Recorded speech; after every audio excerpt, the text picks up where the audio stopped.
right. Hello, hello. Welcome to the IWS Podcast. It's your favorite host here, RJ. And I have some great guests with me today. The lovely Shania Whitfield and Miss Ashley Rivera Mercado. How are you ladies doing today? Well, very good. Yeah. Okay, good.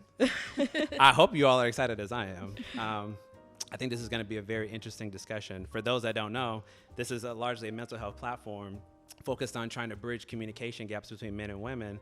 And in my experience, there's a lot of things that we end up getting into discussions about, but we don't really understand one another. And there's a lot of things and topics that we discuss that we kind of talk past each other. And so my hope genuinely is to try to establish good relationship with you all where we can talk very openly about a lot of the lived experiences that you all have shared. And hopefully we can walk away learning a bit more about each other today. Sound good? Yeah. Yeah. All right. So Ashley, I'm going to start with you since we pre-negotiated that, guys. I always like to begin with guests by talking about our lived experiences, particularly beginning in our families. And the reason why is because I believe our environment ultimately shapes our perceptions of, for a long time, how we see the world, how we see ourselves. Mm-hmm. So if you don't mind, talking a little bit about what was it like growing up with your family? Yeah, so I was born in Puerto Rico.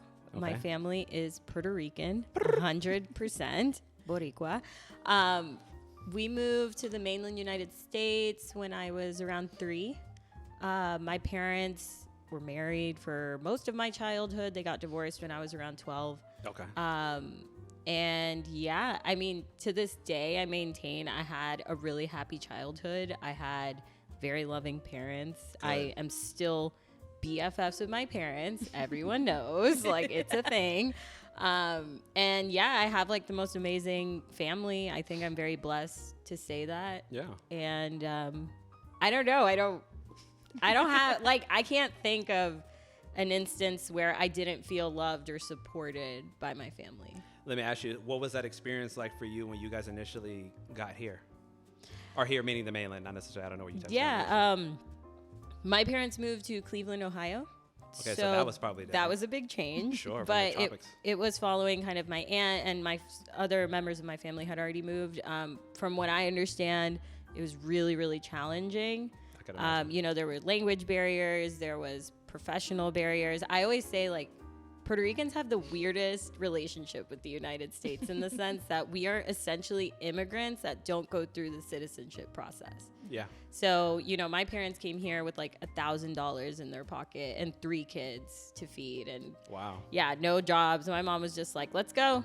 You know, if we don't go, we're not going to go. And they really made it work. You know, my dad worked multiple jobs growing up. My mom was always there to like cook every night and help us with our homework. Beautiful. So it was really like an egalitarian household, I'd say. Like, I really didn't grow up with like a gender norm defined childhood of like the woman does this, the man does this, because it was all hands on deck, you know, and 3 girls. Yeah. So, you know. Oh, there's 3 girls? Yeah, it was me and my 2 sisters, and I'm the youngest. So that's different. Yeah, and it was never like, wait for a man to do it. Like, my dad to this day is like, never lower your standards, do your thing. My mom's the same way. They're just very powerful, strong people. So. I'm curious. So you said you're the youngest of 3. Do you know roughly how old your parents were when they got together? Yes, that was a scandal.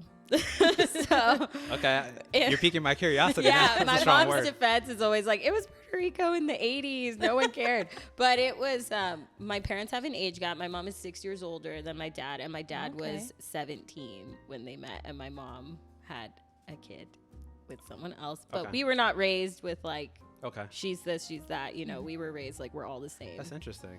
Yeah. And I only ask not because there's a right or wrong answer, right? It's just more just trying to understand how our families of origin come to be. And it's interesting that the age gap was switched, I would say, because typically you would see an older man with a younger woman. Yeah. But it's the other way. Not that that's a bad thing. She was friends with like his older brother. It was a thing. Like, it was at some salsa club in like a college town. My dad wasn't even in college, but he was there, and they saw each other. It was like a movie or something. So she had the in already then. She kind of did, yeah. Okay. Very interesting. Okay. And you said, so you're the youngest of 3. What's the age range between you and your oldest? Me and my oldest sister are 3 years apart. Me and my middle sister are 1 year. So we're all so y'all are back to back. We're really back to back. Yeah. Okay. Do you know if Do you know if y'all were all planned? No. And I still don't know the answer because I don't ask. Okay. But I don't think so, you know. I mean, the only reason why I ask is like that sounds kind of intentional in my mind to have the three of you back to back like Maybe that. on my mom's part it was. Okay. I don't know. Okay. And I also think I'm going to ask you one more question. I'm going to switch to you, Shania. And thinking about your dad. So it was him and 4 of you, meaning 4 women. Mm-hmm. So that's a very different experience, right? Because there's not a lot of, not to say like you have to have sons too, but I think it's just a different experience when it's like, so he's the one male voice in a house full of women. Mm-hmm. So I can imagine, like, I have an older sister, and I know what it's like to share a space with her for like 16 years and how difficult that was with one woman. Mm-hmm. I can imagine if I had 2 other sisters, especially if I was the youngest like you, which I am the youngest. Mm-hmm. And just being with a mom, I think it can be more challenging in terms of like how people may be open to seeing your viewpoint, if that makes sense. Like typically my experience is people tend to develop groupthink. So if you ask a group of women or a group of men a question, they're all more or less are going to align with that response. Not every single person, but I mean, in a majority, because a lot of them might see that being part of their lived experience. But if you have like a man in a space dominated by women, or a woman with like a bunch of brothers and grew up with her dad, she's going to have a different lived experience because maybe she is getting like a heavy dose of masculinity and not enough femininity. And if on the other side, maybe you're getting a lot of femininity and not enough masculinity. Does that make sense? I'm not saying that happens. So you're who my dad speaks to when he says, please give me a grandson. Because we need more men in this family. So me and dad, without knowing each other, are kind of talking to each other. Yeah. I got that. Okay. Shania, same question. What was it like for you growing up in your family? So mine's a little bit more intense and a little bit more complex. As all families are, by the way. Yeah. And so I am second child out of, if we're including step, I'm second child out of 7. And yeah. And so that's a lot. I'm second oldest. I grew up, so I always have to like explain this properly so I don't confuse people. So my mom and my dad got together, when my mom was about 20 and my dad was about 23. Okay. She had already had my sister, my older sister. She had her when she was in high school. So around 17, 18. Okay. They got together. They met at like a Navy base. And they started dating. They had me. Then they had my brother 2 years later. They actually found out at my first birthday party that they were pregnant with him. So that was fun. And so then I grew up with mainly my older sister. It was me, her, and my mother. Okay. Because my parents separated when I was about 7 years old. Okay. And my dad took my brother with him because my mom believed that he should be raised by a man. So, and then me and my sister stayed with my mom. And then a couple years later, I would say like about like 2-3 years later, so I was about 8 years old, she had my younger sister. And I was raised by my stepfather, which is her father. And so it became a dynamic with him in the household as well. After being like 2 or 3 years of just being like the 3 of us and my aunt who like would occasionally come to visit. Yeah. So I grew up with a lot of women in my family. I'm used to my mom always ran everything. Like even when I had my stepdad and he lived with us up until until I graduated high school. Okay. Essentially. I just always knew that like my thought process is that women always ran the household. So my mom was always like, I make sure the bills are paid. I orchestrate everything. I make sure everybody goes to school. Yeah. You know, everything is always taken care of, even on her end. My stepdad was obviously there for like romantic like side for her, but I truly believe that she did everything. So that's kind of the dynamic I'm used to growing up in. And I wasn't close to my sister until I was in high school. So there was like a lot of like push and pull because she's the oldest out of all of us. So it was like almost like mothering, like also assisting with like babysitting like my younger sister, and then when my brother would come for the summers and stuff like that. So we always took on like the second mother kind of role. Yeah. And even now I have a younger sibling, which she's about 3.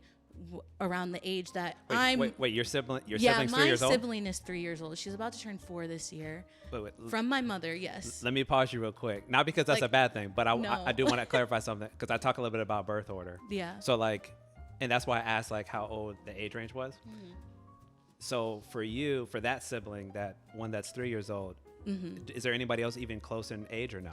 Yes, my other younger sister, who is about to turn 18 this year. That's the closest age. Okay, so that sibling, that youngest one, is an only child. Yeah, essentially. Because they're not growing up with anybody, and the Correct. people who are growing up with them are not even at the same stage of life anymore. Correct. Even 3-4 years, like me and my sister, we're 4.5 years. That's like light years. Yeah. Mm-hmm.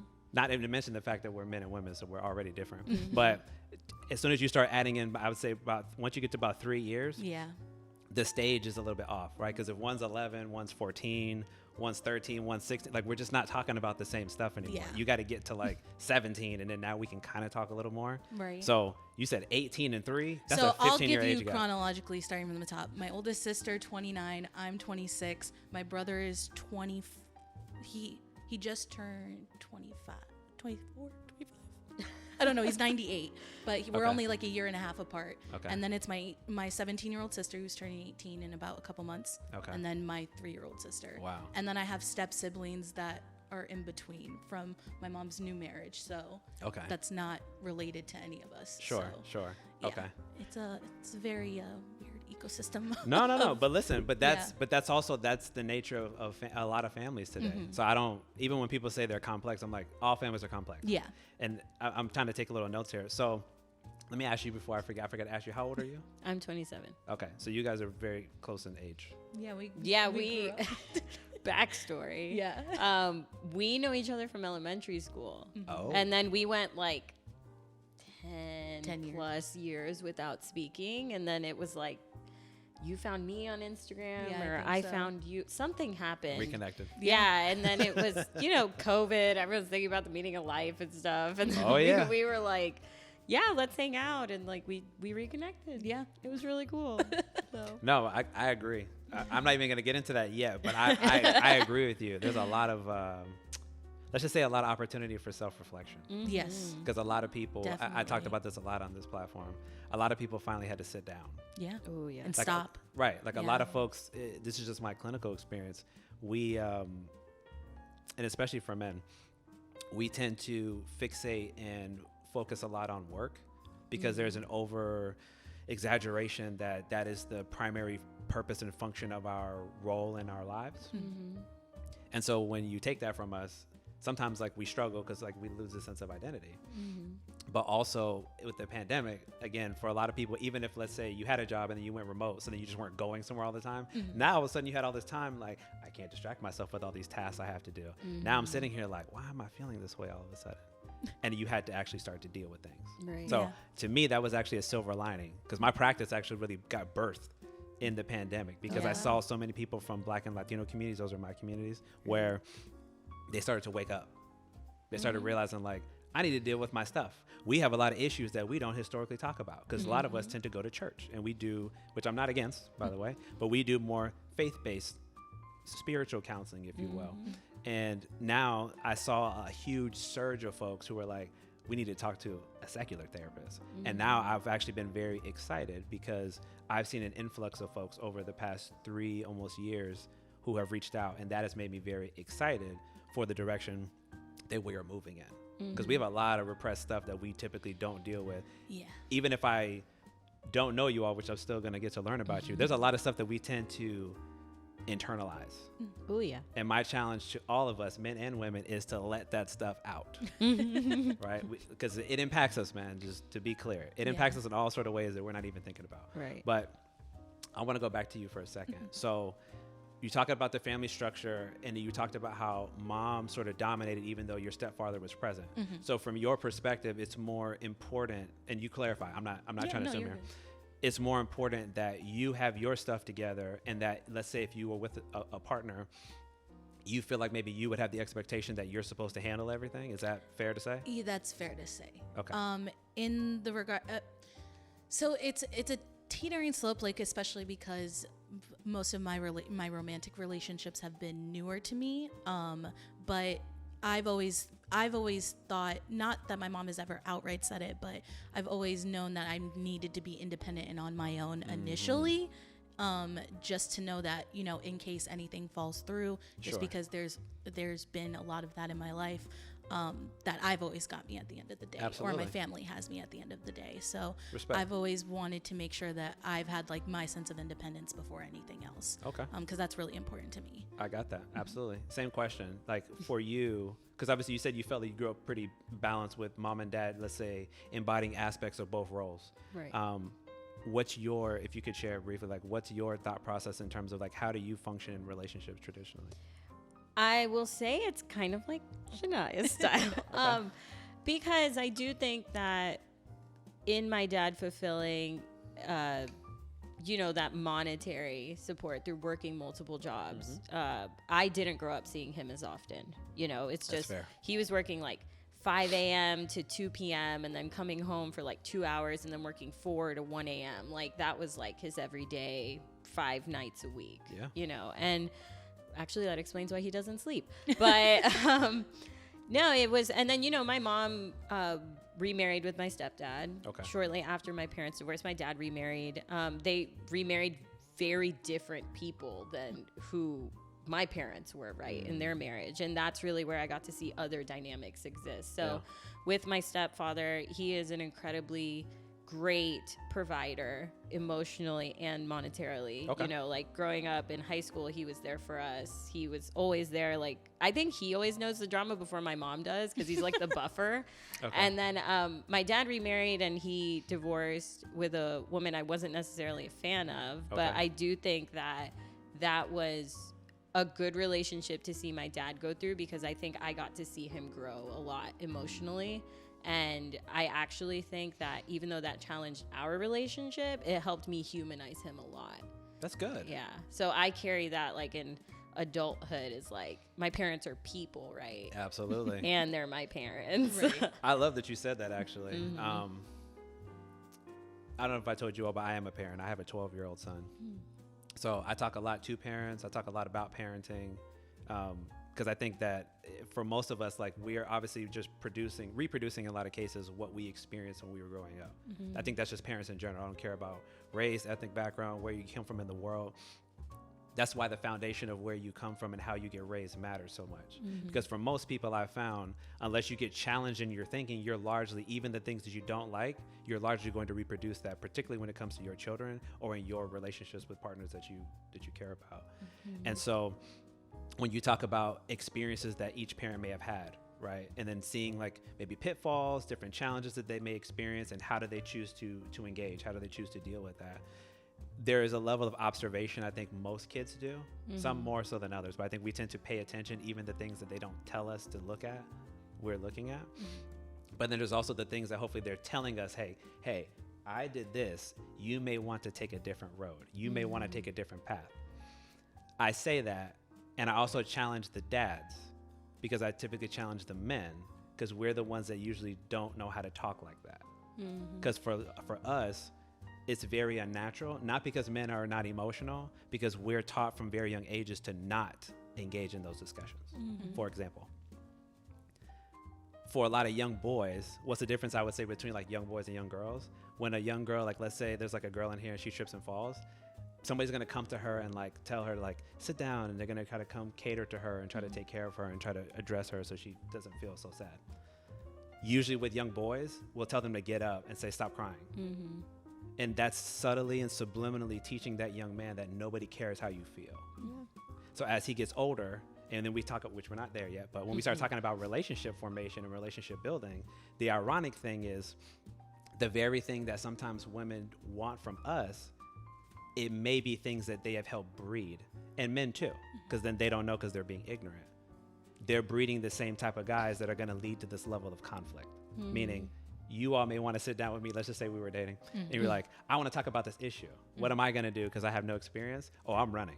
I'm not talking about it. I actually said, we need to talk when you get home later.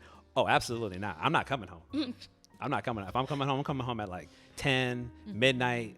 I'm avoid it. Hopefully you're asleep. I'm avoid it. I'm drinking, like whatever. I'm doing things and that demonstrates like my level of discomfort. So I try to humanize men and fathers in particular. Not that this doesn't happen with mothers, but this is more of a dad and a man thing, to get in touch with themselves, to learn that we need to grow in that area, because women are going to always want that from us. For those of us that want heterosexual partners, women are going to want to talk about these things, right? Hopefully you would agree with me. So we have to do better in that regard. But we also need women to provide the space to allow us to learn how to feel. Because a lot of men, I'm 36. There's a lot of men your age, my age, and older who have never learned. Yep. So you all going to have to be willing to give a certain amount of grace as they try to embark on that journey. Does that make sense? Yeah. What do y'all think about that? I have some conflicting feelings from my own personal experiences. Just because I've always, especially with romantic partners specifically, like I can speak to, is that I've always allowed like there to be an open space like for that kind of discussion. And I don't discourage, because my mom never discouraged. My dad was a little bit discouraging of like, okay, like this isn't something we need to talk about. Like I'm not the person to talk to. So I with my mom, she was always very open, especially with my brother. So I knew coming off the bat, like when I'm in a romantic relationship with someone, I want to make sure that they feel secure, like you are my partner. So to speak to that, like I've never firsthand experienced like an avoidant, like somebody being avoidant when I want to have conversations. It's more of like for me personally, I don't know how to express my feelings without feeling like I'm inconveniencing somebody, like inconveniencing my partner. The conversation. That's you saying that's that? me. Yeah. Okay. And so like, especially with my past relationship, my most recent relationship, it was never, we're not going to sit down and talk. It's more of like, I need to open up, and I wasn't being clear enough about what I want, because I don't want to overstep, or, like I always minimize my feelings and never prioritize my feelings ahead of his. Great awareness. Yeah. So great awareness. Thanks. But so like, it's weird, like when you say something like that, like it's always very strange for me when people bring up, especially in regards to men, like, like, oh, I never feel like I'm open enough to talk, because every man that since my last relationship, every man that I've come in contact with romantically, I never make them feel uncomfortable in sharing, but then that leaves for like an unnecessary like dump on me.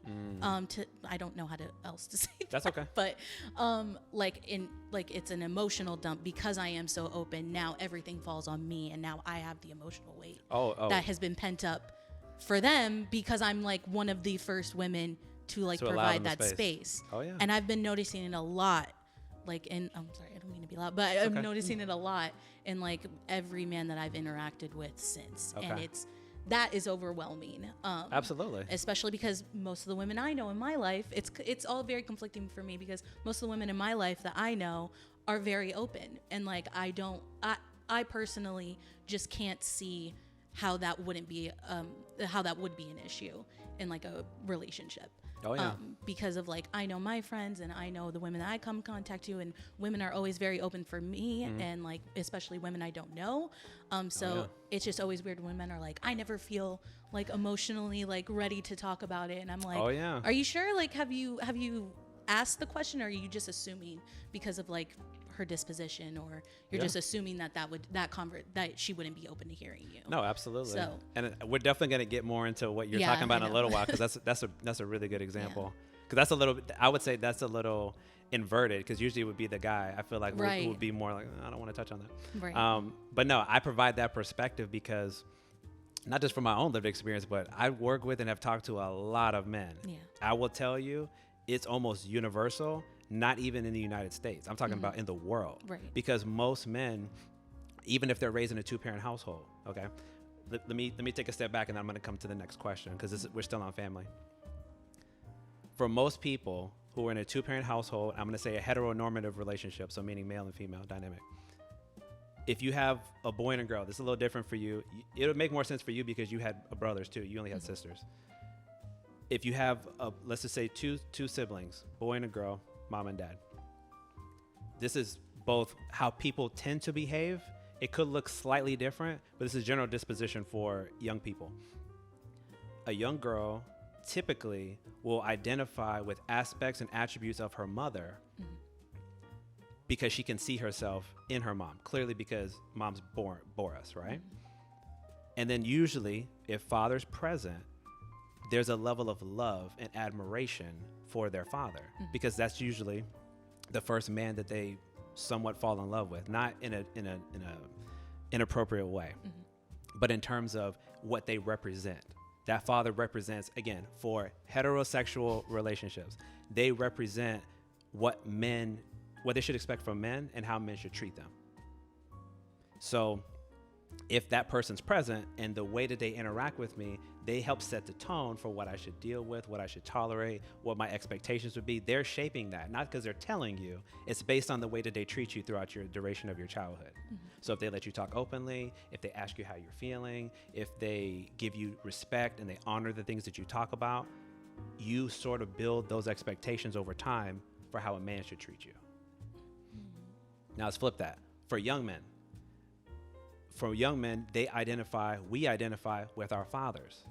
There's aspects we want to be like them because we see ourselves in them. And then with our mothers, it's the opposite. Then we love our mothers, and they represent the love that we want from women. Why? Because they're the first people you get the opportunity to develop that secure attachment with, right? You can't. Nobody else can come before them. So I deal with the other side when you don't develop the attachment and all the issues that come with that, meaning some person was completely absent physically, or they were physically present but emotionally absent. Right. There's still an impact there because I didn't still get to develop that attachment. That's why I like when you said I feel like I kind of understand my parents as humans and people, not just as parents. It's a different role. But my point is, that's usually the dynamic of how we see ourselves, whether it's taught to us explicitly or not. That's usually how we'll kind of like internalize a lot of these things. So what can happen is, for some of us, we maybe have both parents. Somebody might be unavailable. It's usually dads emotionally. And even to your point, like dad had to provide because that's typical male role. And emotional availability typically comes from who? From mom. She's the one that's like, here, sit down. Let's talk about it. So it's kind of confusing sometimes for guys because not that it's bad that moms do that, because it's not at all, but it would be great if dad did it too. Like if he sat down and was like, son, come here, let's talk about it. And made him feel like it's okay to cry about that issue. It's okay to open up about this issue. It's okay to trust other men and trust women, that everybody's not going to treat you wrong, that everybody's not going to mistreat you, that you can develop trust and confidence in other people. But it starts when we're really small. Yeah. All these ideas, these beliefs, trust me, I have conversations like this all the time. These beliefs that people think are really true. We're going to get into this in a little while. That comes from our families that tell you this is the way it's got to be. And this is the way people are supposed to treat you. We hold them to be absolute truths. And sometimes they need to be challenged because sometimes they're wrong. It's not sometimes. You know, that's all I say. I try to be open-minded. Right. I try to be open-minded, you know, because I want you all to speak to your own experience. But I just want to set that as a premise. Not that you all agree, but that's been my lived experience, both personally and then professionally. A lot of the people I've worked with and I've talked to, you start to see inconsistencies based on who was in that house, based on what their relationship was like with them, which leads me to my next question. So, and I'm going to start with you now, Shania. So, and I'm going to focus more on stepdad and mom, because those are the people you said that you were more present in terms of parents, right? Well, that was like my day to day. So there was a couple of I would go to my dad's house during the summer for about like 3 months, and I would live with him and my stepmom, and my step siblings. So you can touch on that one too. So maybe start with stepmom or stepdad and mom, and then you can also add dad. Describe a little bit, what's the relationship like? What was it like growing up, and then maybe how is it so much now? Like, do you mean like me in relation to them? Yes. Or, what's your relationship like with them now? So I'm incredibly close to my mom. Like, it's always been that way. She's always been somebody I could confide in, somebody that's always supported me no matter what. Yeah. Unfortunately, I'm not a part of my stepdad's life anymore. Okay. They separated when I graduated. No. Yeah, when I graduated high school. Okay. So when I was 17, and once he moved out, I didn't really have a relationship with him anymore. Even though he's still present in my younger sister's life, that's her father. It was basically not like a like there's no need to continue the relationship. But at that point I was like an adult, and he was really there he was more so there like to just make sure that we weren't running the streets and hanging out and doing all that, even though we were all pretty good kids, pretty much nerdy, but like he would just be there as like a physical like barrier in case anything happened while my mom was out working. Don't go out there and do that. Yeah, exactly. And he was there emotionally from time to time, but I don't have a relationship with anymore. I have like, I don't mean to sound like crass, but I do have my own father that like I've been trying to build my relationship with That's good. after he left. So after he left, I started to get closer with my own dad. And so we are me and my biological dad are really close. We call each other almost every day. Like we do check-ins. Same with my mom. My mom reaches out to me every day, calling, texting, all of that. And as regards to my stepmother, that helped raise me as well. I don't have a relationship with her either because my dad divorced her. So both of my parents are in new relationships with different people that you didn't grow up with. That I didn't grow up with, that I've only met in my adult life. Okay. So it's still very weird to me. But yeah, I mean, that's but that makes a lot of sense. Yeah. Number one, because we're talking about parental relationships, right? Yeah. So like you don't have any say in like whether they're going to stay with these people or not. Right. What is interesting though, and actually tell me what you think about this. Yeah. Because it kind of sounds like the initial step parents that you had, both stepmom and stepdad, more or less when you got to a certain age, they stepped out of the way for whatever reason. And it invited maybe a new opportunity for you to get closer to your bio parents on both sides. Yeah. Well, I wouldn't say in regards to my mom, but in regards to my dad, definitely. Okay. Nothing really changed with my dynamic with my mom after she left that relationship. I mean, obviously, me and my older sister had to help out a lot more with like taking care of my other siblings. So like I said earlier, like we took on more of a parental job, and like helping raise my 17-year-old sister. So in a way, I feel like me and my sister joke around all the time how we're like second, third mom to my sister, because if my mom can't answer, we're the two that are going to help provide afterwards. Okay. So yeah. That makes sense. All right. How about you? How would you describe your relationship like with your parents right now? And how was it? I mean, my parents are cool. I honestly, I always tell people, and it's so funny because I think to like non-Latinos, it's very odd to be close to your parents. I always get why are you hanging out with your parents all the time? And I'm like, my dad is like, let's go to a car show, or let's go like to see this band, and my mom's the same way. You know, my parents are very, I would say, people always say I'm a very interesting person, and I think that's like a direct result of being the child of interesting people, right? Like my parents never did anything that they couldn't bring us to do with them, right? So my mom's like, if my kids can't be there, I'm not going.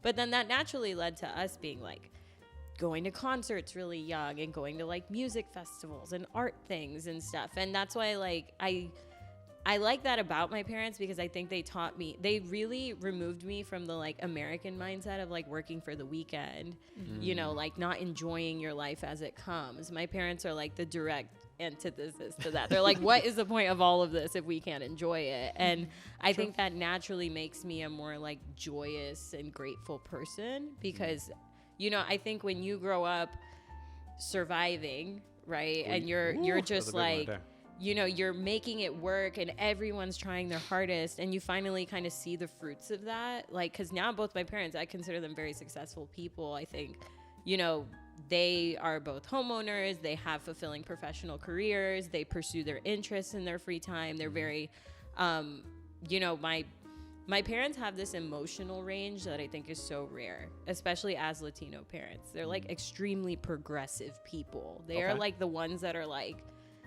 yeah, but you can do it because like everyone else is doing it. You know, like they're not, they've never been like, you're a woman, you can't do that. Okay. You know, they've never subscribed to like that. They've always been, and I've always said like my personality is like mostly my parents and then my grandmother. So my mom's mom, my Ita, we call her, I spent every summer with her growing up until the age of 18 in Puerto Rico. So that's why like I have a very strong tie to my culture. I speak fluent Spanish, you know, because I spent every summer with her, and she was a woman that did not have access to like education. She had to stop going to school in 8th grade. She had to raise her siblings. And she always instilled in me in this whole like, do whatever you need to do to be happy, you know, take care of yourself, go to school, be a professional, do all the things. And this is a woman who went back to get like her GED when she was in her 50s.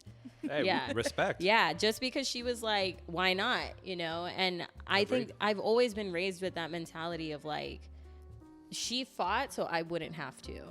And I think my parents also are like, wow, like they hear about these like super conservative cultural type things. And my mom's like, oh, but you know, Puerto Rican women, we like really liberated ourselves from those things, you know? She's like, why live that way if you don't have to? And I think that's where a lot of my open-mindedness comes from, because I get a lot of comments on, like, people tell me things like, I don't know, people just, the thing you talked about, how people just like open up to you, that is like a thing. I don't know what it is, just people feel so comfortable. And you know, I worked in higher education for a long time and like kind of an admissions counselor position, like very student facing. And I worked a lot with international students, and they would just like open up to me. Oh yeah. And I was always like, what is happening right now? But I realized it comes from the warmness and the open-mindedness that people feel. You make them feel safe, and then they feel like, oh, this person won't judge me. And that's when I'm like, and it's funny because my friends always joke like, you're so judgmental. And I'm like, you can be judgmental, but will you let it affect how you treat people? Those are two separate things. Everyone is judgmental, right? We all have initial perceptions of people, but do you let that perception affect how you treat someone? Those are two very removed things. Oh yeah. So, you know, my parents have always instilled in me, like, just let people live. Like, if they're not hurting anyone, just let them do their thing. You worry about yourself. We got you. And I truly have never been in a position where I can't call on my family, you know, and I think we've really cultivated that through the years. So it's like, and it's not perfect, right? Like I'm summarizing it so beautifully, right? It could be like a movie plot line or something, but realistically, there are struggles, right? There are days where you're like, I'm never speaking to this person again. And then you're like, what do you want to eat? Like, so, you know, it's a day by day process. And I think it's also understanding that your actions aren't permanent, right? There's been times like where I went months without speaking to one of my parents, and it was because of some like argument. And then my parents apologized to me. You know, they come to me and they're like, I'm really sorry that I did that to you, you know? And I like that. When you tell people that, their minds are like, my parents could never. But in reality, I think what my grandma said it recently too, she's like, your dad is your dad, but he's kind of like your friend.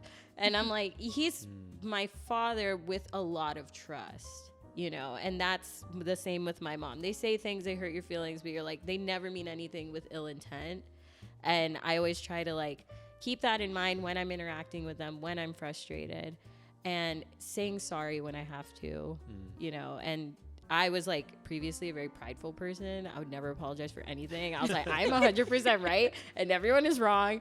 But, you know, as you age, I think you realize it's less important, and that helps you, especially with parents. Yeah. Oh yeah. So, especially as you make decisions as an adult and they're just like watching you, but they've become my confidants through the years. You know, I really talk things through. And the other day, you know, my dad was like, if you need to talk to me, you call me. He's like, seriously, just say, I need to talk to you. And I will like walk out wherever I am and we can talk, you know, and my parents have always been like that. No, that's awesome. So I would say, I would hope that would become the norm for a lot of us. Yeah. Because I can tell you, that's not a lot of our lived experiences, unfortunately. A lot of it is very complex and complicated. Not to say that it's not beautiful when those moments do happen, like you're talking about. I think it's great, and that would be, to me, the ultimate goal is to cultivate that level of relationship. What I usually say in talking to parents, because I think a lot of parents get this confused, is that it's the parents' responsibility to cultivate that relationship. It's not up to the kids. The kids respond based on how you treat them. Kids are very forgiving. I think we typically give a lot of chances to see if you're going to do something different. Or do you give the space? Are you very inviting to allow me to speak freely? Do you even allow me to have, intellectual autonomy? where I can speak for my own perspective and you don't shut it down simply because you disagree with it or you don't like what I'm about to say, especially if I'm not being disrespectful. I would say for a lot of the people that I know, and even in my lived experience, was not afforded that opportunity. I grew up in a very authoritarian household. My father was military. I was actually in the military as well, but he was very strict because it was just him. My mom passed when I was very young. And so it was just me, my older sister, and my dad. So there wasn't a lot of breathing room for what do you think? It was more, this is what you do. To be fair, and this connects to something Shania said, independence is very important.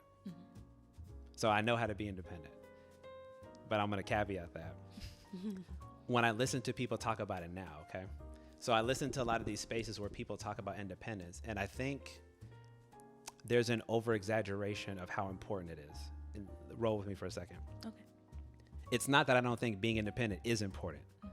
I think people kind of label it as you're doing something extraordinary. And what I think is that's the baseline. Right. Like, it's not something to be celebrated. You should be able, if you're a healthy, functioning adult, to take care of yourself. Right. You should be able to feed yourself. You should be able to manage your bills and your responsibilities. That's not something to put your hand up and say, I'm special. And No, you're the norm, right? Yeah. And this isn't targeted to anybody. I mean, this is men and women. You're not special, in my opinion. Yeah. That was the norm because that's what I learned very young. And I think just for any person out there, that should be the bare minimum expectation for adults, right? That's what separates us from kids. Of course. Because we have responsibilities. We understand there's consequences to our actions. And if we don't know that, we're going to learn it through making those choices and learning through that experience. But I think there's like an over exaggeration of how important that is. And people identify with it to such a degree. This is kind of, I'm slightly dipping into romantic relationships now, where it creates friction when you're trying to build a relationship with somebody. Because it becomes about, and I'm not saying this is everybody. It can become about this question that I think a lot of people are talking about now, particularly in social media, like, do I need you? Do I even want you around? Oh, and I don't, and me being me, I'm like, I don't even like that question. Me. Like, yeah. I would I would Sorry. reframe that question. No, it's okay. No. Listen, this is you all's space. We're gonna get into it in a little bit. I don't like that question in term. That's why I did the whole premise about independence. To me, if you understand you're supposed to be independent, then that's not nothing to be celebrated. However, when you get a little older, this isn't necessarily aimed at you all. This could be for the audience out here. When you get a little older, you start to understand that life is quite difficult. Okay? If the pandemic didn't teach anybody that, I don't know where you were. But life is very difficult. I would submit to you two and to the audience listening, there's a reason why we're meant to be with somebody. Not a soulmate, somebody. I believe you can build with a lot of people. There's not one person out there for you. There's a lot of people you could make it work with. It's a question of, do you both want to? But my point is, you want to build with somebody. If you want to have children, you want to raise them with somebody dependable and reliable and that you choose each other because it is easier. So the question of, do I need you? To me, the reason why I don't like that question is, of course you don't. We've already established that you're independent. I don't need you. Right. You don't need me. Clearly, you've gotten to this point 26, 25. 26. Sorry. 27, 26. Sorry, I'm sorry. 27, 26. Yeah. You've gotten 27 and 26 years already. You don't need me. So why is that even the question? But the better question is, would it be better for me to go through life with somebody like you? Because we can complement each other. We can build on things with each other. Your strengths might be my weaknesses, and that's okay, because that's how we learn how to work with each other, particularly, again, if you're talking about family building. So but that type of rhetoric to me is what is helping us to be opposition to each other. Does that make sense? Yeah. I'm not saying you all agree with anything that I just said, but that's how I've been interpreting a lot of the talking points that I hear people talk about on any of these platforms, and it bothers me because I deal with the people who end up separating. I deal with the kids who have to go through that experience, and then they're struggling internally because they have to watch their parents snipe at each other and disrespect each other, and then they're setting tones for them on how they may end up engaging in relationships with other people. Yep. Does that make sense? Of course. Any thoughts on that before I continue? I Whoever. mean, I have all the thoughts. I know, me too. Oh, man. I agree. I worked professionally in social media. I still kind of do. And I spend a lot of time online as a byproduct of that. And I do think there is like this weird narrative going on that like if this person is not an ideal fit, you can't engage in like meaningful relationships with them. Okay. And to a certain extent, that's probably true, right? Like you have to, I think, at least agree on like your minimum values and your absolutely, you know, your day-to-day behaviors, right? Especially if you plan on cohabitating at any point. Absolutely. And but I do think the narrative of like, do I need you is inherently harmful. And I actually think it's more harmful for women than it is for men, because this is something I struggle with as like I consider myself a successful person. I consider myself an ambitious person. And in that, I have felt that I recently went through a breakup, and my first reaction was to call my dad. And I was like, Pa, this is happening right now. I don't really know how to process it. But sometimes I think I'm too much. Like maybe I need to be less. And my dad's reaction, I will never forget. He just paused and he's like, don't ever repeat that to me again. Because he's like, it's not that you are too successful or you're too independent or you're too whatever for men. It's simply the fact that they can't meet you where you are. You know, and I think that is where the necessity thing, people get that confused, right? They get it confused in terms of like a transactional relationship. Like if I can have a house, you can have a house. If I can have a car, you can have a car. And if you don't meet those basic things that I'm doing, you suck and you are not worthy. In reality, there's so many socioeconomic factors that feed into those differences between individuals. You know, and it's not fair to hold someone who may have grown up in like a very affluent household with access to certain financial literacy resources to like a partner who maybe grew up on food stamps or impoverished, you know? So it is very like, and I didn't grow up affluent at all, I'd say. So my understanding of like my financial literacy, a lot of it is self-taught. A lot of it I've learned alongside my parents. You know, I became a homeowner at 24 and I didn't have familial support. You know, my sister was my real estate agent. Thanks. But, you know, it wasn't like. That's some good resources. Yeah, right? Yeah, of course, right? She knew the system. But, you know, at the end of the day, like my parents became homeowners again very close to the time I became a homeowner for the first time.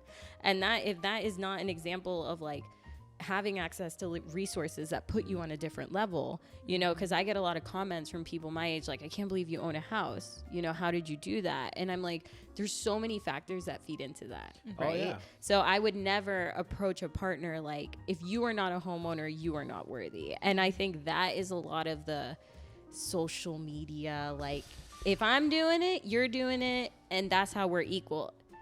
Equality and equity are two very separate concepts. And I hate that question. I think it's more, I think when you're a minimum level of functioning as an adult, it's less about do I need you and more do I want you. Yeah. And the want to me is so much more powerful than the need. It is. Because there's so much autonomy in picking who you're with. Absolutely. You know, and I think that, if anything, I think that makes relationships more beautiful, right? When you're actively choosing each other. Right there. Wait, say that again. What? If anything. The last part. When you're actively choosing each other. Correct. To me, that's the sole reason why we're in relationships. Remember, relationships are voluntary. We don't have to be there unless hopefully nobody's, you know, threatening you to be with somebody. Right. Because that's not healthy. But no, I love what you said. I think for a lot of us, that's where we get things kind of misconstrued. And then we're sometimes, I think we're setting, I don't want to say unrealistic expectations, but I just think they don't match the things that maybe are most important when you're trying to select a person. To go back to your point about like, do you have to be a homeowner or not? Like none of those things are really relevant in the context of like, do I want to build a relationship, a solid relationship with this person? I'm going to start by getting to know them, learning a lot of their upbringing. So there may be some things that I had access to that they didn't. So that fundamentally would mean we're not operating on the same starting point, right? And I like to make this point in general for those that may not know this. You can't really compare yourself to anybody else because even from the moment you're born, even within your own family, maybe you guys have had this experience. I had this with my sister, and it took me a really long time to understand this. we don't process things the same way, even when we're exposed to the exact same thing. Mm-hmm. And I said siblings because that's the most easiest one to understand. Yeah. And that was the hardest one for me to understand because me and my older sister are very, very different. Very, very different. Because we've experienced hardship in similar ways, but we interpreted it differently. For some it motivates, for some it demoralizes. Mm-hmm. Some it encourages, some it discourages. Mm-hmm. I know it. I felt it. I've had to really process this for like 2 decades. So I've had a lot of time. Yes, I've had a lot of time to reflect. A lot of time to reflect. So I say all that because I love that point that you're making. Like we all going to have different starting points, so we need to be considerate of that. Because that's going to shape your reality. Mm-hmm. And then again, even when you're talking about like relationship formation, I think for a lot of people, especially, and I'm going to kind of talk about it, and then Shania, I would like to hear what you think about this. Mm-hmm. Whether you've experienced it or not, maybe you know some people. Mm-hmm. I was talking about this on a previous episode about online dating. And how... Sorry. No, it's good. It's good. No, your reactions, we want the authentic reactions here. So we were talking about it, and I'm going to use the young lady. I haven't published this episode yet, but the episode we were talking about. And I asked them the question, do you think there's limitless men that you can swipe on? And she said yes. Limitless? Limitless. Limitless? Meaning I can keep swiping indefinitely until I find what I'm looking for. Oh, no. And every algorithm has an end. Right. Well, it's interesting. Yeah. And it's interesting. Number one, I want to hear what you have to say, but I'm going to provide a male's perspective and context because these are examples where we have very different experiences. Yeah. Also, when we get into social media, we have very different experiences. So I was gathering from her, and for both of them actually, that they feel like they can keep looking for this, not perfect person, but almost. And there's no need. There's less of a need to want to compromise. Going back to your point about we all have different starting points, right? So I can keep swiping and eventually I'll find what I'm looking for. Men, we don't have that lived experience. It is very different for us. Most of us don't even get the opportunity because you're looking at a person in a 2-dimensional space. There's no room for context. There's no room for nuance, no room for personality, because you don't even get to the step of let's actually go out and let's actually talk about things. Mm-hmm. Can you feel me out? More than just this little blurb in my bio that I put there or looking at the photos that I had posted. Mm-hmm. So I did all that just to illustrate the point that we have very different lived experiences. Even when you connect that to something like social media, we know that social media is largely dominated and focused on who? Women. It's attention focused for women, so to attract men's attention, right? Whether it's followers, subscribers, monetary donations, whatever you call it. And I'm not necessarily saying it's a bad thing. It's just understanding the context of it all. So my point was, when you talk about relationship building, I think we need to talk more about these things because I think it makes it harder for people to come together because some of us have delusional thinking about what you should expect. Yeah. Oof, so much delusion. So, Shania, I want to throw that back to you. Have you had any experiences with that where, not necessarily the delusional thinking part, but have you had some experiences where you've had any either positive or negative experiences with online dating, and what has that maybe been like for you just dating in general? Ooh, I can start from the beginning. Okay. Ripe old 19-year-old Shania on when Tinder first was conjured when we were in high school. So, I was even on Tinder when I was underage. So it's pretty common that, well, at least from what I know, that like a lot of my friends and me included would fake our age to go on to dating profiles to find like, guys to hang out with like during the weekends or, like just meeting people online. Mm-hmm. I was a very online person as well. I grew up on the internet. Like I have a very vast knowledge of being online. Okay. And so dating apps. So I met my ex-boyfriend of 6 years. I met him on Tinder. Okay. Cultivated a relationship, went 6 years. So I'm now newly on dating. I'm on like dating apps again. And it is very different from when I first started. And also it comes with my age. It comes with my experience of like just knowing men in the meantime. And I'm also bisexual, so I have interaction with women as well, which is a different interaction online as well with dating apps. But to speak to men, obviously, it's so funny that you would say like, is it limitless? Because it's definitely not, especially because my parameters in which I set for myself and like who I know I want to engage with is very limited. In the capacity that I can also, like, I'm fairly judgmental as well. So if I look at your profile and I can kind of ascertain like a vibe, based off of the prompts that you provide, like your bio, your photos, I already know like if this isn't going to even remotely vibe. And so my experience is that even with people that I think that I think that we would be aligned because of our interests and everything like that, because of their shared experiences and like interaction with women, it's always drastically different than what I expect sometimes. And then sometimes people surprise me in a good way. And like, I'm like meeting people that like, so for example, like I would meet somebody that necessarily like going off of like their profile, I wouldn't think that they would be interested in somebody like me, especially being a Black woman, a plus size woman. There's a lot of fetishization with being online, especially with dating apps. So it's like kind of sifting through all of that to like find someone that just finds me remotely interesting is like already too much for me. So like I am on and off dating apps constantly because like it's so hard for me to actually connect with somebody and have a conversation. And like I'm very goofy, I'm very silly, I send memes, I am like, I'm very like want to know like, you know, like what you are like online. Like I want to know like what kind of media you delve into. Like movies are very important for me. If we don't have the same movies, like we don't have like, if I have no idea, like if you have no base knowledge of like movies, pop culture, like this isn't gonna work out. Like because that's something that's important to you. Yes, and I throw out so many references, it's just gonna be like talking to a brick wall. So it's not even worth it for me. So there's a lot of sifting for me personally. I know for different women it might be different, just because like the like interests and stuff like that are obviously different. But it's interesting that you would say that somebody that came on here thought that it was limitless. Like eventually I'll find somebody, but like I'm finding that like I don't think I'm ever gonna find like someone that's like perfectly aligned, and like that's okay. Like on dating apps, I want to just clarify. I think I could meet that person like in person and like going to places that I frequent and like that I feel comfortable in. But like dating online is just so abysmal. It's so abysmal. It just feels. It feels hopeless. It can. Yeah. And you said something, but you jumping the gun on me. So I'm sorry. No, it's okay. It's okay. No. I'm trying. No, we're gonna come back to it because we're gonna talk about approaching. Okay. That's big. Yeah, that is big. Because that's something that only you all can give us that experience. Because we know what it's like to do the approaching. We don't know what it's like to be approached 9 times out of 10.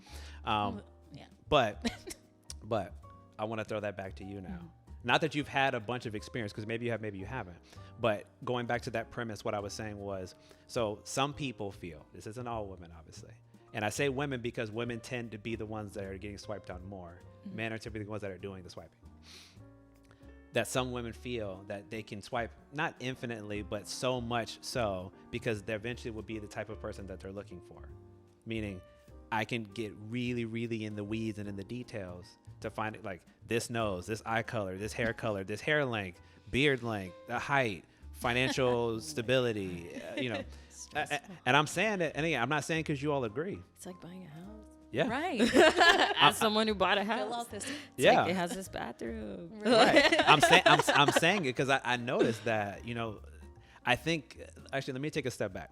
The reason why I even asked this question and I'm trying to learn is because, so number one, so there's about a decade age gap between us, right? Yeah. Even the previous people. Now, I actually don't think 10 years is that big, but it's significant enough that we had a little bit of a different lived experience. So for me, just to give a little context, I grew up where we went to malls. I grew up where you actually socialized in person.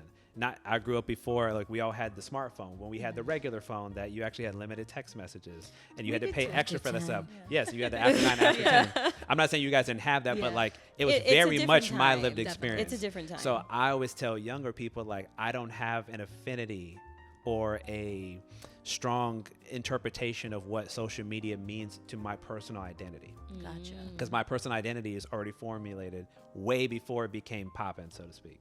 But for a lot of young people, it is a huge deal for them. I notice with women, it's even more of a big deal for them because we talk about things like validation and attention that they can get with very little or very minimal effort. So with all that said, back to you.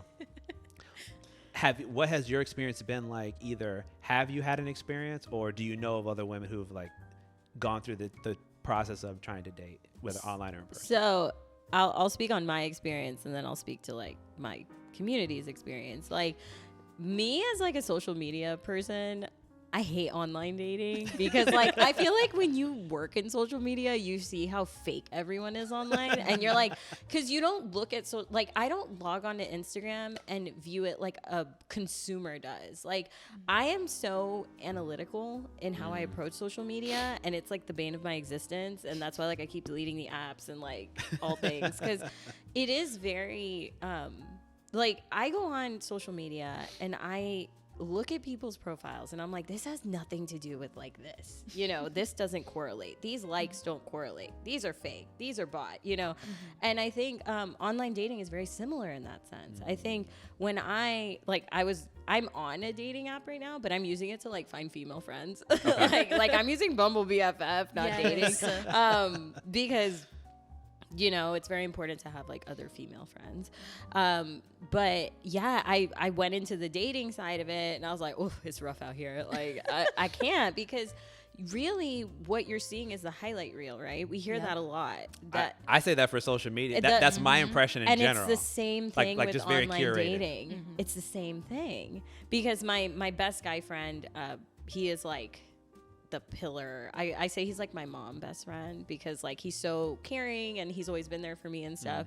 And I'm always like taking pictures of people when I'm out, and I'm like, please use this for like your Bumble profile, because like this is so much better than the one you have. The one you have doesn't even look like you.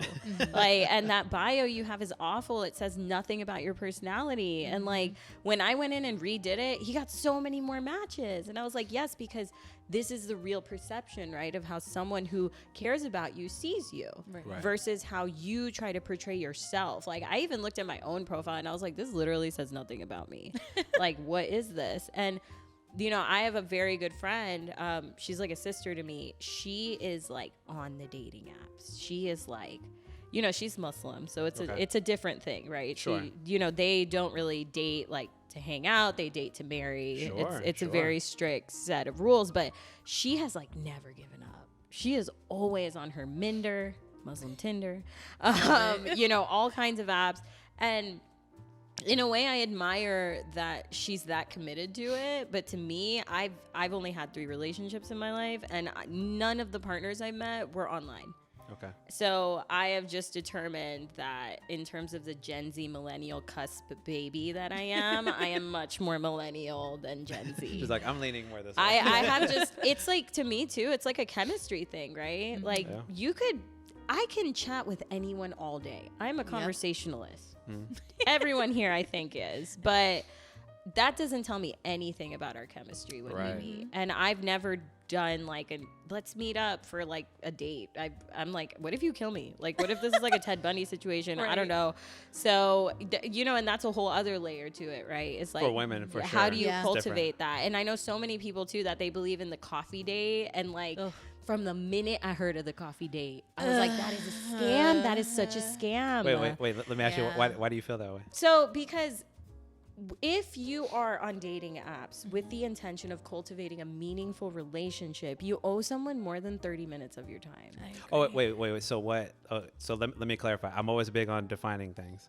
So, because I've done those before, but I don't have that necessarily that time limit. Because when you said coffee, like to me, like there seemed to be an impression of, okay, so that's not something you should do. Is it because of the time thing, the reason why you responded that way? The way that the coffee date was explained to me and practiced by the men and the women I know is that you meet up for like an hour max. You don't meet up with like, it's not like an open-ended thing, like a dinner date might be, you know? Like where you'll go somewhere and you might walk around and talk and whatever. No, coffee dates are like you meet up, you have the coffee, you see if you have chemistry, you see if you can tolerate them for more than like 10 to 15 minutes, and then you dip. I mean, okay. Let me try to dissect that. Because there's like aspects I could see that I agree with, but there's other parts I don't. I get the and I think part of this, I'm trying not to get too deep into it, but I think part of this is like, you're talking about the analyzing stuff, right? Yeah. I think sometimes we're thinking so much about efficiency. Mm-hmm. It is all about efficiency. Like, and dating is not efficient. 30 minutes. No, right. Thank you. Dating is inefficient. Actually, you're taking my ideas. I'm sorry. No, you're good. No, but that's what I was going to say. To me, like, yeah, it can't go that fast. So I was going to say, I get the idea of saying, like, maybe I'll block out an hour to an hour and a half. Because I think that's a reasonable amount of time to get at least initial feeling of, like, do you think you have some level of connection with this person? But I'm very free flowing, if you can't tell. So, like, I would let that conversation go as long as it goes. If we talk for 5 hours, that is great indication to me that we have chemistry. Right. Because otherwise, I could talk that long, but that's not. I wouldn't do that purely just to try to, because I'm trying to analyze whether this could work or not. Right. So I'm gonna like let the conversation naturally flow and see if I didn't even check my watch, and I'm just like, wow, we've been talking for 6 hours. That's great indication to me that we're doing well. But if somebody reduced it to saying like you can only do 30 minutes at a time, I think it's a terrible idea. Oh, I had a friend who like did that like 6-7 times a week. Yeah, I couldn't do it. I feel like that's probably not the best use of your time. Like I would reduce the number, probably say 3, maybe 4 max, because you need enough time. You actually need to allocate enough time to be able to properly see how that might unfold. Right. I think it's also just being respectful of your own time too. I think it's also like, it's not going to serve me going out for 30 minutes with someone. Because I am not that kind of person in my personal life anyway, that I would never, even with like a acquaintance I mean at work, like I'm fine hanging out with you for more than 30 minutes. So agreed. I wouldn't do that with a potential partner. And if it's someone I don't know, I don't know. I feel like, I don't know. I don't do that whole like, oh my God, based on how my first impression. Like, I'm not like that. I think people can really surprise you. Yeah.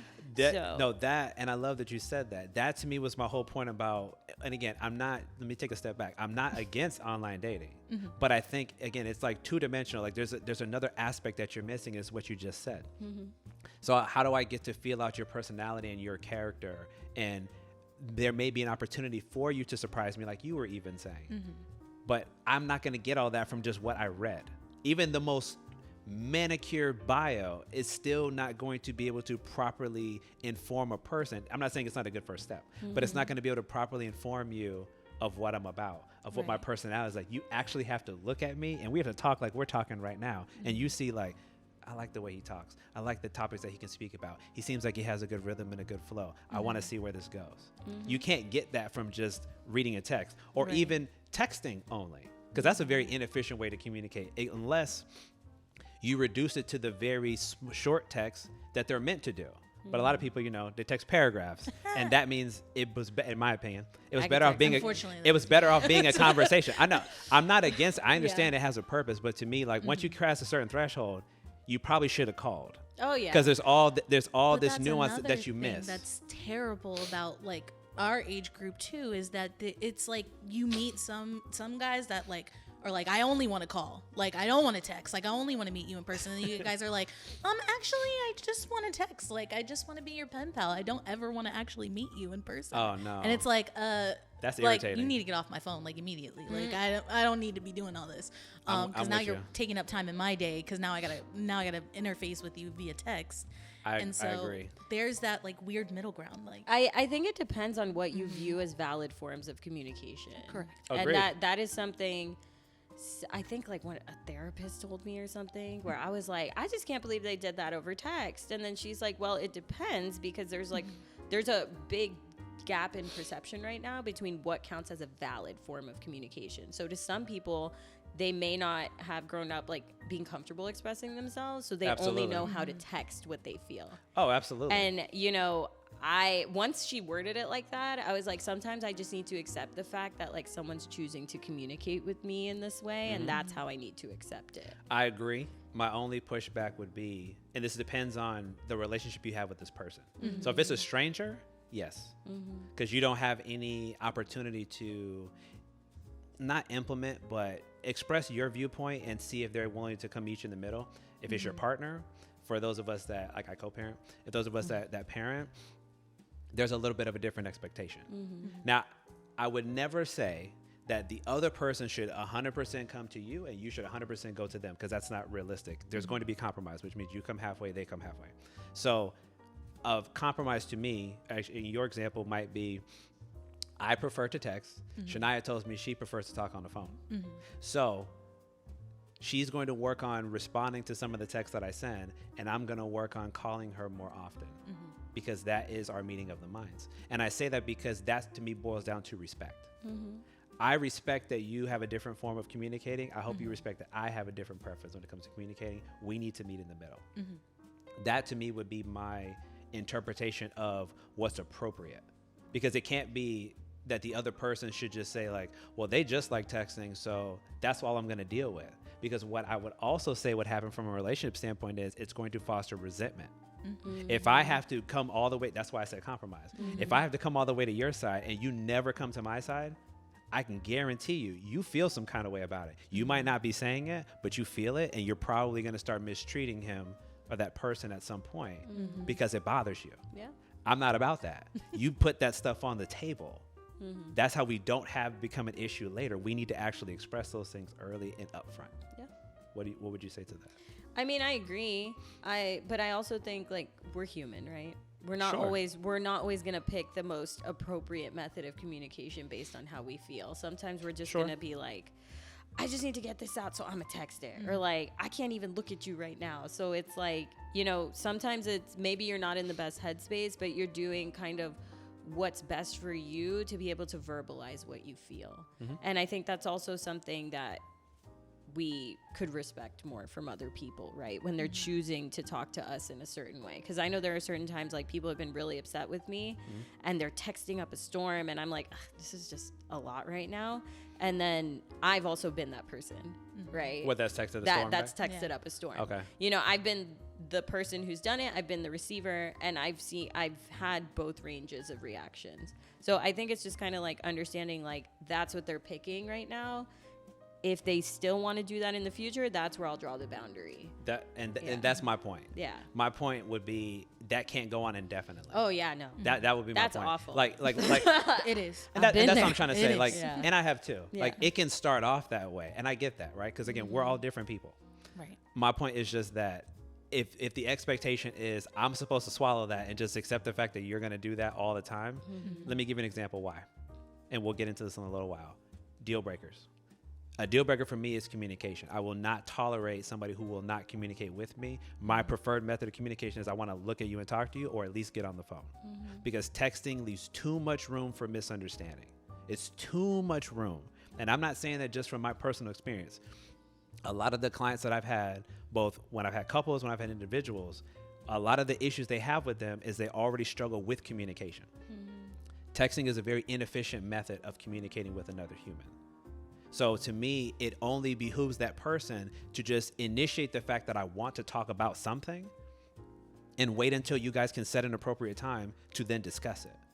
Don't try to dump all the information out there, because the person's not going to know what to do with that. Like, okay, we're dating and you say all this stuff to me. Now what?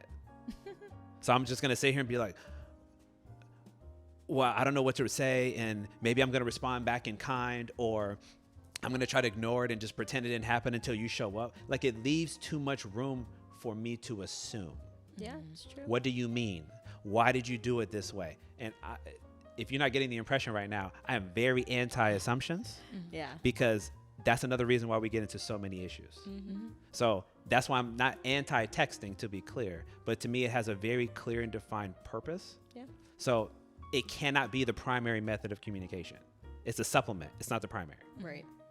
And again, you guys don't have to agree. That's just my belief based on a lot of the experiences that I've had and a lot of the problems I've seen people end up dealing with.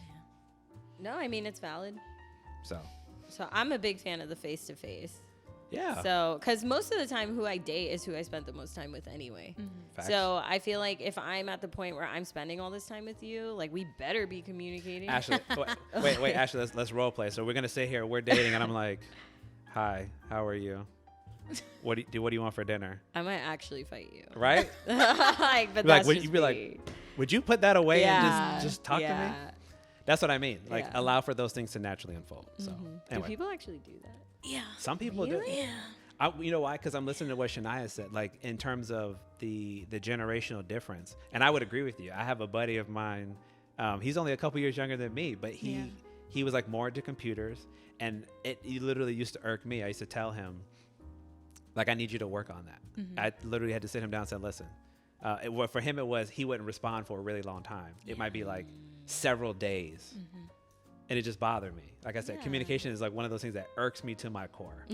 And so I told him, like, listen, I need you to work on that. Because as my friend, like, especially if I'm telling you certain things that are really important, I need a response. Not in the moment, maybe not by the next day, but like after that, I'm expecting something. Yeah. You can't be stringing me along for days here. And I think that's kind of similar to dating. I think when you're talking to somebody, particularly if it's a heavy issue or just something that's important to you, you don't want to allow that to just kind of sit there, get ignored, or pretend it didn't happen without the expectation that at some point we're going to sit down and actually have a discussion about it. Yeah. I think that happens to a lot of folks, but some people just are natural to like, I'm good with just telling you this via phone. I think sometimes it's kind of confidence. Yeah. It's hard for a lot of folks to confront. Yeah. And I don't mean confrontation in a negative context. I mean just being able to address an issue. Yeah. It's hard for them to sit down, like you both are looking at me and like, oh my God, I don't even know what I'm going to say. I'm just going to write this out, and then I'm going to send this as an email, and hopefully Shania won't bite my head off. And then you might be like, are you serious? Yeah. You could have just came over and that was a 5-minute conversation. Yeah. And you had me freaking out for like a week because we couldn't sit down for a week. Yeah. So again, I'm assuming because I have to fill in the blanks on my own because we're not talking about it. I do think though, that people, just because they're talking to you, it also doesn't mean they're expressing themselves authentically. Of course not. So I do think, like, especially like in my experience, men, they tend to stonewall a lot. But I think it's also because they are not being honest with themselves. It can be. No, it absolutely, it can be. That's why you heard me say, and I will say it over and over again, that's why I challenge us to be better. But I also try to give that grace, understanding that so many of us don't learn that stuff. So that when I think about when you're going to take somebody seriously, like you're going to go on a date with somebody, I'm kind of skipping the gun, but whatever. We're just going to roll with it. So we're going on a date. I have certain criteria that I'm looking for. I'm sure you have some criteria. I'm sure you have some criteria. Again, I said communication is very important to me. So if there's an issue, like I want somebody, you might say, I want somebody who is comfortable expressing how they feel and what they think to me. Now, I understand that we're getting to know each other, and you're not going to pour your soul out to me overnight. I totally respect that because I'm not going to do that for you. But I'm hoping that over time, you see that I provide a warm and inviting space, that you want to talk to me about things, and that I will do that in return. Is that fair to say so far? Okay. So that's the expectation. That's the situation that we're setting there. If at that point, that person in the beginning is showing me that they're not willing to be expressive, the first thought I'm going to say is, you maybe should move on. You probably do not need to continue to engage with that person because they clearly do not want to give you what you want, at least at this time. And timing absolutely matters, even if it's a good person or a good fit. Yeah. What would you say to that? I mean, I agree, right? And it kind of ties into the whole like point you made earlier about like relationships are voluntary, right? So you're just like exercising your autonomy not to engage in someone. Like me, I've gone on dates with men where I knew it wasn't going to work. Like I'm very like, with dating, I'm very picky. And it's funny because people are always like, you got nothing to worry about. I bet you've had so many boyfriends. I'm like, really? No. But in reality, it's because I realize that there is like a certain caliber of person that can keep up with me. Right. And then you're either choosing to participate fully in this relationship, or you are choosing to exercise your autonomy and you are choosing not to participate in it. Right. Because I mean, maybe I'm getting ahead, but in my past relationships, you know, I dated very strong men, you know, men who have very unique energies, personalities, like very center of attention type, you know, very funny, loud, expressive, like funny people. And, you know, my most recent relationship was with someone like that, but he was much more reserved than anyone I've dated historically. You know, I'm the more social one. I'm the more like outgoing one. And that to me was like a very new dynamic, but in a way I appreciated it because it helped me understand like I can kind of get along with almost everyone at this point. So I think at this stage in my life, for whoever I decide to take on as a partner next, it'll be kind of like, how do I adjust to that dynamic? Yeah. As opposed to like being very people pleasing. I think like historically, you know, I was in a relationship with someone for 4 years where he was an untreated person with bipolar disorder. So that took a big strain on me mentally. And it was an abusive relationship in the sense that there was a lot of manipulation, a lot of gaslighting, a lot of abandonment, you know. And then in my newer relationship, it manifested itself in bad ways. You know, I was like inherently holding a lot of things back because I didn't want to inconvenience my partner, because I wanted to be like the cool girlfriend or whatever, you know, the chill. Half the time I really was chill, but then, you know, the other half, you're kind of like, how do I verbalize this without coming off like a psycho? Because with the other guy, when I would verbalize even the littlest thing, it was like, we should break up. You know, but that was more probably a function of what he was struggling with. Of course. And I've learned like, men are complicated creatures as much as women like to say men are stupid or this or that. We're all complicated. And I think whenever someone chooses to like enter or exit a relationship, a lot of the time the person who's making that decision, how they treat you is a reflection of how they see themselves. I would submit to you, I think that's actually all people, not even just your partners. I think I needed to hear that. Thanks. Yeah. No, I think it's true. I was actually saying this to a client earlier. Like, let me give an example. One of my mantras is I say like, in order to expect the things that you want, you need to be prepared to give them first. So if for example, I know that I expect good communication, so I communicate well. I know that I demand respect because it's incredibly important to me. So I always offer respect first. So if you disrespect me, I can hold you accountable and say, hey, we're not going to do that because I don't even do that to you. And at some point you got to look in the mirror and be like, he's kind of right. So yeah. To me, it's because it's more about trying to mirror those expectations. So put the stuff out there that you know that you want in return. You want somebody to give you that warm, inviting space, then be the warm, inviting space, right? Because you know we don't want it to be disjointed where I want things from you that I'm not prepared to give to you. At some point, that can create frustration within the relationship. So when that point about people can be complicated, I fundamentally agree. However, I think understanding that people are inherently complicated, I would want to offer a certain level of patience and understanding to all people. That's going to be something that you're going to carry into any relationship with anybody that you're dealing with, colleague, friend, sibling, partner. It starts with how we fundamentally treat people. And then it's going to get more specialized the more you care about somebody because you're giving them more attention and time. Yeah.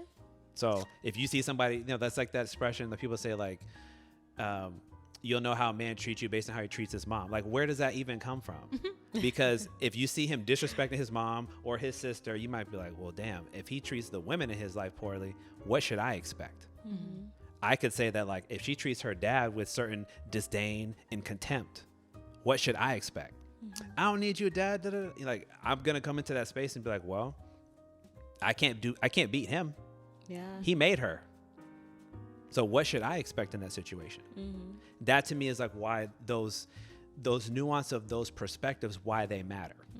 Again, that foundation of those early years, they set the tone for how we see ourselves, what we think we deserve. How do we try to be more open-minded to compromise with somebody else?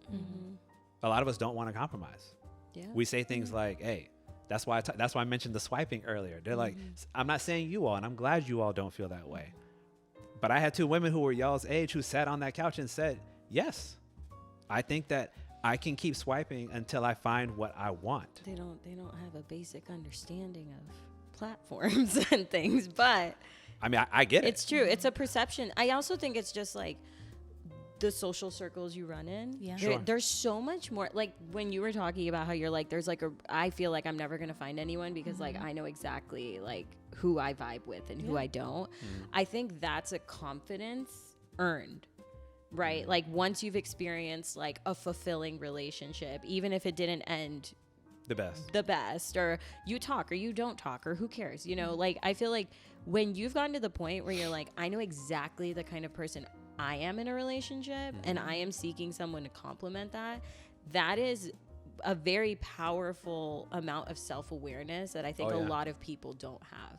Because like me in a relationship, I know who I am. I know I am a very strong partner to whoever I'm with. Yeah. But at the same time, like in being a strong partner, if your partner is not strong, you know, like that's where you start identifying, like, does this serve me?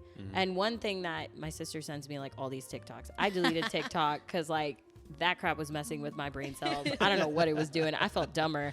I'm sure everyone else feels smarter. I felt dumber. It was me. I'm the problem. But my sister sent me a TikTok, and it was, again, like these like motivational type people. But I do think what she said was kind of true to a certain extent, where she said like, one thing that you cannot accept from a man is like, he has to be sure about you. You know, he has to be sure that he wants to be with you. Wait.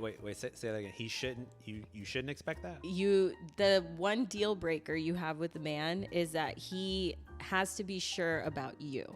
So he can be uncertain about his job, his school, his car, whatever. But he has to be certain that he wants to be with you.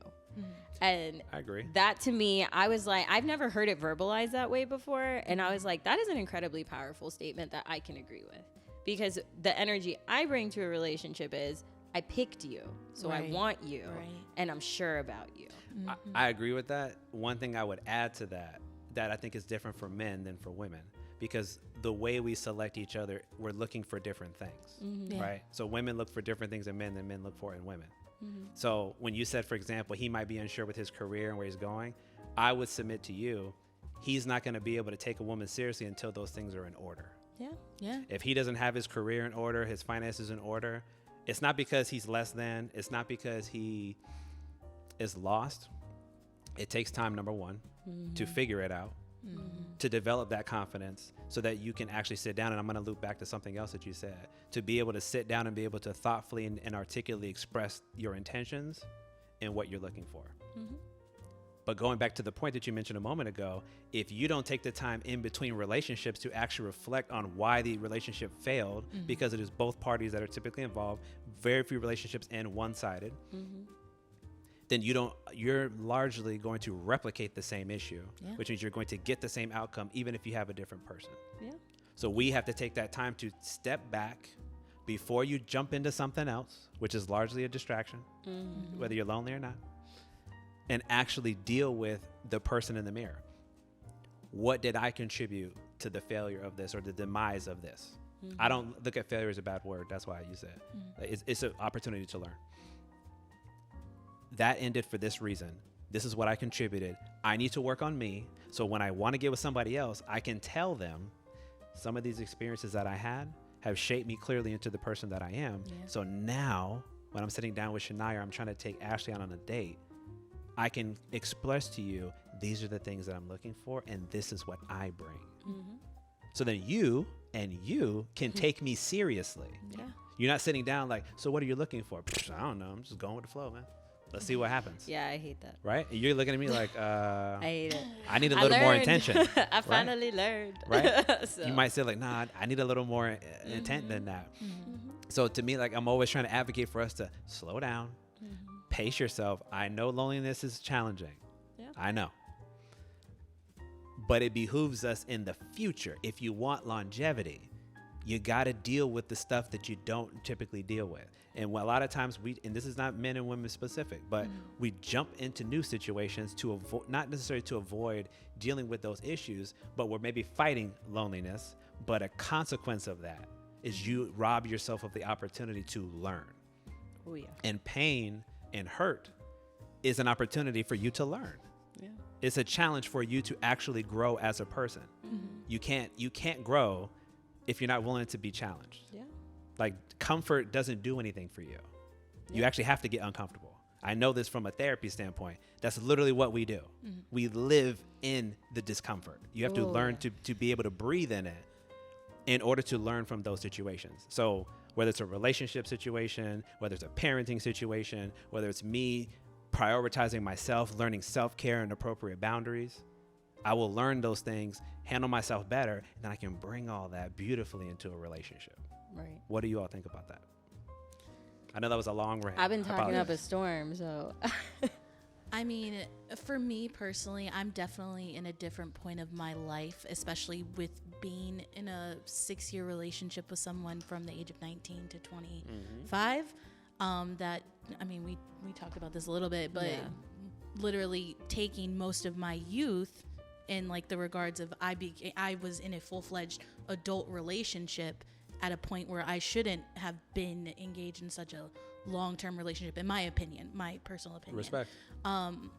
And so now that I'm older, I'm like, I want to just enjoy the company of people again, because it was so isolating. Like I had my friends, I had like my friends that I grew up with, I still hung out with them outside of my relationship, but it's more of like, I miss having a crush. I miss just having like somebody that like I could talk to and like hang out with and have a romantic relationship with. And it's not like this, okay, in 2 years we're gonna be married with kids and we're gonna have a house. I respect that. I'm more in like a casual relationship point of my life where I'm like, I would love to spend time with you for like up to a year or like up to like an undefined amount of time.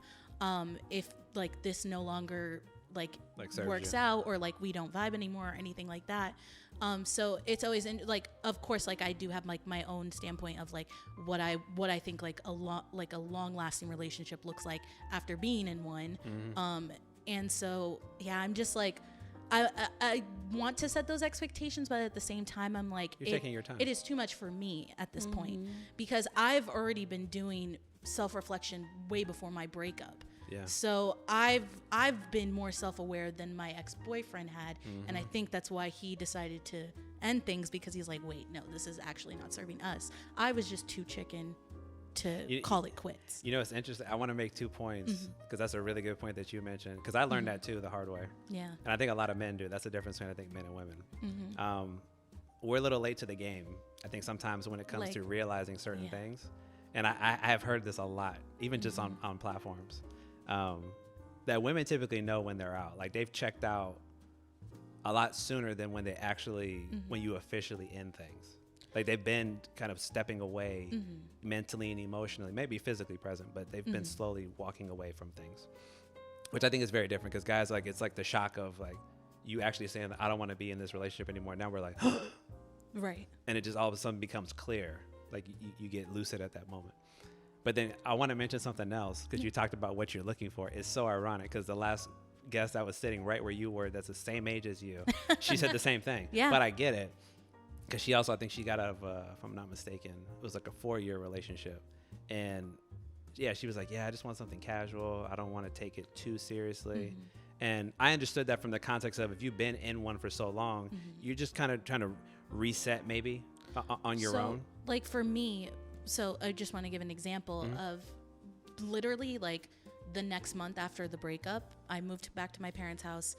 I became my own I would say like my own person again. I didn't have somebody to check up on.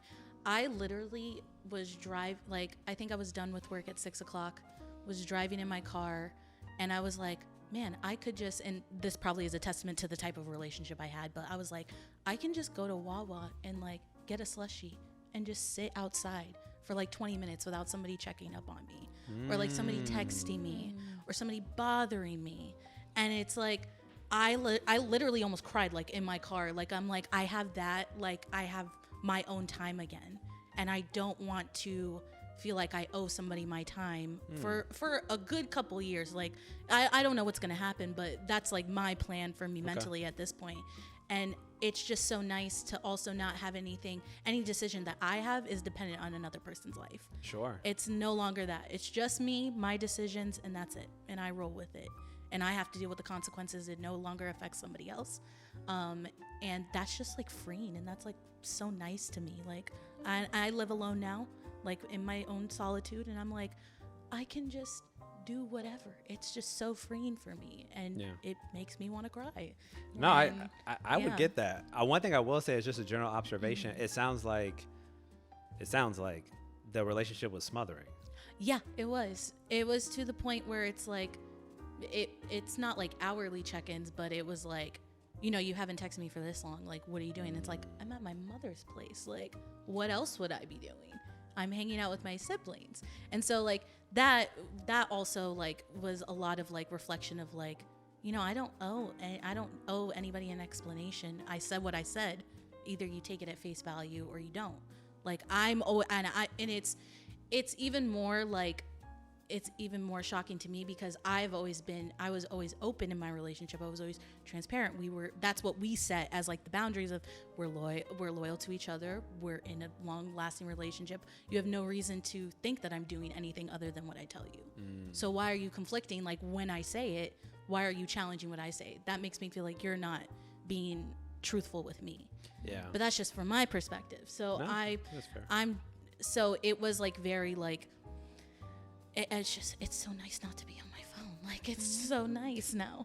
I can see that. I haven't had that personal issue in terms of relationship because there's no way I would deal with that. Yeah. But the reason why is because my father was like that with me. Okay. And my sister. So I knew that like that would never work. If somebody was like, I need to know where you are, you need to check in all the time. Like I know what it was like to check in every 10 minutes. Yeah. And I'm like, I will never do that. I don't want to put somebody in that situation. And I definitely don't want to have to feel like I need that from somebody, right? Because I think that can cause a person to feel more insecure and ask a lot of questions about what is it about what I'm telling you that you don't trust or you don't feel confident that was always the arguments. Like, it was always like, what do you mean? And it's like, by this inflection, like, of what word that you used, like, this is what led me to believe in it. And I'm like, but you know who I am as a person, so why are we even doing this right now? Like, we live together. It's not like I'm off doing, like, we lived together for a long span of time. And so it was just always, and it's just a lot to like, it's a lot to like sift through and like realize that, like, you know, yes, I had communication issues in the fact that at a certain point at like the later half of the relationship, I got to a point where I just didn't want to communicate anymore because you're going to challenge everything I say anyway. Why do I even open my mouth? You're going to tell me what I'm going to say. And it would get to that point in arguments where it's like, oh, but you're going to do this and storm off. And it's like, I wasn't before, but now I definitely am. Because now I'm just sick of whatever the hell is going on. And it's interesting you say it like that, and I appreciate you saying it like that. That's when I tell people, we call those self-fulfilling prophecies. Like when you like, okay, let's just say we're in a relationship. I like to just role play stuff. So let's just say we're in a relationship, and I'm constantly questioning things about you. Yeah. Right. Like just going off to the vibe of what you're saying.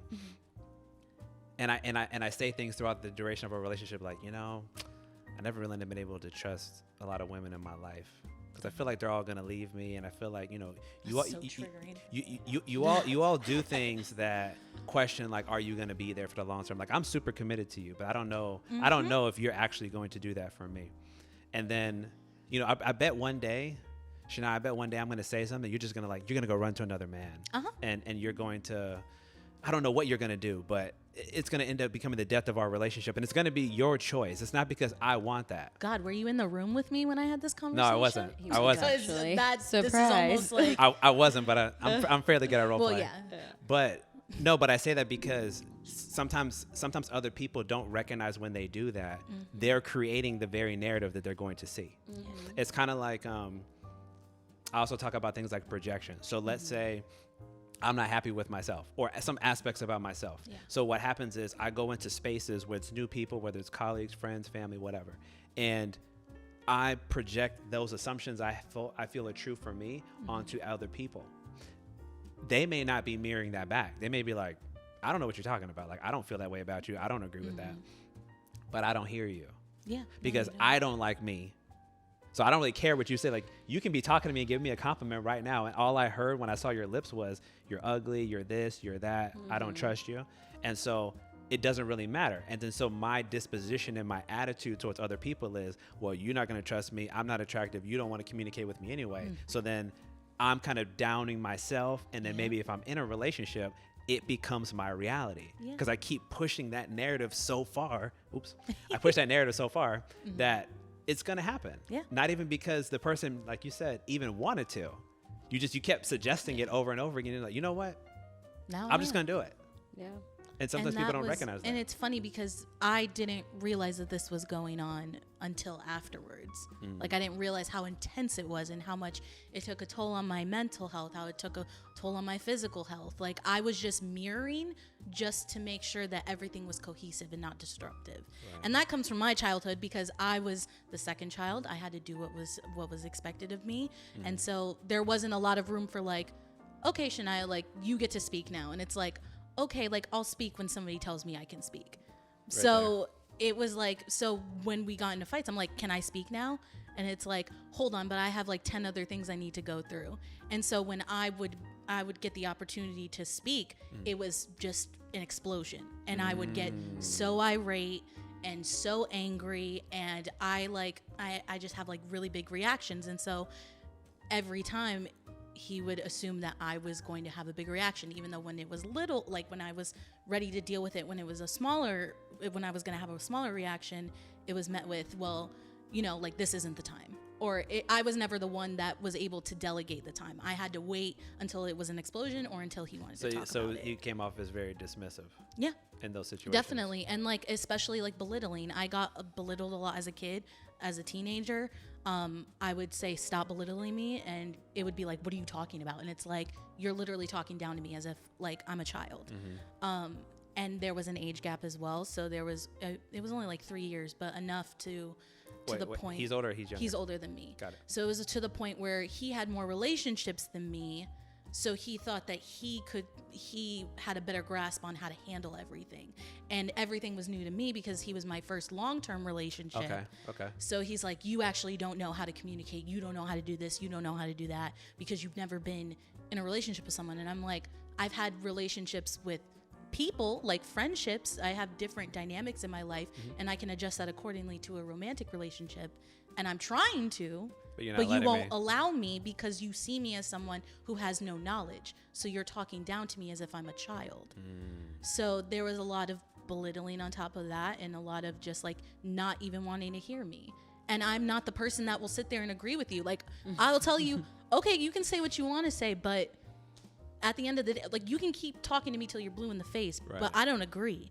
And so, and it was always like, you're so intense, you're so passionate. And it's like, well, I'm just trying to get my point across just like you did. Like, I don't understand why I'm coming off as passionate now. You know and what, you're not. You know what else is interesting about you making that point that I want to come back to you? When you say as passionate, but you also said, but you're dismissing me into the point where it gets explosive, right? It's so ironic. I was literally having this conversation with a client earlier today. But it's as a guy with his wife and his daughter. I was saying, because I've seen these examples before. Of course. Sometimes people who are not afforded the opportunity to talk about issues, they kind of develop this laundry list of things. So the one time you let me talk about it, I hit you with everything. What I was telling him earlier is that the reason why that's not particularly effective, number one, is automatically going to put somebody on defense because you're just rattling things off that I'm not prepared to actually discuss with you. Right. The manner in which we do it, obviously sometimes we're getting a little intense about it.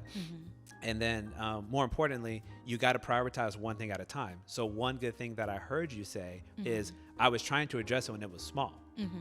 And I agree with that. If we want things to not escalate and get out of hand, we need to handle it when it's a smaller issue in a more timely fashion. Right. Maybe not in that moment because emotions are high. So we pause, take a little bit of time, maybe an hour or two, sometimes a little bit longer, and then actually discuss that issue so that it doesn't continue to fester. But if I sit there and I let 1, 2, 6, 10 issues over the course of weeks, months, even years, believe it or not, I've tied these conversations. Yeah. There should be no shock that the person's ears aren't open. They're not trying to understand. They're not trying to be a good listener and try to understand your perspective and why you felt like you couldn't discuss this issue. They just kind of shut stuff down. And so even when you said that out loud to me, I'm like, oh, that makes sense. So then he would need to work on giving you space to be able to actually address those issues. Right. Then more than likely, you wouldn't explode.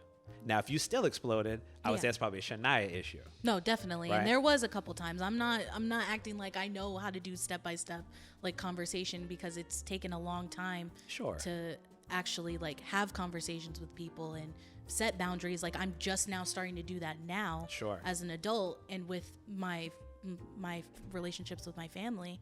So it's just like, if anything, this has better served me to like live through this. So like now I'm definitely more grateful, but there's a lot of like, there was a lot at the beginning of the breakup where I was like, it was just because like I wasn't too mending enough. Like I should have given more like leeway, but it's like I gave so much and I tried so hard that, and what's even more messed up, well, not messed up, I don't want to say it like that, but even more funny to me is that like he had the realization the 2 months before he broke up with me. Before then, he had no idea that he was feeling this way. I'd been working on it for like a year or two and like trying to fix it here and there to make it better because I chose to be with him, right? Like you guys were talking about, I chose to have you as my partner. But for him, it was like 2-3 months, like, actually, I don't choose you anymore because like this isn't what I want my reality to be anymore because I don't want to work on these things. And so it was a lot of like self-doubt for me of like I said, like, me being insecure and saying like, oh, well, maybe I should have done this differently. Maybe I should have done that differently. And it's like, no, but those were my values. Like, that's what I held like as my standard. I shouldn't feel bad if he didn't want to reciprocate that for me. 100%. So 100% I would agree. And even the fact that you're saying that he had that epiphany, you know, those are things that could have been discussed obviously a long time ago. Right. If you, again, going to their point, if you allow for that time to actually think those things through, then when you sit down with your partner, you can actually thoughtfully engage with them and say, hey, where are we going? Are we on the same page? Do we still want the same things? I talk a lot about like shared vision for like a family. If you're not on the same page, like eventually you're going to diverge at some point because you don't really know what direction we're going in. Right. That's I also talk about, which I'm going to pause that for a second, but I talk a lot about being intentional. And to me, that's a part of being intentional. So if we don't create a narrative or a story of how we want our lives to play out, we're probably going to end up drifting away from each other. Not because it couldn't work, but we didn't try to get on the same page about what we both wanted and how we were going to make that become reality. And I think a lot of people, that's why they walk away, I would make the case, possibly prematurely, because they don't make those intentional steps early on in the process. Maybe not like date one, but you know, maybe month 1, month 3, month 6, like where are we trying to go with this thing? And so I think a lot of it also has to do with like our age. So when we're younger, we're typically not thinking about these things. I don't fault them because I also had years to learn this stuff, to be fair. So I don't begrudge any of you that don't know how to do this stuff immediately. I know it takes time. Yeah. Totally. But part of us engaging in this is to plant seeds, hopefully, for some people who maybe haven't had these experiences. Maybe they may not have to get hurt or may not have to go through some of these issues and say, you know what? I connected with her story. I'm going to try my best to not replicate what they said they had to go through and maybe be more intentional in who I choose or making sure that person wants the same things that I want. So that way we have not a guarantee, but a higher likelihood that it could work for the long term. Yeah. So anyway, let me pause on that one because we're going to come back to some of the dating stuff. I want to pivot just for a moment. I'm going to ask this question differently because this is always a complicated question.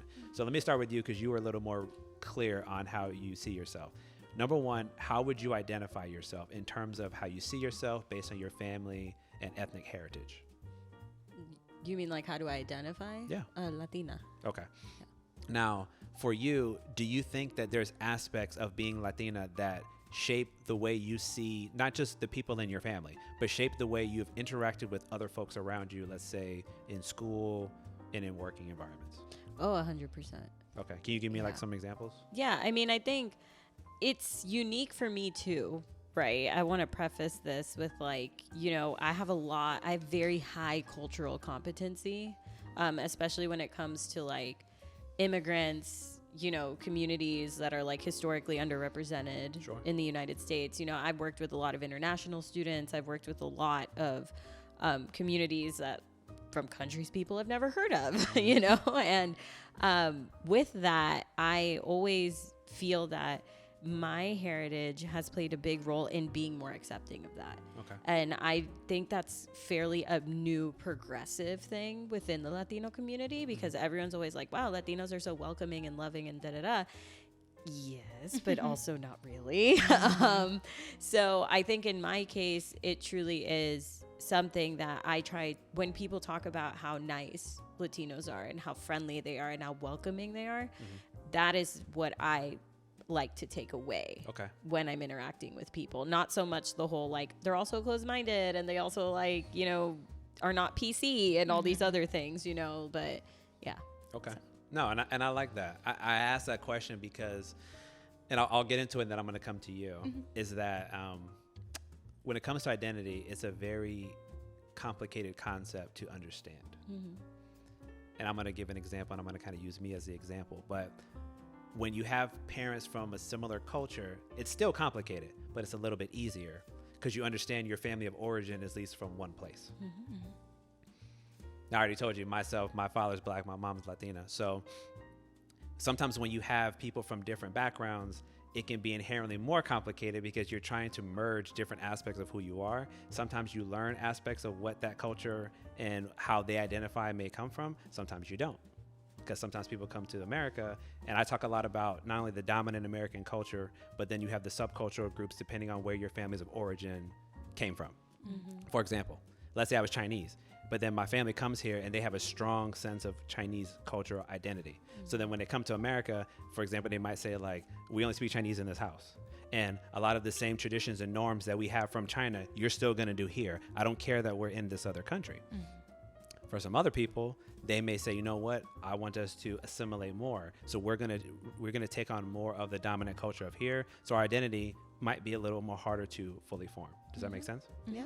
So with that being said, now I'm going to come to you. Same question. How do you identify based on your family of origin? Yeah, that's hard for me, just because I haven't realized it until adulthood, but definitely first and foremost identify as African American because that's most easily how I'm perceived by others as well. And I'm also Puerto Rican, so I'm Hispanic as well. But I definitely have more of a closer tie with being Black and being African American, especially because my mom also grew up around Black people and Hispanic people predominantly, but mainly all of her partners as well have been Black, so I've grown up with being It's Black. more normalized. Yeah, it's more normalized for Sure. me. And she didn't come into her roots of being Puerto Rican until later on in life because she was told to, especially because she was in Washington, it's a little bit more white, and they lived in the countryside. It was more of like, you are white, like you're not Hispanic, like you don't speak Spanish in public, you don't tell people that you're Hispanic. That's what, like, my grandpa, who's from Puerto Rico, told her, that like, you don't speak Spanish, you are white. Right. And so not until she became an adult, and I would say like into her like late 20s, 30s, did I start seeing more of like the Hispanic side of my family and like more connected with being Puerto Rican. So it's just harder for me because my dad is very proud Black man. Like, I get like the traditional like black talks that you get when you're a kid. I got taught, like, my mom was always for it, and my mom always knew that that's how I would be identified as well. As soon as I go into school, school or in just public settings. So that is more like easily accessible to me. Sure. And it's easier because that's how people will see me. I agree. But the reason why I like talking about it is because it's also not about how people perceive you, but how you see yourself. And I don't know how I see myself. But, and I appreciate the honesty. But I say that, again, because it's a very nuanced discussion. I remember the expression I heard when I was growing up was, you are who your father is. That's interesting. That's what I heard. And my dad's Black. So that's what it was. Yeah. But a little bit different than you, I have a very strong, to use your words, I have very strong rooted experience in both sides of my family. That's good, yeah. So I grew up with both of them. The Black side a little bit more, so I'm just a little bit more competent in that area, so to speak. But I grew up with both of them, so I feel very comfortable in both.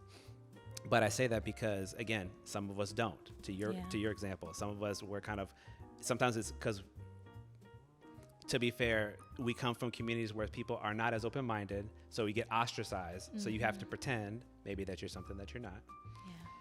Which is, again, I obviously don't agree with. But I also know in the reality, depending on where you grew up, the environments that you're in, I don't want to say it's for the best, but it may have allowed for a little less stress, let's say, in one's life. But we're in a different age now. Yeah. And so my hope, and the reason why I like talking about it, again, because this is hard. I don't even, I know who I am, but it's very hard to talk to people while they're in process of figuring out who they are, even those that think they know who they are, and then there's information that they learn later that challenge the way that they see themselves. I'm here for that, because there's a lot of us that go through this experience, even the immigrant experience. That's why I brought it up. Even if your family's from the same place, you're still having to acclimate to a new environment. Even though you all are very close to, I'm saying us because I grew up in America and I subscribe most part to the American culture. You are the closest to us, and yet it's still different enough that you still have to adjust, right, being into the space, like you said in the very beginning of this discussion. So I appreciate everything that you guys said there, because I just think it's one of those things that I would invite us to talk about it more, because it is hard. And a lot of us that come from families, so to use myself as an example, my father couldn't talk to me about it because he don't know what it's like, because it's not his lived experience. And to take it a step further, which Latinos and Black people have to deal with, so me and my sister look very different. My sister's extremely fair skinned because she looks like my mom's side of the family. So you talked about perception, right? So I fit in very well because when you looked at my mom and my dad, like, I look like a combination of the two. My sister just looks like she's from my mom. She does not look like she's Black at all.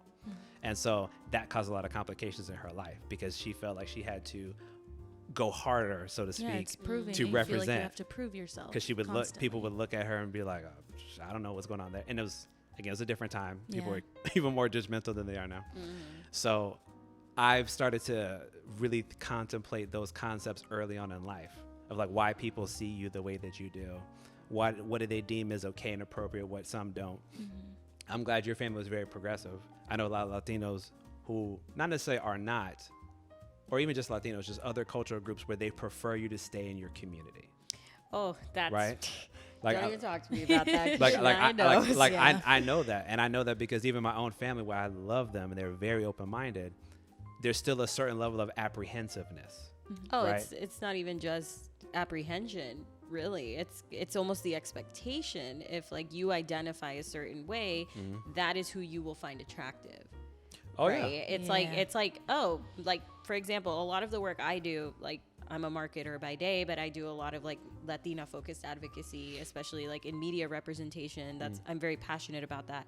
And I've only ever dated interracially. Okay. And for the most part, like my first boyfriend was like a white American. My second boyfriend was like Asian and Latino. And then my third boyfriend was Central Asian. Okay. So, that's like a range, and no one is like a full regular Puerto Rican, right? No one's like me where a lot of us are mixed up with a lot of other things. Exactly. Right. But no one came from like my background, right? No one was like me. And I think when you identify very strongly with your culture, I think it's very hard to sacrifice the expectations of your family in service of your personal wants and needs. Oh, yeah. Like, I think that's something, because that's ultimately, like, with full respect to, like, my most recent ex, he's, like, an incredible person, very intelligent. I respect him a lot. That's ultimately what he attributed our relationship to. He said, the cultural differences are too big for me. My family won't accept you. So before this continues growing, we need to end it now. Can you tell me what country he's from? Kazakhstan. Okay. It's in between China and Russia. Oh no, I know where that's at. Just in case. No, I know where that's at. I actually used to work with international students too. Yeah, so you know. I know a little bit. Yeah, that's near Russia and Uzbekistan. Yeah, and it's an interesting. I obviously did not interface with people from that country very often, but ultimately I did find that there is this misconception that if you are in the U.S., you are an American. That is what I see a lot of immigrants kind of see. They're like, if you live here, especially for an extended amount of time, wherever your passport's issued from, that's what you are.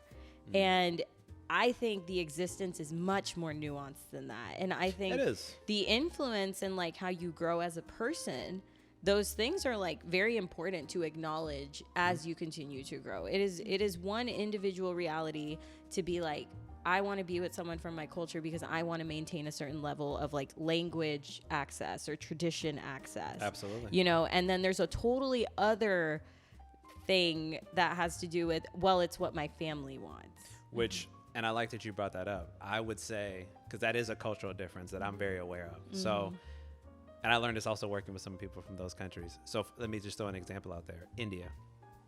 So there's certain communities, I would say, outside of the West, particularly in America, where collectivism is more important than individuality. So when you grow up in America, we're taught to prioritize what you think and how you feel, and that's the most important thing. But a lot of those countries, that's not true.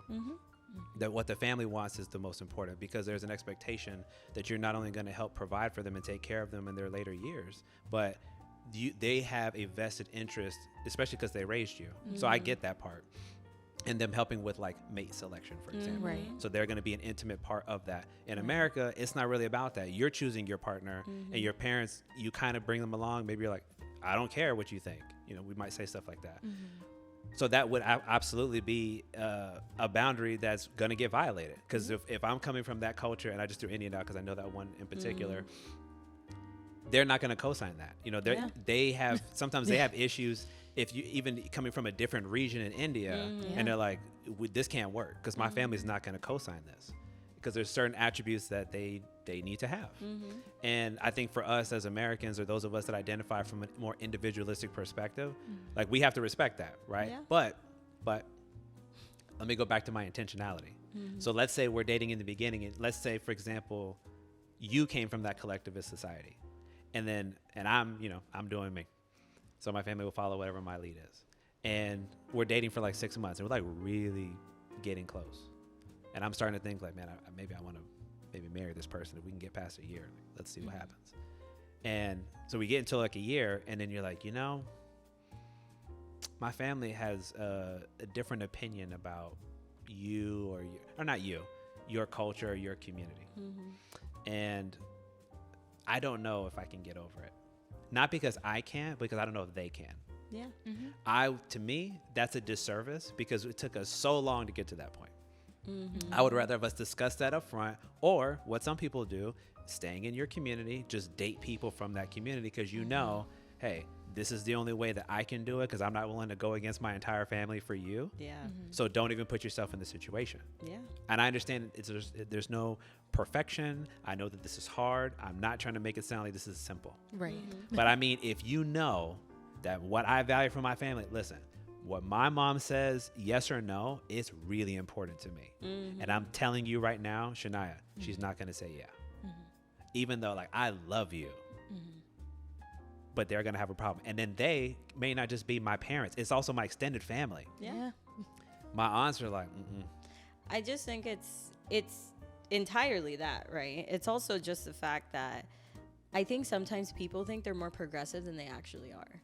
Oh, I would say that too. I think that's not even something that's unique to like cultural differences, right? That could be as simple as like, you enter a relationship, you're both students, and then you graduate together, and then someone starts making a lot of money and the other person isn't, and then you're kind of like, what do I do? Yeah, you're like, oh, I don't like that my wife out earns me, and maybe I have to be the stay-at-home husband, And I think when you reach a certain age, and realistically in this relationship, I did everything right.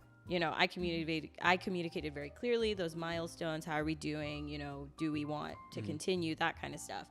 But I do think people, when they struggle with like different versions of themselves, it's hard to reconcile that for someone else. And that's why I say like a lot of the times it's not even anything to do with you. Maybe you're just you're the sacrificial lamb. Right. You could be. For however they need it, the mental gymnastics they have to go through to make it make sense, right? But I do think that it's not even just a cultural thing at that point either. It's just like an individualistic thing. How much am I willing to go for my partner? You know, and how much am I willing to go for myself? Because when you love someone, maybe I read too many books growing up, probably. But I do believe, like, when you love someone, things based on your actions and your advocacy, things have a way of working themselves out. I think they can. So. The reason why I had to, and these are things, when I say this, these are not things I intuitively grew up with. Like, I grew up American, so, like, I'm all about me and what I want. I didn't grow up thinking, like, yes, my family, what they say to me is important, but it's not going to change my opinion. Oh, it would have to be. It would have to be like a multitude of people. Like, are you sure you want to do it? Like, it would take that for me, not just one person saying like, I don't know if you should do that. I'm like, no, I'm gonna trust in myself. You with me or not? Yeah, I'm not like I'm not quite that much. It's okay. It's okay. Yeah. I'm just saying that's my perspective. Just sharing though. It's like, I do believe in the collectivist mindset of that in some point. Like I do believe like who you marry or who you form a family with needs to get along with your family. Like, no, I agree with that part. I don't mean that I don't want them to have a relationship with my family. What I'm saying is, in terms of like collectivist versus individualistic, from a collectivist perspective, my wants are not going to outweigh the wants and desires of my family. It's just not.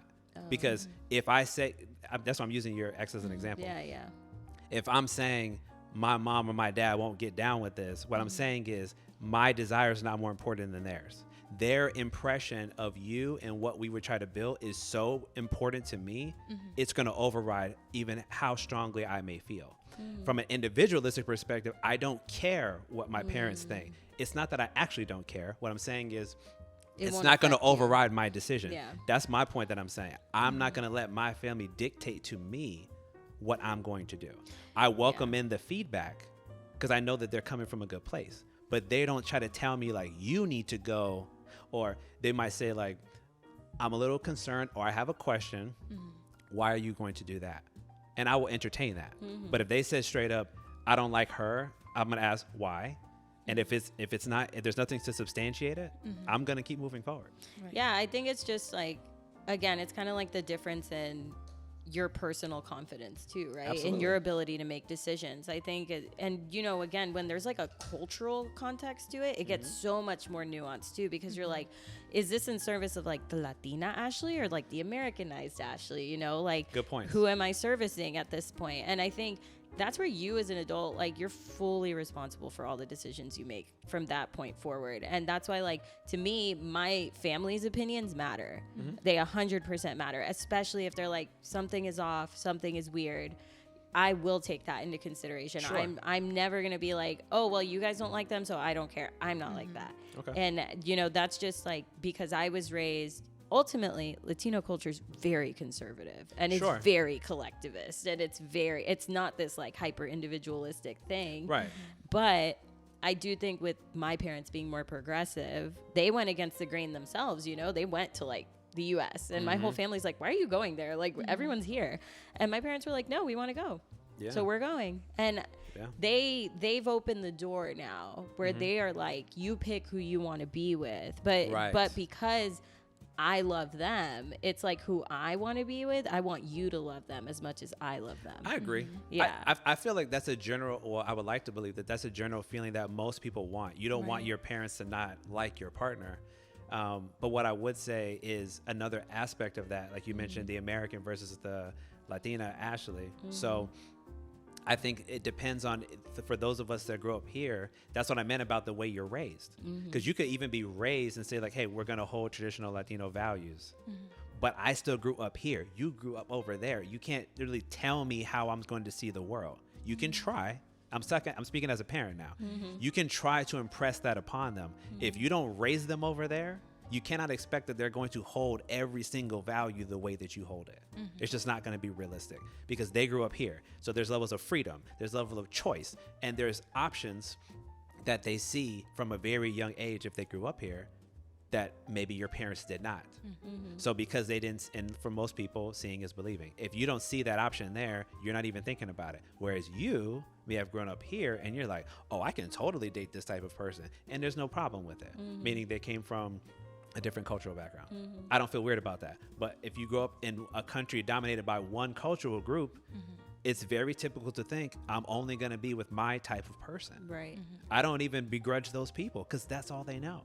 Yeah. Even if they expose themselves to, you know, going to school or being in another country. Yeah, it is a very like, it's a learned behavioral thing. And it's also very, I think, you know, to word it not delicately, I think it's also just ignorance.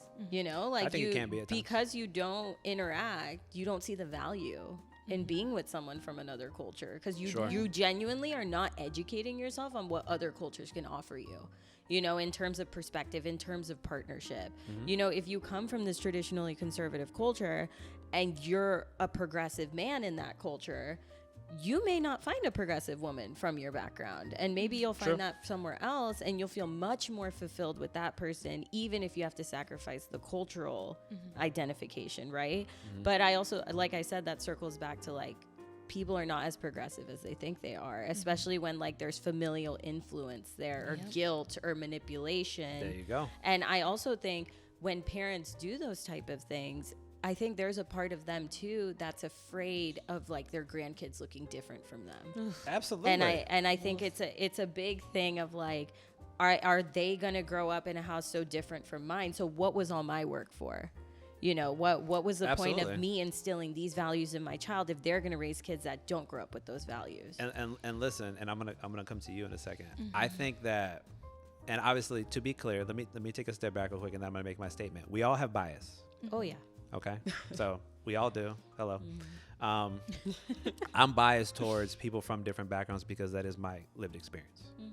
I'm not against people who come from one dominant cultural group, but I'm biased because I know what it's like to be in my body and to have these experiences and to connect with fellow people who also have a similar lived experience like that. But I say that because I'm biased, I know I'm more open-minded because my parents had to be somewhat open-minded for me to exist. Yep. If they were so close-minded and conservative in that regard, like there just couldn't be a me. Not that I'm special, but my point is, because I'm not. Wait, you are. No, I'm not. I'm not. But I make that point because for those people, I said the bias. So those people who grow up in a dominant culture where everybody's essentially one thing. And I know, I don't want to get into the nuance of like, well, you're like 5% this. I mean, just for the most part, you're visually and ethnically, you're one thing. It's understandable that you are going to stick within that cultural group because that is what's normal, what has been normalized to you, I should say. As opposed to those of us that have had to navigate different cultural groups, we understand it's not scary. It is challenging. It's different. But it's not scary. Yeah. It's just different. And different isn't bad. But if I haven't had those lived experiences, I might be much more apprehensive, and that's just me. Now factor in my parents. To your point that you just mentioned a second ago, I want my kids to look a certain kind of way. I want them to speak this type of language. I want them to eat this type of food. I want them to value these types of things. I actually respect those people who say, I want us to stay in this group. I don't want to deviate. I don't begrudge them. I respect that they say that. But I also invite those that are willing to venture out, to not be afraid to do so, but make sure you're being honest with yourself. To your point, don't tell yourself that, yeah, I'm willing to go against the grain, or my parents don't really want me to do it, but they're somewhat okay with it, but I'm going to take the charge and do it anyway. Like, be honest with yourself. Don't deceive yourself and say like, yeah, I can do it. And then your parents say no. And then you're like, okay, I guess I got to say no. Yeah. And but it's also just a friend of mine explained it really, the one with the dating app, she's great. She was like, she's like, that's a cultural difference though, how you view things. Because I remember my ex said once, if it doesn't come easy to you, it probably isn't meant for you. And I remember like in a conversation we had, I was like, I like fundamentally disagree with that, and I that's my lived experience as a woman, especially one that like, I didn't grow up with money. So not that I never starved, but I wasn't affluent. Sure. So, I do know what it is to like have to work and go to school. I never had the luxury of like being a full-time student. And I think in that sense, when you kind of grow up with these different perceptions, your mind just, I don't know, it like functions on a different level. Yeah. The way that you perceive things in terms of difficulty and what's meant for you. And she's like, oh, well, that's like, that's a very Islamic thing, is like, your destiny is like pre-written for you. Inshallah. Yeah. And she, she explained that to me, and I was like, that is a certain level of influence I didn't acknowledge before. And I think that's where the cultural competency comes in, right? Like, you're willing to understand and accept, but you can't understand and accept if no one explains it to you. Of course. So it's so much communication required, and I think it's like you're either mature enough to have it or you're not. Yeah. And in my experience, I've always been the one that's like, let's talk about everything for as long as possible. That's why we're here. Yeah. And no, it's also just like, I learned a lot about myself in that relationship, and I think one of them is like truly how progressive I am at the end of the day. Maybe my partner was not, but I am. Could have been. So, and I do think that you know, there's value in that moving forward. You know, you learn what you are willing to tolerate. You learn what you're not. You learn when to identify like uncertainty and when you're not. And to your point, like, why do people wait? Yep. When they know their limits to a certain extent, you know, and that was like my big thing was like, we had a connection. We have this whole, like, we understand each other. We get along. We never fight. We love each other. But at the end of the day, like, you are fully responsible for knowing your limits. You know, you are fully responsible for yourself, especially as an adult. And that doesn't matter if your parents are alive, they're dead, they live next door, they live with you. At the end of the day, like, you got very limited years on this planet with your parents and family and friends, you know? So you in your confidence, in your autonomy, making decisions for yourself, you have to understand your own limits and then what you sacrifice and what you give to things. I agree. So No, I agree. I think that's why I talk so much about intentionality, but also why I told you communication is so important to me, because I see it in so many different angles of how we end up leading to demises of relationships in a lot of cases that, again, either it didn't have to happen, meaning we exited prematurely, or we gave too much time to a situation that ultimately was not going to pan out because we knew pretty early on that there was some fundamental aspects about who we are, what we want, that we're not in alignment with. So when I talked about the shared vision earlier, that's what I mean. What are you looking to achieve here? What is it that you're seeking out of a partner at this point in your life? And you need to give me a thoughtful answer, because I'm going to give you a thoughtful answer. Right. And if you can't do that, that's an immediate concern for me that you're not ready. It's not that you're a bad person, but the timing ain't right because you don't even know what you want yet. Yeah, and I think that's a big thing in general, right? I don't even think it's unique to like my situation or your situation. It could be even applied to your friendships, you know? It's Absolutely. also like, am I in a place to be able to like give authentically to someone? Am I in a place to be able to treat them not as I want to be treated, but as they want to be treated? You know, like it's very like a fundamental part of recognizing those parts of you. What are my strengths? What are my weaknesses? And giving it more than like 2 seconds thought. Because I know our generation is very like, let's just go with the flow. The world's going to end in like 20 years, climate change, whatever. And it's like, you're still going to get old. You know, you're still going to have to make these decisions. You're going to be around maybe a little longer than you think. Yeah, like God willing, right? But it's very like, it's telling to me that people think they have all this time. And then also that people think they have no time. Oh, yeah. And that makes like for some weird dynamics in society. Ashley, you're getting there already. Like, you're hitting right where I'm trying to go. Okay, Shania, let me ask you that question now, because I think she just brought up a good point. So now we're talking about timing. This isn't even an exact question, but I'm just going to roll with it. So I agree with her that there's and it's different for men and women, to be clear, but the timing is a very interesting concept. So let me kind of throw out a scenario. Let me see where you want to take that. In my experience, one fundamental difference between men and women is biology, and biology in terms of children and child rearing. Meaning, in my experience, and a lot of the men that I've worked with and talked to, women are typically going to be the ones that are going to promote and encourage long-term committed relationships and marriage, not because men don't want it, but because there's levels of security that women want from men, particularly when you're talking about if they want children. A lot of this is predicated on whether they want children, because if you don't want children, you can just date however you want to. You can be married or have a long-term relationship. But the premise is if you want children. We know there's a time limit on when you need to start doing that. Not as in you need to start yesterday to panic, and not you have forever, like some people feel. There's levels to this depending on how old you are, when you know that you want these things, and how intentional are you going about it. So with that being said, have you thought about, or are you maybe thinking about, is that something in the cards for you? I don't want to say down the road, just in the future. Let's start there. Is that something that you believe that you want in your future? Like having children and raising a family?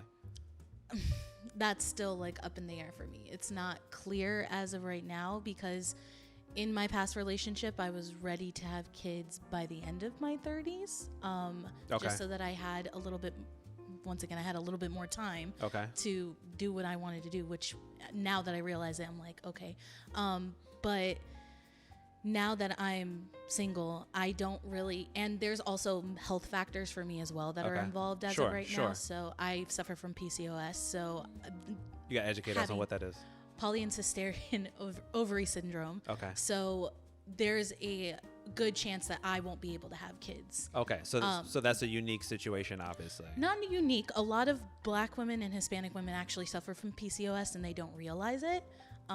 So it's not unique to me, but definitely it would be unique into like how I would go about like having children would be unique. Like I would have to put more effort in than probably a normal person would of just like, okay, like I'm ovulating, who doesn't have that challenge. Let's have a kid. Yeah. Okay. So there would be a lot more plan and prep in my process. Okay. But because of that, it's deterred me from having children, and I'm more upfront about it now too with people. I've been more upfront about it too when people want to get a little bit more serious in a relationship with me, and I'm like, well, I have PCOS. The probability of me having children is low, but it's not impossible. Okay. And I am open to having children, but when I think about my life, that comes very later on, like my 30s, because I grew up. And this is because of my childhood. I grew up having to help raise my siblings. Respect. That I want more time to myself. I want more time to enjoy my life. And this is the first time I've lived alone ever by myself, by the way. And it's only been like 5 months. And I feel like I'm going crazy sometimes because there's not somebody there talking to me. But like literally before that, I've always been with somebody or there's always been people around me. Sure. So it's more of like, now I have the decision to make for myself instead of like my mom being like, okay, time for grandchildren. Like, are you going to spit out a couple in a couple years? Or like my siblings making a joke, like, who's going to be the first? Is it going to be you? Is it going to be me? Who's going to take the bullet? Sort of thing. Okay. So it's interesting and it's up in the air for me. I'm not set on anything as of right now. Okay.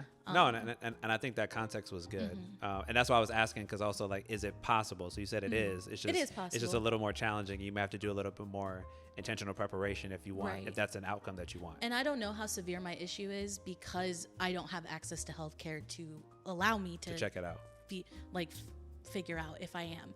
Okay. And because of that, like, I'll just never know until I actually try. Okay. Or unless I have the money to figure out if I can try.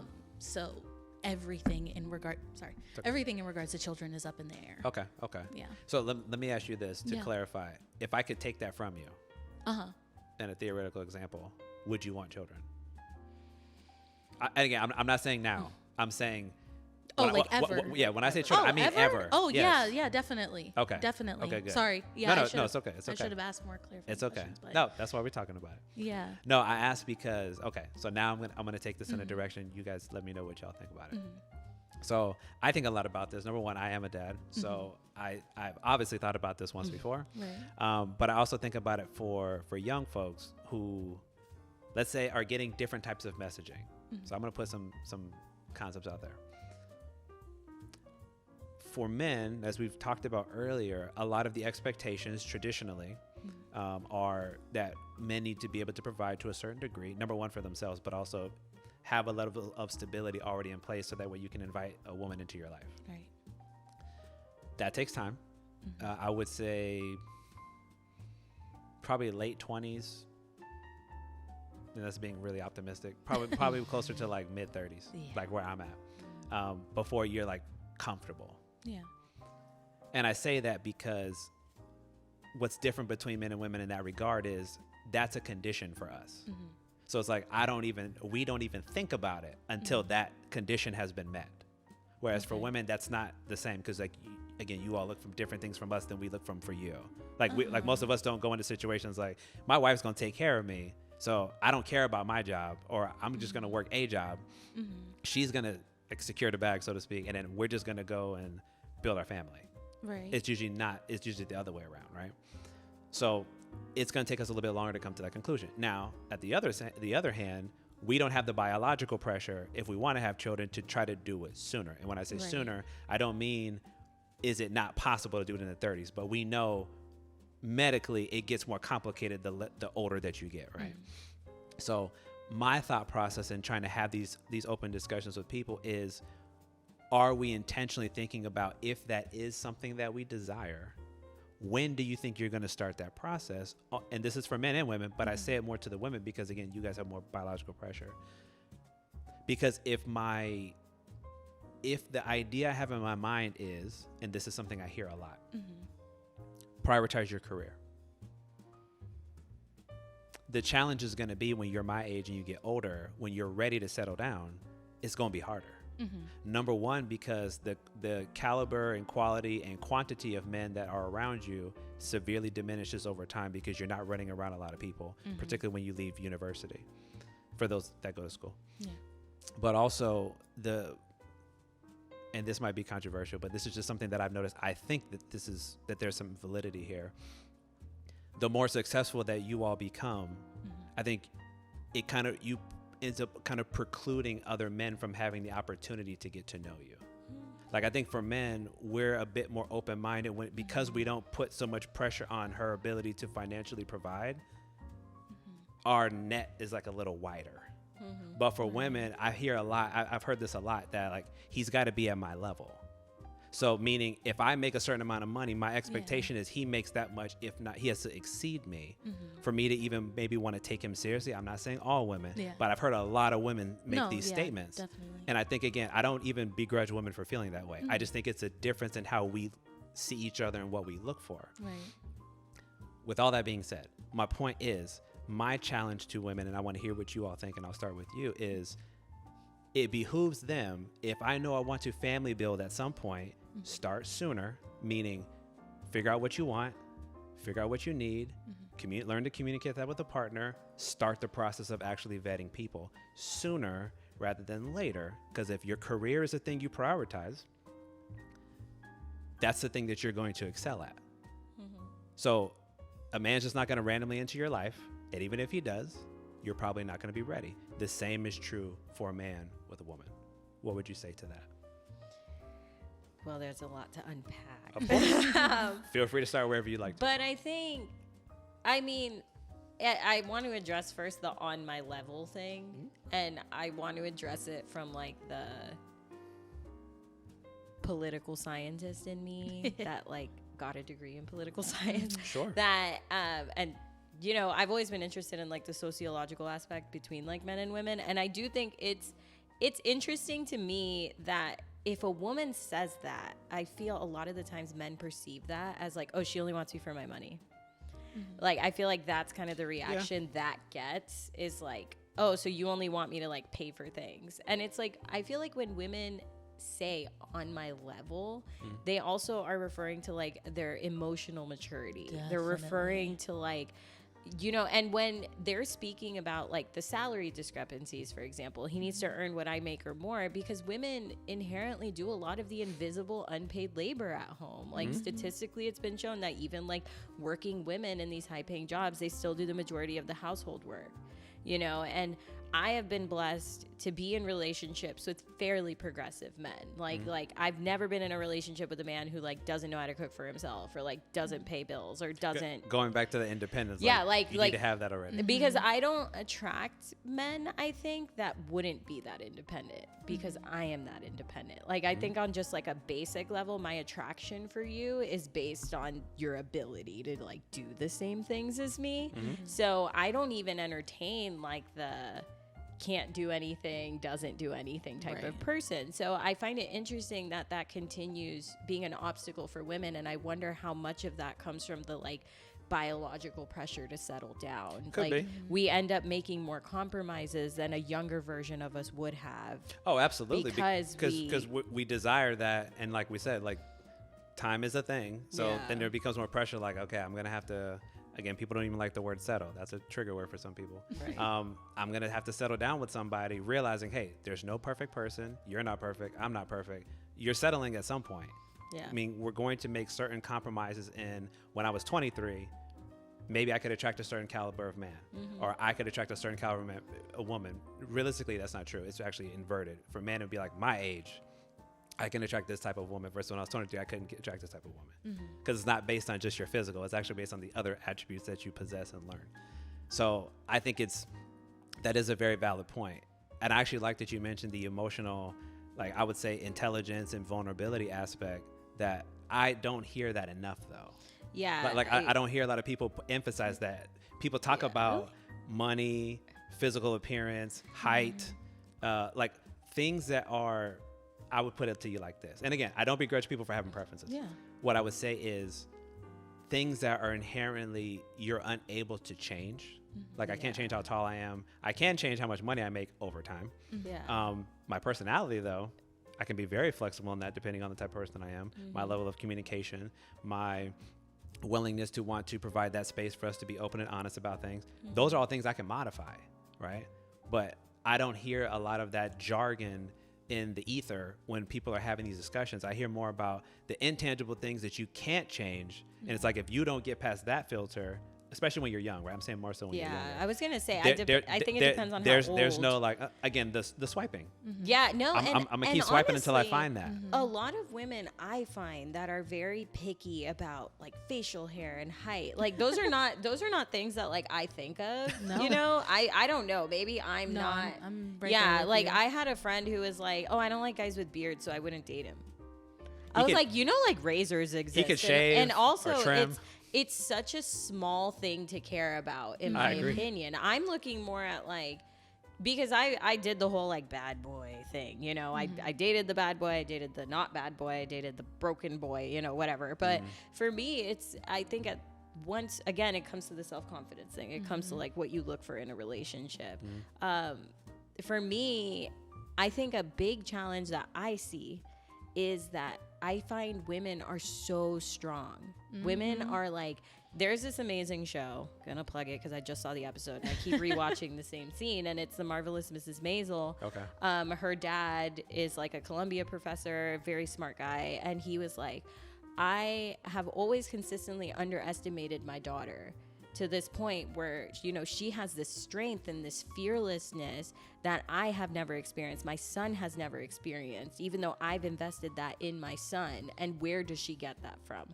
And I feel like that is something women are so familiar with. Like we are so strong. We are so fearless because when you grow up in a society, but no, just in general, you know, social, situations where you're immediately judged by how attractive you are. And I say this as someone who I consider myself a conventionally attractive woman, and I benefit from that. You know, I am treated inherently better than someone like Shania may be treated because she is not conventionally attractive, right? You're a plus size woman, you're black, and white passing, I'm Latina, you know, I grew up in like an environment that was white dominated, and I straightened my hair to make it even easier for me. You can blend. So, you know, I don't have an accent when I speak English, and when I speak Spanish, I speak very good Spanish. So it's like I've benefited from that. Right. And I do think for women, as you age, that matters even more, right? Everyone always talks about J-Lo. Oh my God, J-Lo at 50, J-Lo at this. And it's like, that's not the pinnacle of woman, you know? And I think we as women do a disservice to ourselves when we settle, but we also do a disservice to the men we're with because we will not be satisfied. And yet it's like trying to fit like a square peg in a round hole. It's like when you settle, you are setting yourself up for failure. Because can I ask you, can you define what settling means? I think I define settling as like knowing that this person will not satisfy you. Like in what way? I think for me personally, like when I've checked out of relationships, like you were saying earlier, that's when I knew like, I don't think it will work with this person, but I'm going to stay with them because I've been with them for so long and whatever. I agree with that. Yeah. That's just staying in just because you put in so much time. Yeah. So It's like, why give up now? Exactly. Right. And I do think 10 more years later. And then, and then, you know, men, I also think society like puts men in arrested development for a long time. I think men with having so many women service their needs and our generation of independent but like people pleasing women that we feel like we have to overcompensate our success by being super, super nice and super, super pretty so we can at least have someone by our side. It doesn't matter who it is, you know, and then we're always compromising the quality of our partners when we do that. And then we're wondering why it doesn't work. I could see that. One question I would ask you, because you're talking about the strong woman, and this makes me go back to like the conversation we were talking earlier about the independence. Do you think that there's a point where becoming strong for women is to a fault? Well, that's what I was talking about earlier. Like when I called my dad post my breakup, and I was like, sometimes I feel like I'm too much. Like that's what I'm referring to. Is like, am I too strong? Am I too self-sufficient? And you know, I go to therapy. Shout out to therapy. Yeah, We love therapy. Therapy's awesome. We love therapy. That's why I'm so well adjusted. No, my therapist, I was explaining that to her. I was like, you know, I called my dad, and I just think, you know, looking back at that conversation, I'm like, was I having like a psychotic break? Like, why did I ask him, like, am I too much? I know I'm not too much. Like, I know I'm good. I'm good. But she said, she's like, I do think sometimes, especially with Latina women, especially with strong women and young women like you, people feel that ambition is something they have to tame. Yep. And I do think that if it was a man we were talking to, we would never think you can be too strong to a fault. So I do think like the verbiage, and remember, strength is applied differently to men and women. No, I agree. So I think strength in men is like, yes, he's strong, he's firm, he's stable, he's this, he's that. Strength in women is like, she's hard to work with. She's difficult. She's stubborn. Could be. And I think the perception of what is strength in women. I could see that. One thing, and this is something I hear people talk about that I think this is where I get interesting in the concept. And I'm gonna focus this, not to put it on one ethnic group over another, but I'm gonna focus this on Black women first. Because this is a group I know very, very well. I think a lot of Latino women do fall into this category too, because they're not that far behind. Again, this is my impression. You can let me know what you think. Oh, I will. In my experience, when you talk about strength, I think there's a lot of conditions and a lot of reasons why they feel like women need to be so strong. For example, a lot of men and women are raised in single parent households, particularly in the Black community. So I think a lot of them, they're seeing an abundance of mom had to do everything. And she was so strong. That's the characteristic that gets qualified onto that experience. But there's a reason why she had to do so much. And my thought process as a therapist is perhaps the reason why she had to work so hard, there might have been qualities and attributes about her that she acquired, maybe seeing her mother potentially from another generation, and how she carried herself. So she impressed that on her daughter. So then when she had children, she's like saying the same thing. So what does that ultimately yield? An unwillingness or extreme difficulty in working with a man. Because if she's always thinking about, I got to be so strong and I have to do everything, then I mentioned, because I remember what you said earlier, where do we have the space for the man then to be in that life? Where do we have that room where he's going to be able to add value into that woman's life if she feels like, I have to be the superwoman because that's what I saw, that's the expectation, those are the norms. So then where becomes that opportunity to allow that man into that space to actually work with you? Like I said earlier, life is already hard. I don't care who you are. I don't care how strong you think you are. Life is not meant to be dealt with on your own. Everybody deserves to have a partner, because if you try to go through life on your own, there's going to be moments where you're not going to be able to do it on your own. Everybody's going to need help at some point, whether it be family, whether it be friends, if you have a partner, a spouse, whatever the case may be. So I think about that not just from a cultural or even a socioeconomic level, because some of them had to be so strong because they were relying on one income, particularly with multiple children. So there's a lot of financial strain on the family. But from the kids' perspective, they're looking at mom like, damn, she was so strong. Like, she made sure that she cooked for us and she cleaned for us and she made sure we had good education. And I don't think there's anything wrong with that perception, except for the fact that it's missing the fact that there's a reason why she had to do all of those things. Maybe, if we don't put people in those situations, meaning we can return to two-parent households more often than not. I'm not saying it's always going to be this case. There's no utopia here. Sorry, I'm going to cut off everyone. But I do want to say one thing you didn't acknowledge either in that is that the strength can also come from like families with histories of abuse. Like, I know in my grandmother's instance, it was abuse that led to her needing to be strong. Agreed. And I think when you there's no strength to a fault when you're trying to survive. And I think a lot of the time, women, we live in a perpetual mode of survival. And I appreciate that you said that. Yeah, because we can't please people, right? You're too smart, you're too independent, or you're too dumb, or you're too pretty, or you're too much, or you're too little. Yeah. See, and I like that you said that. See, I don't believe in, I call that black and white thinking. I don't believe in that. I believe in the gray. The gray is everything in between. Right. What I can tell you, what I know from the experiences I have with a lot of people is a lot of people talk in extremes.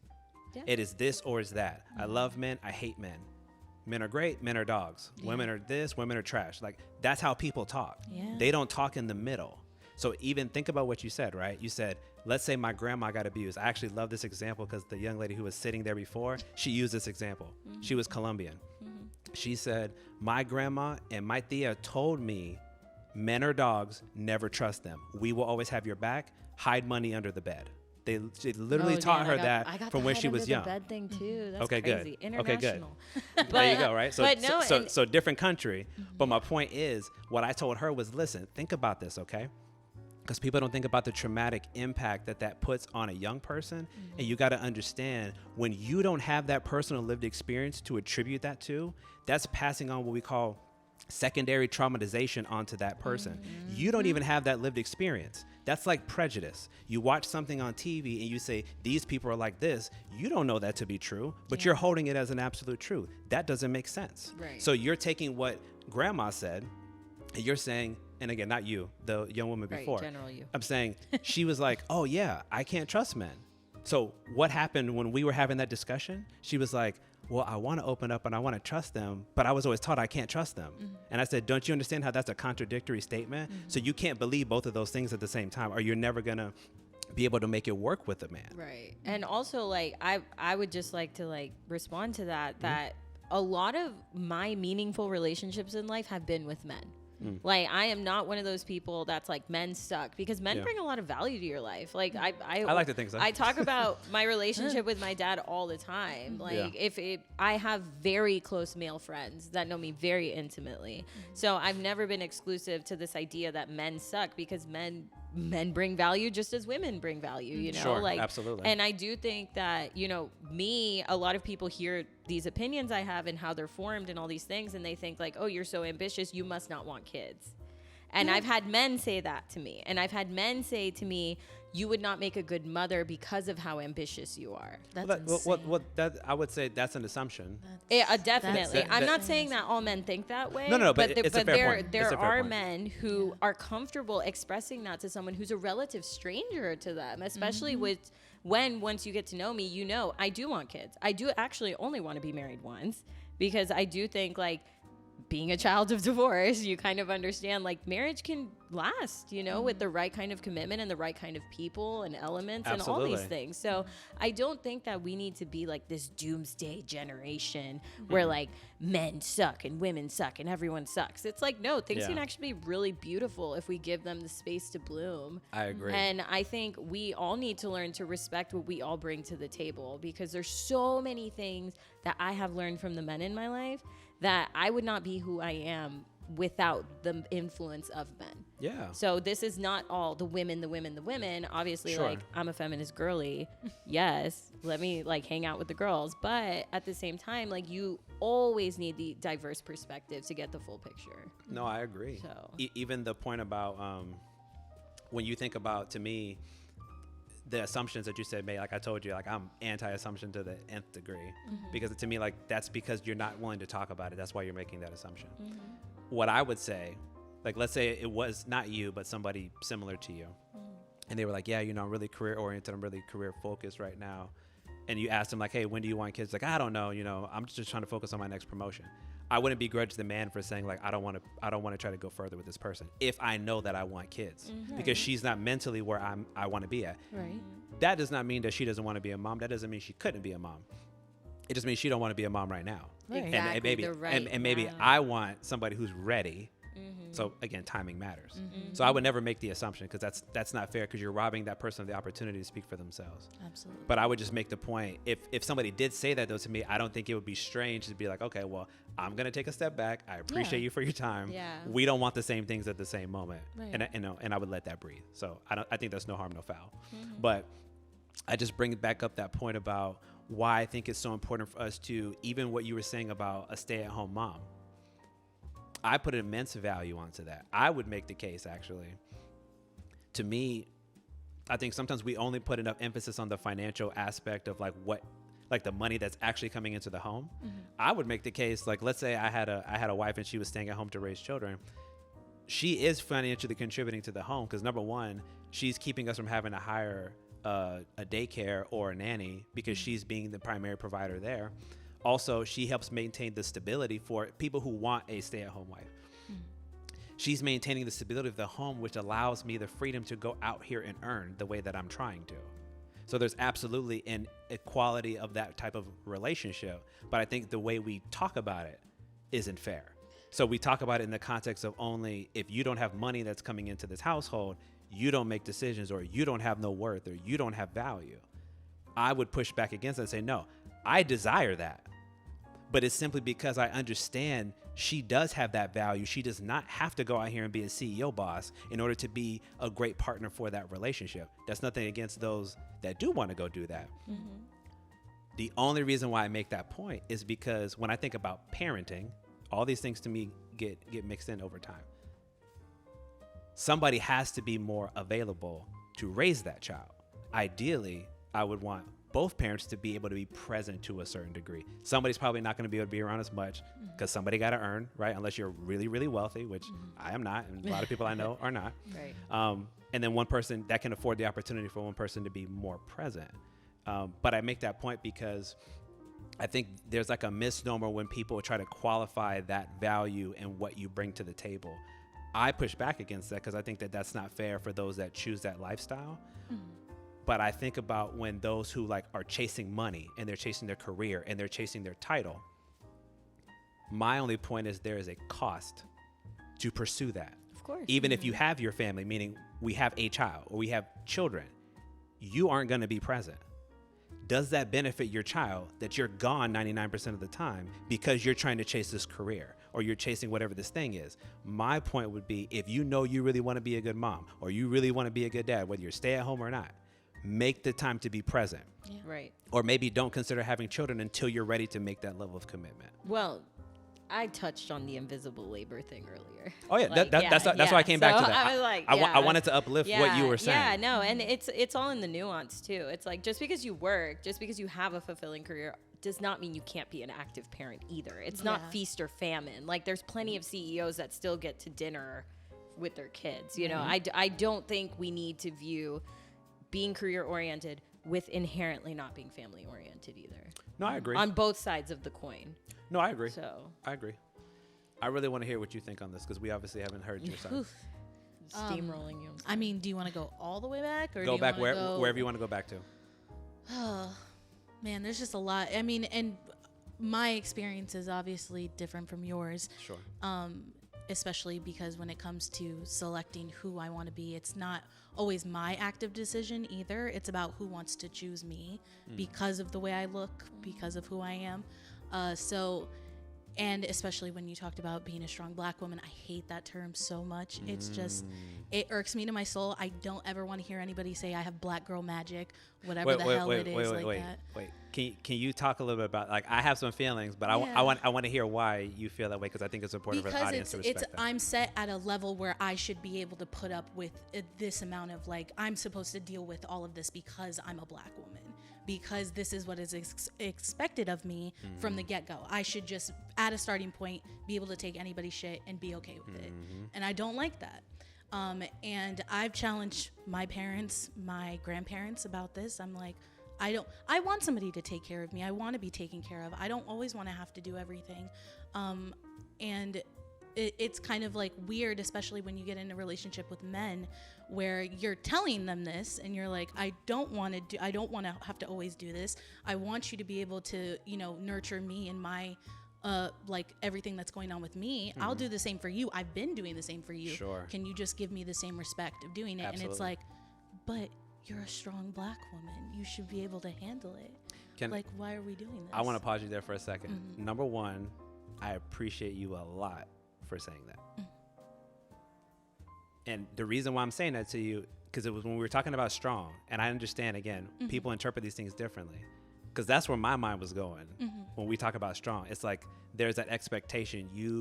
It's not so much that you can put up with more, but like you said, you should. I should, yeah. You should be able to handle all these things.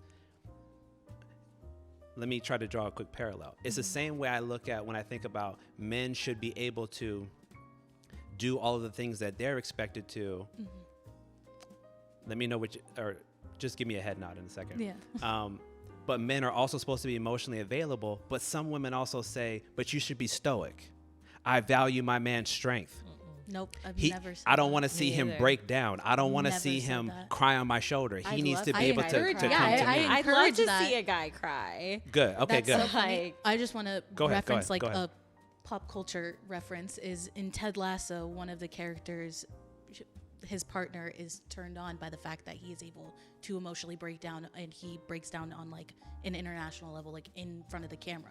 And she's replaying it and being like, oh my God, I'm so in love with him because he was able to be so emotionally vulnerable to a whole group of people. Okay. And it's like most of the women in my life, I can't speak to all women obviously, Sure. but really appreciate you just sharing how you feel. Like, even if it's not something that I agree with, I'd rather you cry in front of me than you just sit there and stir. Like, yeah. I've never been the type to, okay, like, dial it back. Like, I don't want to see all that. I appreciate that. Like, because please just cry. I think that's a good thing. Like, I'm trying to encourage, again, more of the vulnerability. So part of it, again, starts with building the comfort, right? So that way you want to go there. But back to the strength. So how challenging that is. No, because I think I really think we need to dive into that. Because you're talking about, again, the expectation that you all should just be able to handle all of these things. And a lot of women from other culture groups, it's similar. It's not exactly the same, because you could use the word I like, fetishize, you mentioned earlier. Chia. That is a thing. Chia. That you should be able to deal with that, even, and I don't want to get into all the biological challenges where people talk about like pain tolerance and things of that nature, particularly when you're talking about pregnancy and birthing children, where Black women have inherent higher tolerance for these things. So we could rant about that for yeah. So I'm just saying that just so you know, like I'm aware. Yeah. I'm aware. But I say that again, I'm going back to strength. I want to use you as an example because of what you said. So I've also heard, but I've heard both sides, where some people who are progressive leaning shame women like you because they say we've come too far, so you can put us back in the kitchen. Oh my God. Why are you trying to let that man oppress you by taking care of you? But I listened to what you said. Don't understand like relationship dynamics at that Thank point. you. Like, Thank you. But I hear you. Yeah. I appreciate I appreciate what you said too. Because to me, again, it's not black and white. It's the gray. Yeah, it is. This is a spectrum, even with just you two sitting here right now. But I think it's important because I think enough people, men and women, don't hear that. They don't understand that. Yeah. Well, I might want to be strong all the time. It's better for me to have help for you to be able to do certain things for me. I don't want to move this fridge by myself. I don't want to change this light bulb on the highest step of this ladder. I don't want to have to go deal with the car. Not because only men can do these things, because women can do it too. But sometimes there's things that we're better at or we're stronger at, and there's some things that you're better at and you're stronger at. So when I talk about family building or relationship building, I'm like, why can't we play to each other's strengths? Yeah. And then even when you take it apart and you say, I don't like the question of, can somebody do something? Because I think that's where we get messed up when we talk about equality for men and women. Well, women can't do it. Yes, you can. Most things, if not everything that a man can do, a woman can do.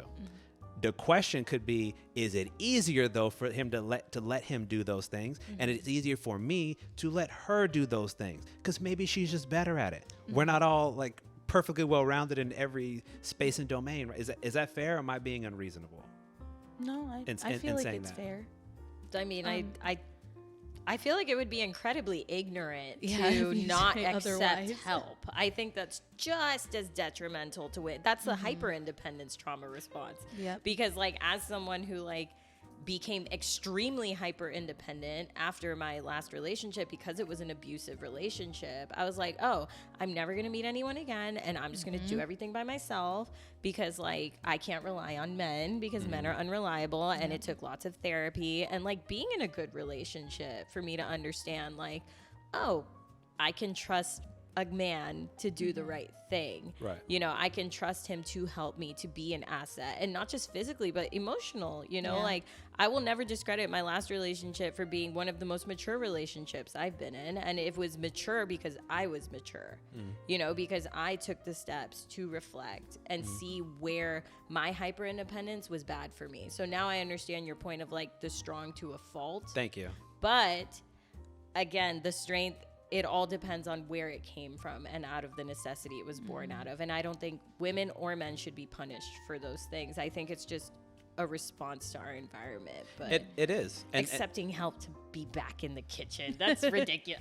Put me in the kitchen if it means I don't have to kill myself, like maintaining a house by myself or raising kids by myself. Like that's and the older I got, the more I was able to understand. Yeah, it's like you really don't need to like be trying this hard if you have help. Right. Like, you know, and that's why I admire that a lot about non-westernized cultures. Like, you know, the traditional Latino culture upbringing. Oh yeah, because they're more about it already. If you're non-westernized, a lot of cultures are very similar. Like, and that's what people don't understand. And a lot of the Western attitudes we've learned are learned from like Western Europeans. Like they live very similarly. So it's very interesting to me when people go, oh, like you're Latina, you're this, you're that. I'm like, actually, my culture is like super conservative, so I'm actually closer to you. Like a lot of my female friends are Arab women and Muslim women, and we see eye to eye on like 99% of things aside from religion, which is a big deal. But you know, like socially and how we approach marriage and family, it's identical. And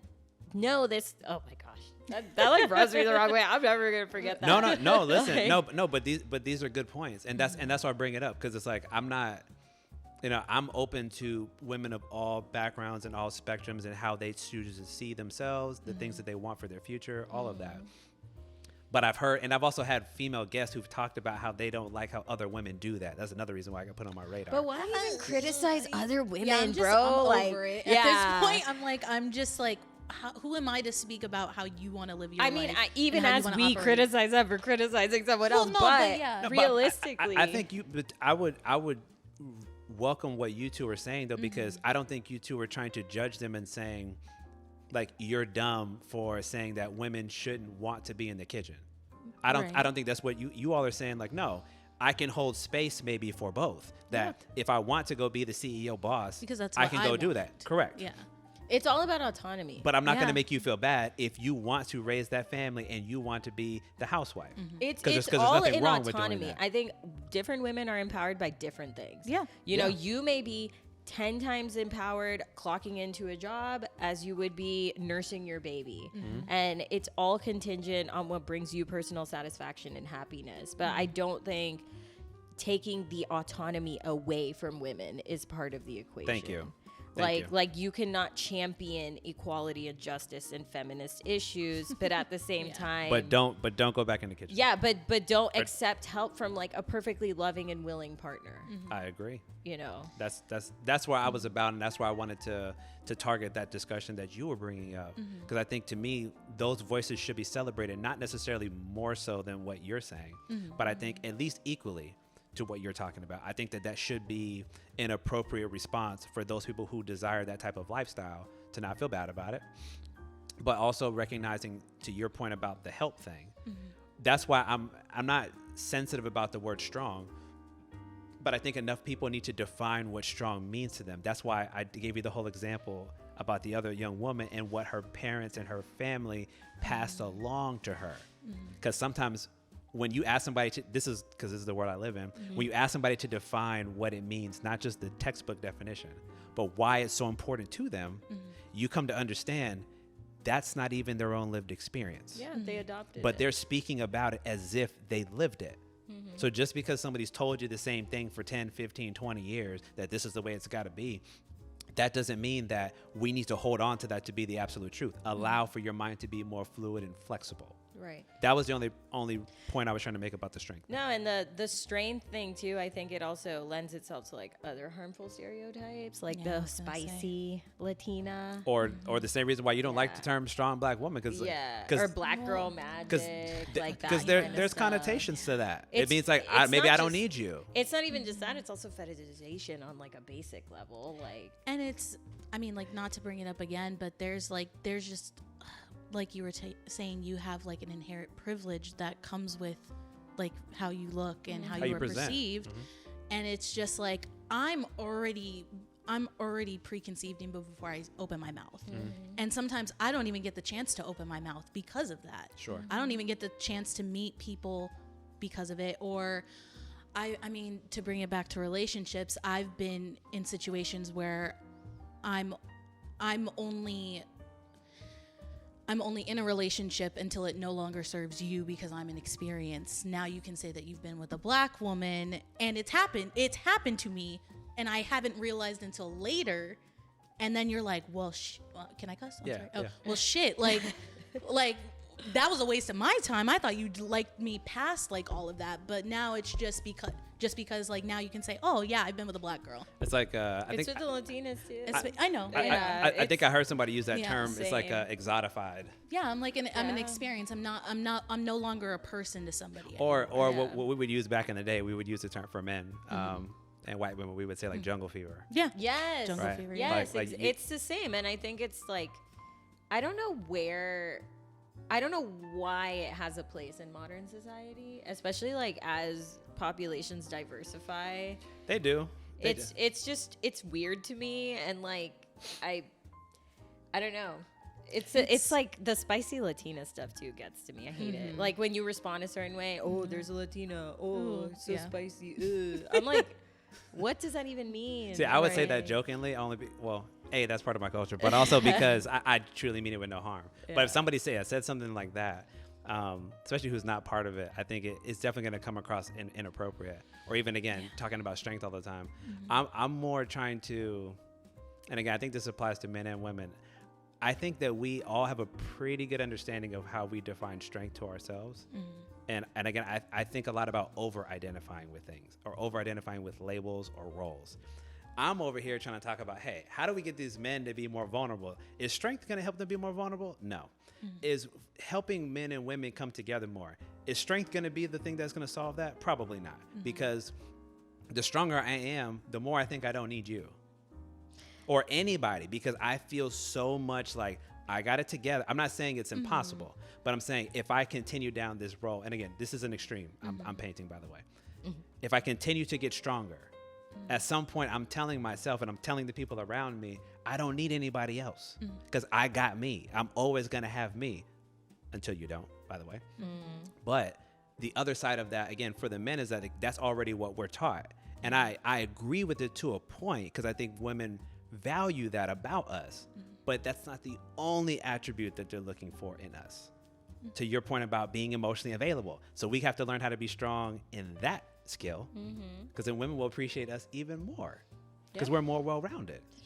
No, and just being, and emotional intelligence manifests itself in so many different ways. It's like self-awareness, vulnerability, leadership, like repeating something I think I learned in one of my classes, but it's just, it's just like in being an effective adult, there's a certain level of vulnerability required when you are engaging in intimate relationships that I don't think people understand. And I don't know if it's like TV or social media or dating apps or just in general, like the socialization of people in modern society is something I worry about. And that's same. And it's like that's where I see the generational divide a lot of the time.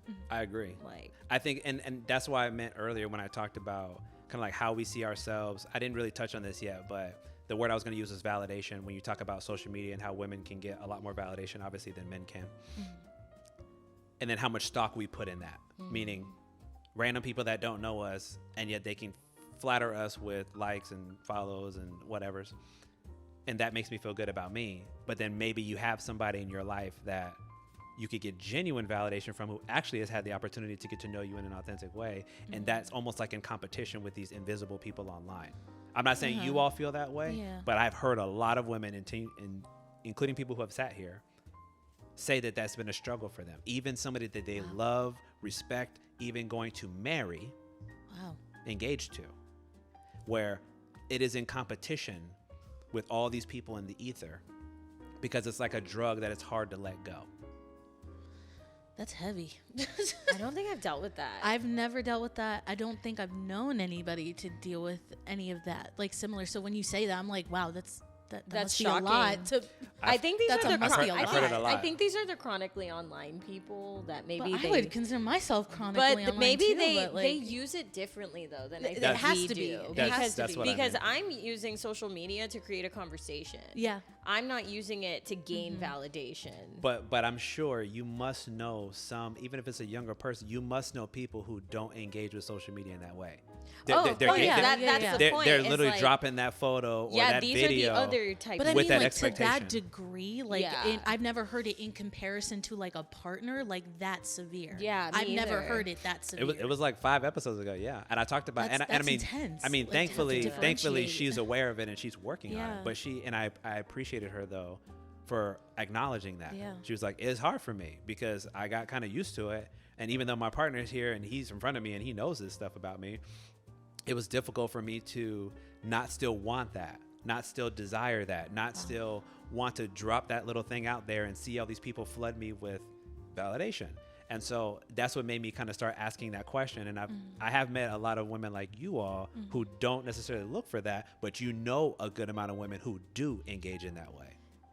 Not you specifically, but obviously like women online that you can like pinpoint that do it, but I wouldn't say personally I don't know anybody that like directly does it. Yeah, me either. Like maybe it's like, okay, I got like a couple likes, but it's not like I posted this in order to get validation. With that intention, right. It's like I posted it and now I feel good because a lot of people like complimented me or like said something nice, but like that wasn't my intent. Right. It was just to share in general.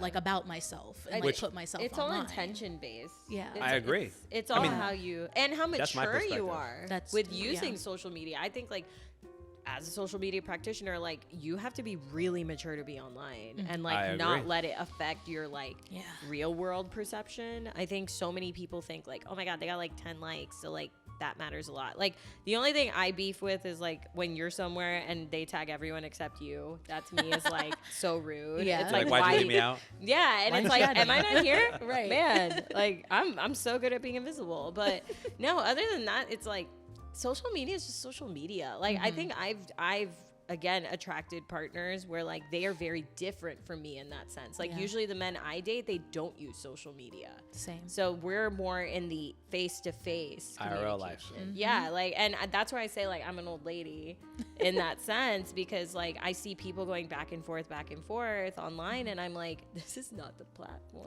Like go outside, touch some grass, like talk to people, have an actual conversation. Yeah, like and maybe that stems from like having valuable in-person relationships. And like I think that's a big reason why that is, because I think it kind of goes back to you guys' point about the generational gap and like how people even communicate.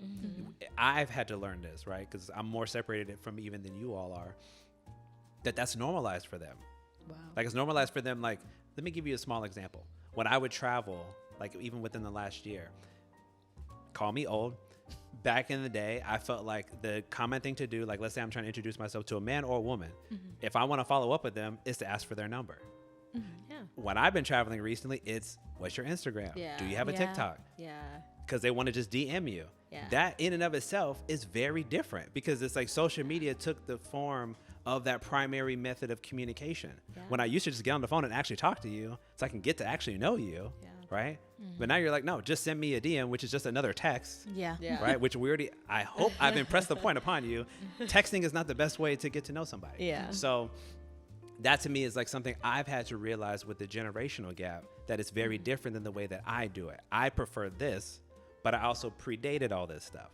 Yeah. So I'm sympathetic to the younger generation that this is all they know, because it's not their fault. It's a function of them being born when they were. But it is a very interesting observation, because I also notice how it's harder for them to have in-person discussions because they're so used to doing this all the time. It's highly uncomfortable for them to actually sit down, look at you, meaningfully engage with you, and have a real discussion. As knowing like a 17-year-old, I think that's not all the time accurate. I do think that they do prefer different communication methods.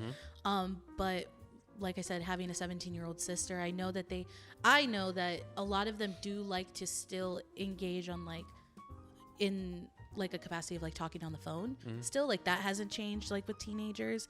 But I don't know where I was going with this.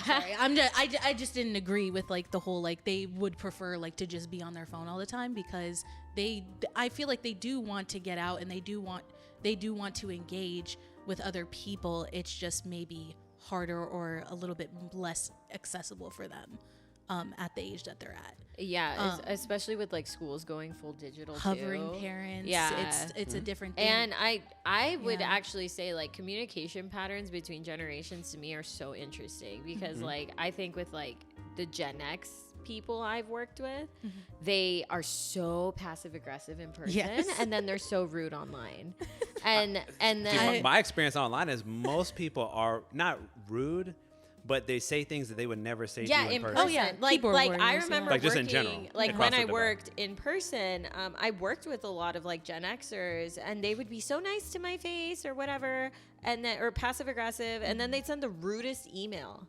And I would just be like, because they don't get it. And then I would go up to their office. I'd be like, I saw your email, like, and they're like not used to that. But it's like, I think it's, and then with like Gen Z, I admire Gen Z a lot. By the way, I think they're going through a lot because as the last generation to see MySpace, it was very hard knowing life before social and now knowing life after social, and just the fact that like I had a job where the title was social media communication specialist. Like the fact that that exists now is like insane to me. And I meet younger people and they're like, oh, I aspire to like work in social media. And the number one thing I say is think about your mental health. Of course. Like the number one, I literally like working in social media catapulted me back into therapy faster than like any traumatic relationship could. And I think, and it's just like the tools of the trade, right? Like you have to be online, but then by all that screen time, your body isn't acclimated to it. It's not natural for us. And I think that manifests itself in such toxic ways in relationships, especially like, I don't know. I see a lot of Latinos, like they do Facebook Live for everything. Maybe that's just like my dad. No. But, my parents like Facebook Live everything. And I'm like, who is watching? Like 3 people. It's a good question. But they're like, but those 3 people. And I'm like, I did it for them. But all this effort, like when you could have just been enjoying the event, I don't get it. But, and there are people who get bothered by those things. Yeah. They're like, oh, who is watching your live and did it, and then I see my parents arguing about things like that, or like, so it's not exclusive just to like our generation either. I think no, not at all. I mean, because we all have to learn and to adjust. Yeah, that this is a new norm. I think millennials are more adverse though to social than most people will think. You said averse to it? Like they're adverse we don't to like it. Like we realize how it hurts us. Yeah, we're like a little more self-aware. But that's because we had a long time before. Like I said, we formulated, a lot of us formulated our self-image before social media came into being. Right. Like I was hard on MySpace, but that was like 13, 14, 15 years old. Yeah. And then Facebook was like 19, 20. So like you didn't really care. And then even in the early stages, like I remember back then it was like restricted to the school that you went to. Yeah, like, it started in Harvard, and it had to expand to other schools, so you couldn't even get on Facebook. Whereas now, it's everywhere. So of course we have different perception because we predated that stuff. So I'm never gonna let like a comment that somebody's gonna say impact me in the way it might impact my 12-year-old son which he's not. But if he were to able to see something like that, it's gonna hit him differently because he don't know who he is. Right. I'm be like, whatever. I don't even know this person. They don't know you. Yeah. So I'm very sensitive to that plight, though, because that's something they have to learn how to deal with. Yeah. Your 17-year-old sister are going to have to deal with. I have 17-year-old male clients right now, just graduated high school. Yeah. They have to learn how to deal with that while still trying to learn how to be a man and to function in today's society, just like women will have to as well. Yeah. So, but I do like that discussion because I think this is part of the reason why we have to have that more open dialogue about those issues. Because I think for a lot of us, we either aren't paying enough attention to it or we kind of let our worldview just kind of overshadow it for everybody else. Yeah. Well, it's not a problem for me, so it's probably not a problem for everybody. Right. And that's not true. Because I talk to enough people to know that's not true. Yeah. Right. Now that's what I get paid for. There you go. It's like that's why I had the job. That's how I have my living. That's why we're here. That's why I had that job. Okay. Now we've touched on most of the things, so we're getting somewhat towards the end. But I want to ask this important question because we hadn't actually touched on this yet. When it comes to interest and when it comes to approaching, we hadn't touched on this yet. So I'm going back to you, Shania. Okay. Well. And you can answer this in both ways because you've already acknowledged that you're both into men and women. So answer this, take this however you want to. Well, I can. How would a person approach you if they were interested in you in an intentional way? Like how I would like to be approached? Yes. Or okay. Or your preference? I like a good joke. I like a good opening, like little silly gag. I don't like the hey. I don't like the well. What are you doing right now? Like no, I want to know immediately like what interests you, and like what you find funny. Because like humor is like in a partner, humor is like number one. Like I have to be able to have a quick wit with you. I have to be able to go back and forth with you. Like that's just me as a person. Got it. And so if we can't kiki like within 5 minutes, like in like a text, in like I'm speaking more to like dating online right now. Sure. But like if you can't open up with something funny, or like you saw something funny on my profile and like you make a jab at it, or well, okay, not a jab because there's sometimes men don't know how to accurately make a joke, but that's my own personal thing. But like make fun of something like on my profile, or like, you know, show interest in something that I've said. That's how I would like to be preferred, like approached. I don't want like, oh my God, you're gorgeous. Like I already know that. Like clearly you sweat. I mean, like for me, it's like we're on a dating app. Clearly you think I'm somewhat attractive in order to engage with me. Absolutely. So like I don't need to hear it. Like I don't do flattery well anyway. So like humor is always going to be like the first selling point for me. Okay. Now that's with men. With women, I mean, I guess it would be, I don't really care if like a woman doesn't open with a joke. If she's more so like just wants to, I don't know, because like I've had limited dating experience with women. And so it's usually like we share interests, like music. So I'm citing like my last one. So like musical interests we had in common. I opened up. So like I am the instigator in some instances as well. So I opened up with, oh my God, like, you know, this, and this, like, can you put me on to something similar? Because I've been wanting to get into this genre. Okay. So like I open it with like a question of like seeing where the overlap would be. Okay.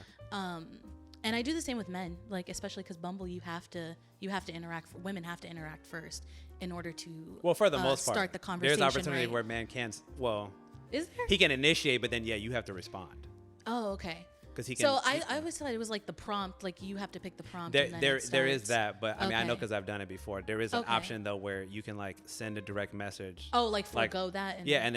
But then of course you still got to respond. Okay. So yeah. So that's a fair point. like I don't mind opening up as well and like being the first one to initiate. Just sometimes it's harder for me, especially if you don't give me anything to go off of on your dating profile. Which goes like, back to Ashley's point. Right. If there's nothing to go off of, I'm like, hey, and then I usually lose interest because usually the people that don't have like their interests like forefront don't really know how to continue a conversation over text, and that's where I'll go ahead and like, oh yeah, I'll agree to a date, like that's fine. But in like person, once again, it's always going to be a joke. It's always going to be like something funny. I always want to laugh. Wait, so let me throw a scenario out there. Yeah. Because again, this is important because most of us, we just know how to do the approaching. We don't know what it's like to be approached. Right. So I'm at the grocery store and we're in the produce section. You want me to open with a joke there? That would be like an appropriate way to get your attention. Yeah.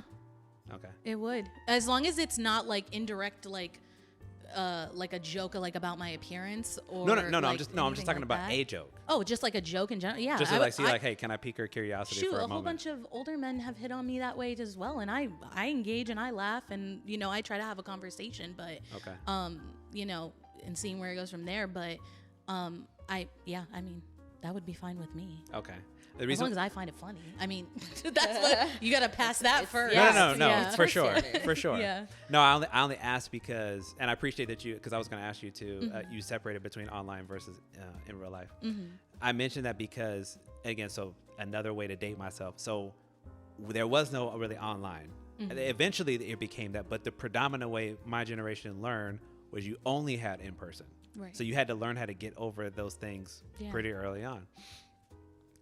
But times now, it does feel like for some people, it's the ways we used to be able to approach maybe are somehow inappropriate now in terms of when you're supposed to do it and where you're maybe allowed to do it. That's why I just mentioned the grocery store, because this is like maybe like a man's thought, right?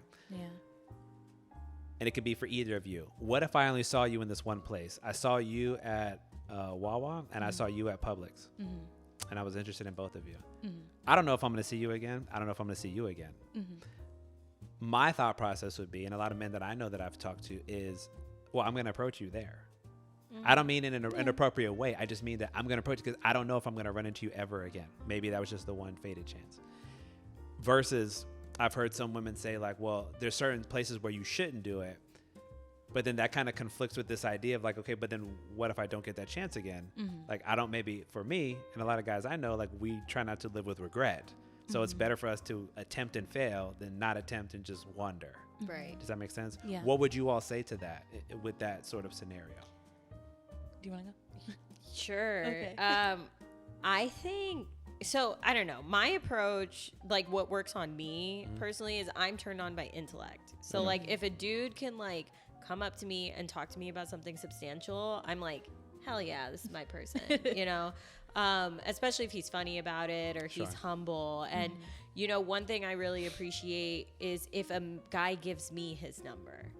Like, don't ask me for mine because I don't feel safe. I like that. You know, like I don't know who's calling me, and like, come on, I don't even answer the spam calls. Like that's why. That's literally why I have a Pixel, because it like screens my calls for me, and like I don't have to do the work. So it's like, don't call me and don't text me because I'm awful at texting. But if you give me your number, you're giving me autonomy to contact you. And then I always think it's a great thing if like. I'm kind of a traditionalist in that sense where like I appreciate a guy coming up to me and not be like, hey, yo, girl, but like being like, hey, I don't want to bother you, but like I really think you're beautiful and like I'd love to stay in contact with you. But here's my number. That is like, that speaks volumes. You respect me as a person. You are not just like coming up to me because like you're a pig or whatever. And you know, and by giving me the power in the situation, that makes me understand like you understand how women are threatened in these situations and you're showing respect for them.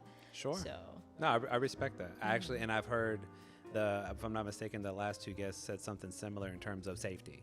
Yeah. Right. Which is also, again, that's a difference in men and women. We typically aren't thinking about personal safety as much when we're out because the threats aren't usually there. But for women, it is. So I think that's a very valid point. How about you? Well, can you ask the question again? I'm just like. Yeah. So you already answered the digital versus like in real life. Like how would guys approach you in that way?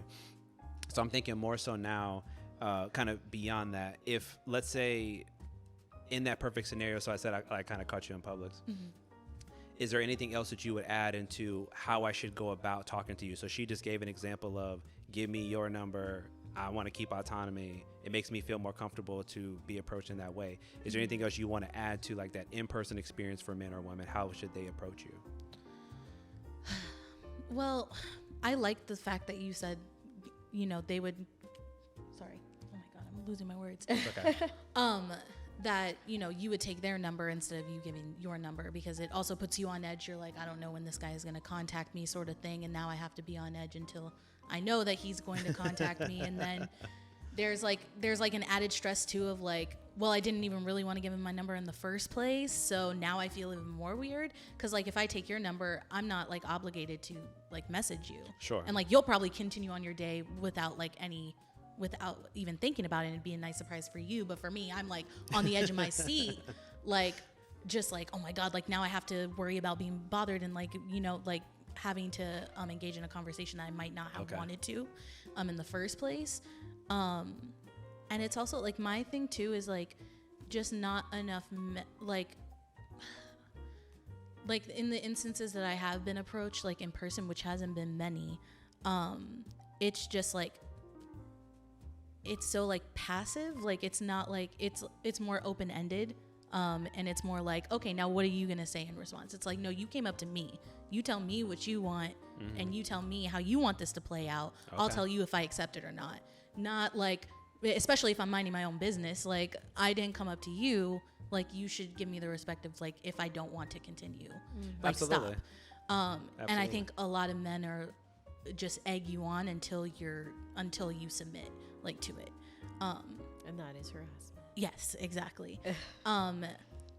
And there's like a fine line between that, and like some men find it playful, some men find it funny, some men find it a challenge, and it's like intriguing. And I'm like, no, I'm like literally terrified. I'm in fight or flight right now. Sure. Like, and that's why I'm glad that you all are talking about it, because Yeah. again, that's why I made the point. Like, that's where we're different. Mm-hmm. So we don't think about, like, if women come up to us, if men come up to us, typically. Now, maybe if I'm a really small man, maybe I'm nervous. But I would say for me, like, I don't have those feelings like, oh my gosh, who is this person?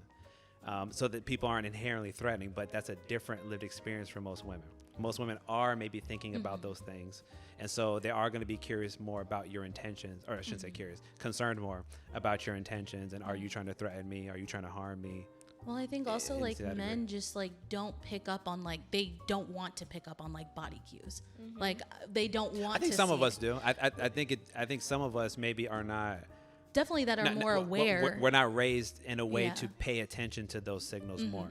Like, I would say for me, like, because my generation actually went out and talked to women, I'm very conscious. Yeah. Because you can look like how she oriented towards you. She's very open. Is she looking at you? Is she looking down? Is she looking away? Is she walking away? Like, you can pick up on that stuff and say, okay, she's not interested, move on. But again, I'm more sympathetic to the younger generation because they don't get those cues because they're looking like this. So they're like, I don't know how to pick up. I'm not saying every man, but I'm picking up on some of these things, and it's hard for me to interpret it in maybe the most appropriate way. Not to say that they still don't need to work on it, because they do. But I think it was easier for me because we were forced to get out there to learn it in real time. So if you don't see certain things happening, you know it's probably not going in your favor. Just let it go and move on. But I wanted you guys, and I appreciate you mentioning the safety aspect. Because again, I think men, we need to hear that because we don't really ever have to think about that. I want to ask like a quick combo question because we're getting towards the tail end now. This is qualities and how they help shape expectations. So the question would be, what qualities do you think are most important for you in a partner? And to add to that, how does that help shape the expectations you have of that partner? I'm going to come back to you, Ashley, now. Because I went to Shania last time. I'm going to give you a minute. Oh, man. So the qualities that someone, like, okay, wait. So the qualities in a partner and... Like, what do you think is most important? What qualities do you think are most important in that partner to have the type of long-lasting relationship that you would desire? Oh, yeah. I mean, I definitely think it's like having enthusiasm for the relationship, for a lot of things in your life. Like, I have always been attracted to men who are passionate about something. And I think that passion is good for me because it inspires me to do more with myself. I think ambitious men are great, but ambition with self-awareness. You know, I like men who set goals and they take steps to get to the goal. It's not just one day I'm going to be a millionaire. Well, I would call those dreams. Yeah, those are dreams. More than goals. But there are men who honestly view it as a goal, like because, no. because but like no tangible steps. Yeah, or they're taught like I'm going to be a crypto shark. No. Wait, hold on. Let me PSA that real quick because I agree with you. If you think you're about to be out here and you're going to become a millionaire, you're going to have these grand visions for the future, and you have no steps that you've laid out on how you're going to get there, you're dreaming, my friend. Please continue. Thank you. But no, I think the qualities I really appreciate in a partner are also like selflessness, general compassion for people, understanding, patience, just generally being a kind person. One thing like I really don't like in men is like this kind of like aggression or anger that they carry with them sometimes. And I think a lot of that might be like internalized from how people treated them and they feel like they have to return it. I also don't appreciate like one thing like for me to have a long lasting relationship is like I am obviously very opinionated and strong in those opinions. But, you said strong. Yeah, but I like men who don't feed the fire with fire, if that makes sense. Like exercise restraint. I really like men who are patient in that sense with me when they understand, like, because I could rant and like go off. And what I've always appreciated in my partners is that they're not really like that. They're very like, okay. Because you need somebody maybe to compliment you more. Exactly. Like instead of making me worse, like make me understand like why this may not be a big deal, because I am receptive to feedback like that. Mm-hmm. You know, I'm not one of those women that's like, I'm going to be crazy and you got to be crazy too, because then we're both crazy and it all makes sense. We're just amping each other up. Yeah, like I prefer like someone more calming, someone more like mature in that sense, because like I'm not always the most calm and mature person. So if someone is able to kind of keep me in check, then moving forward, I'll understand like when I express things, it doesn't have to escalate. Absolutely. I like that way you define that too, because it's funny. I had one of my first clients. She was like that, and she talked a lot about how what's her fiance now, but she was she viewed him so favorably because she had a lot of energy with pretty much everything that she did, and he was very, very calm. He was the complete opposite of her. Mm-hmm. And we talked about that. Like, yeah, I think that's a good compliment, because sometimes you don't want to feel like you're being antagonized by that person because mm-hmm. they say something and then they take it the wrong way and then they amp you back up, or like this eye for an eye mentality. I actually talk to guys about that a lot, even if the woman's not necessarily, let's say, as energetic. That I think people respect that a lot about guys when we can be level-headed. Mm-hmm. And that's why I said exercise restraint, because I had this conversation with this other man. Oh, no, sorry. It wasn't a conversation. I was watching a video about this military guy, and I really resonated with it. Like, I went on a whole 10-minute discussion about it. Because he talked about how men have the capacity, women do too, but men in particular have the capacity to do very violent things. Mm-hmm. But it's also understanding when it's appropriate. I believe everybody has a capacity to be violent mm-hmm. or disrespectful, mean, rude, whatever words you want to use. Men in particular, obviously we have more testosterone, so biologically it tends to push us more that way. But the ability to exercise restraint, to me, that's important. Now, that doesn't mean, because we don't believe in extremes, that doesn't mean you let somebody walk all over you and disrespect you, right? Right. But also, to go back to your point about being aggressive, I know what that was like, because that's what I grew up with.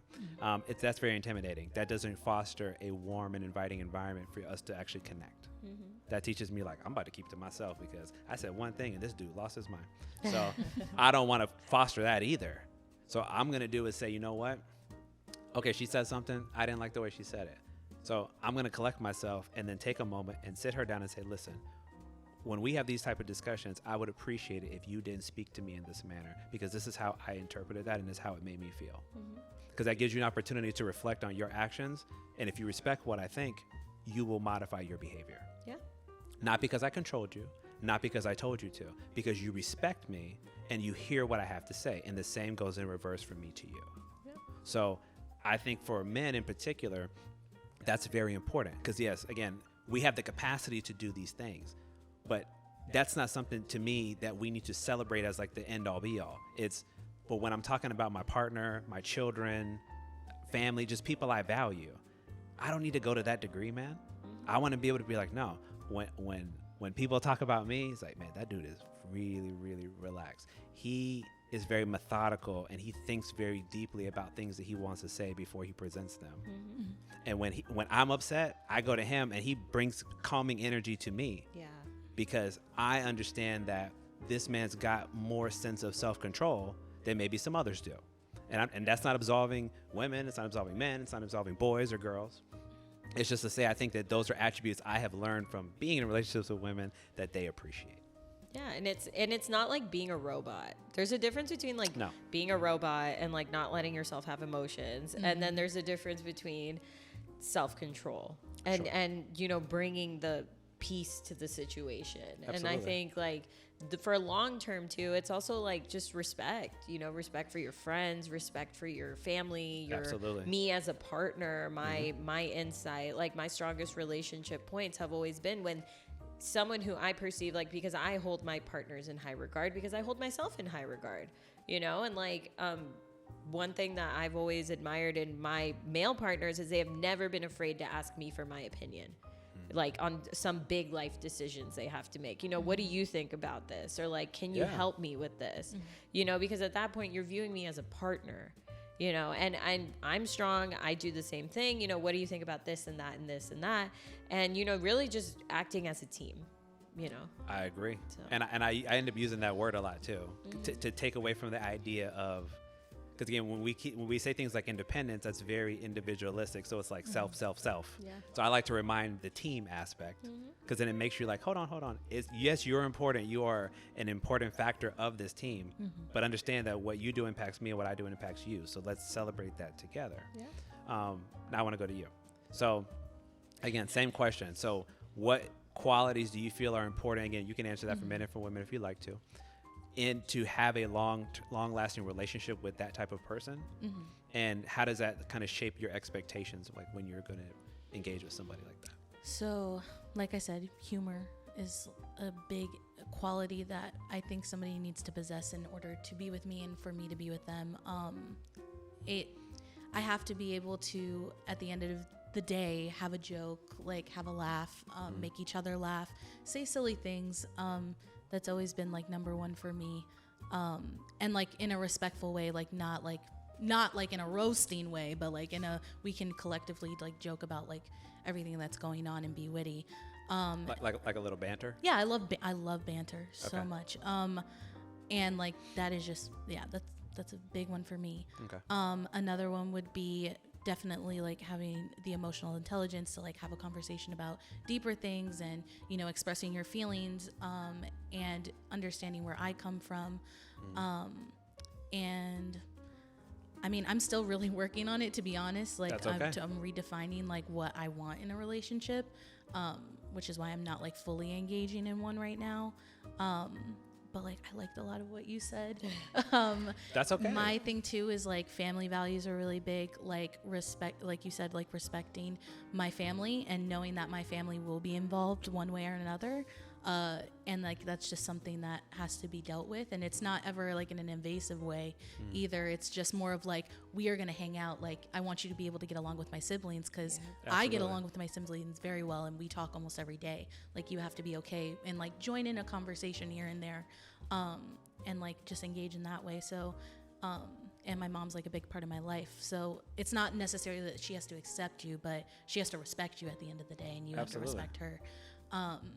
And I mean, really like empathy as well, like just having empathy for others is really big. Like I don't like people that, like can't understand like where other people are coming from, and just being like, well, that's just ridiculous. It's like, no, like put yourself in their shoes for like 10 seconds. And just like really think about like where this is coming from and all of that. But, and I'm mainly speaking because like these are things that were lacking in my previous relationship, or things that I had to teach a man in a previous relationship, and I'm teaching men, and I'm no longer doing that anymore. I'm no longer teaching. I feel like if you want to know, you'll learn like I did. And like I'll have some grace of like, like letting you know where I'm coming from, but I'm not serving from a base level anymore. You're like, not a teacher, so don't exactly. teach. So just like if you're not a doctor, if only you told like surgery. 20-year-old Shania that, she would have thought differently. But like I'm just like, oh yeah, like yeah, of course, like I'm an older sister. I'm a secondary like caregiver to like my siblings. So it's like I'm like used to having to teach people, and I'm like, I don't have to do that in my relationship if I don't want to. Like I'm not forced to do it. Yeah. I agree with that part. The only thing I would add to that in terms of the teaching aspect, because I think that to your point, when I said earlier about there's things that you need to be working on in between relationships and working on yourself, right? So that we're hitting that baseline before we even get engaged. Right. The only thing I would push back in terms of, I would say we do need to teach is you got to teach them about you. Oh yeah, of course. Right. That's the only thing I would say, like, because obviously I have to learn you. I don't know you. I don't think the way that you do. You have to teach me. Because again, we're choosing each other, right? We're voluntarily choosing to be here. So we have to be willing to share those things, so that way eventually that person learns those things. And then not only that, because that's like the baseline, but then depending on how long this relationship goes, you're changing, I'm changing. So we need to keep checking in often to make sure we're still growing in the same direction. Right. Because I'm never going to be, I was trying to make this point because, again, a lot of people get this confused. Because there's a reason why I talk about assumptions so much, because so many people make assumptions about the other person. I never know how you feel. Because I can't mind read. The greatest man can't do that. The greatest woman cannot do that. You have to tell me. if you want me to know something about you, you actually have to tell me. Because I will never just figure it out. It's not going to be on the tea leaves, or I got out of the shower and I was like, you know what? That's what Ashley was trying to say. It's never going to happen. Right. And especially men, we're very direct. So it's better for you to sit us down and say, hey, this bothers me, or I want you to know this about me. These things are important to me. Same thing for you. And then we need to do the same. So people more likely going to get their needs met. Because a lot of things we want and we need, but we don't talk about. Absolutely. And then we're pissed that they don't happen. Right. Yeah. And I'm like, listen to what you're saying. It's so hard to have those conversations with like people that you don't necessarily know. Agreed. So like, I mean, I can speak, like, it's really hard. I've had to learn, especially because I was so avoidant in my last relationship with conversation. Now I'm like, I'm having to force myself to be like, all right, now do you want to wait around for like another month or two till they pick up on your cue, or are you going to actually say it right now? Thank you. And so I just did that recently, like last week. And I'm like, you know what?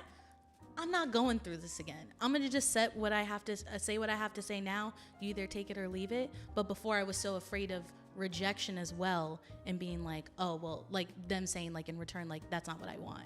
And so it's like people pleasing of being like, okay, well, maybe I could make it work. Like, maybe I could see if it's something that I like. Which but, again, to be fair, yeah. both of us do this. Yeah. Right? Both sides do this. We talk about it and we say, like, I'm going to withhold certain information because I don't want her to judge me. Right. And you might be saying the same thing. Because you're trying to be like the best version of yourself. I'm like, I you know. know, Ashley made this one hint. She said she don't like that. And like, I actually did have that lived experience, but I Right. don't want to tell her because Right. I don't want her to not like Yeah. shoot me down and not let this Yeah. continue. Instead of like, again, we're not saying day one, all this stuff comes out, because that's just not realistic. But over time, in the beginning, let's say over the first like 3 to 5 dates, a lot of this stuff should come out. Not everything, but in terms of what I want, what I'm looking for, what I can put up with, what I can't put up with, deal Right. breakers. I have to put those things out there. Because if I'm waiting like 6 months later, what happens? Like what we were saying earlier, I'm super emotionally invested now. Now, I might be compromising on things that I really shouldn't be compromising on, because it's Yeah. actually a deal breaker. Yeah. But I'm so invested now, I'm like, you know, Yeah. I've been caught up one too many times Oh, that way. Don't even speak to me. I got to make it work with Ashley, because we've come this far, Yeah. and I don't want to let her go. But this one thing that she does, or she's not willing to do, is probably going to be a big problem. But I'm going to try to keep pretending like it doesn't bother me, Right. or I'm going to try to compromise myself and say, maybe I can change her mind. That's another big one. Yeah. She'll change her mind later. He'll change his mind later. I can change him. I can change her. Right. You don't change nobody. Yeah. People change when they're ready to change. Yeah. So And you could be a you can raise that awareness. You could be a part of that, right? Yeah. That leads to the catalyst to change, but Can you be. can't like control You it can't or force trigger it, or Yeah. you can't force someone to like grow at No. the end of the day. And Yeah. I think like that's something like I'm learning in therapy, but it's also just Shout out like to therapy. it's just in general, right? Like just taking people at face value. And Yeah. I don't know who said it. Maybe it was Oprah. The one who was like, it's like when people show you who they are the first time, believe them. Yeah. So I don't know and if that's Oprah, but yeah. someone said it was Somebody said that. I've definitely heard. I've heard that expression. but yeah, and but I remember I saw it like on Instagram or something, and they're like Yeah. Oprah said. I was like, did Oprah say that? But no, You know, it's- people just be giving random for real. I attributions was to other like, people. they're gonna say like Reagan said it. Ashley I don't know. said. But no, it is very like I think it's true, and I think that's something that comes with experience, right? Like Yeah. Sure. I think we all like. I always say this because like I consider myself an activist in that sense, where like not everyone is a cause. No. You know, not everyone needs to be like converted or changed or whatever, and not everyone is like deserving of the energy. So that's why I just say like it's time to just like when someone tells you something, just believe them. I agree. And to me that's a beautiful sentiment, because I think that's, if we really digest and process that, when you see somebody that again doesn't present the way you want, or when you express the things that you want and they disagree or they don't want it, and vice versa, believe them. Don't feel upset about it. It might be upsetting because you're like, oh, do I have to do this again? But I'm increasing the likelihood that I'm going to find what I want. Yeah. Yeah. But if I keep like, okay, I'm going to work really hard with Ashley. I'm going to give Ashley 6 months. Even though there's some fundamental things that I know this ain't going to work, I'm going to try it anyway, because maybe I can change your mind. Could it happen? Because this is where people, I think, get caught up. Could it happen? Is it possible? Maybe. Big maybe. But is it likely? I like talking more about probability because the things I talk about are about sustainability. Can you do something for a lifetime? Right. I don't like thinking about can you do something for a month. That don't mean nothing to me. Yeah, a month is not. Can you do it for an extensive period of time, ultimately for your lifetime? I don't want to suggest that idea because the likelihood that it will work out is extremely low because it is not predicated on you.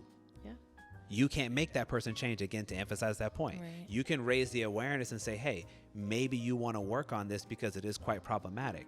I don't think that's a thing that I can help you work with is directly, but if you don't work on this, you're probably going to see the same issue with the next girl or the next guy. Oh, and I just like spoke to my soul. And I, which I've done it too, right? So I can talk about it because I've been there. So I have to be okay, as painful as it is, to walk away. Yeah. It's so painful. I have to, and So even no matter how much time I've put in, and I validate the pain and the hurt.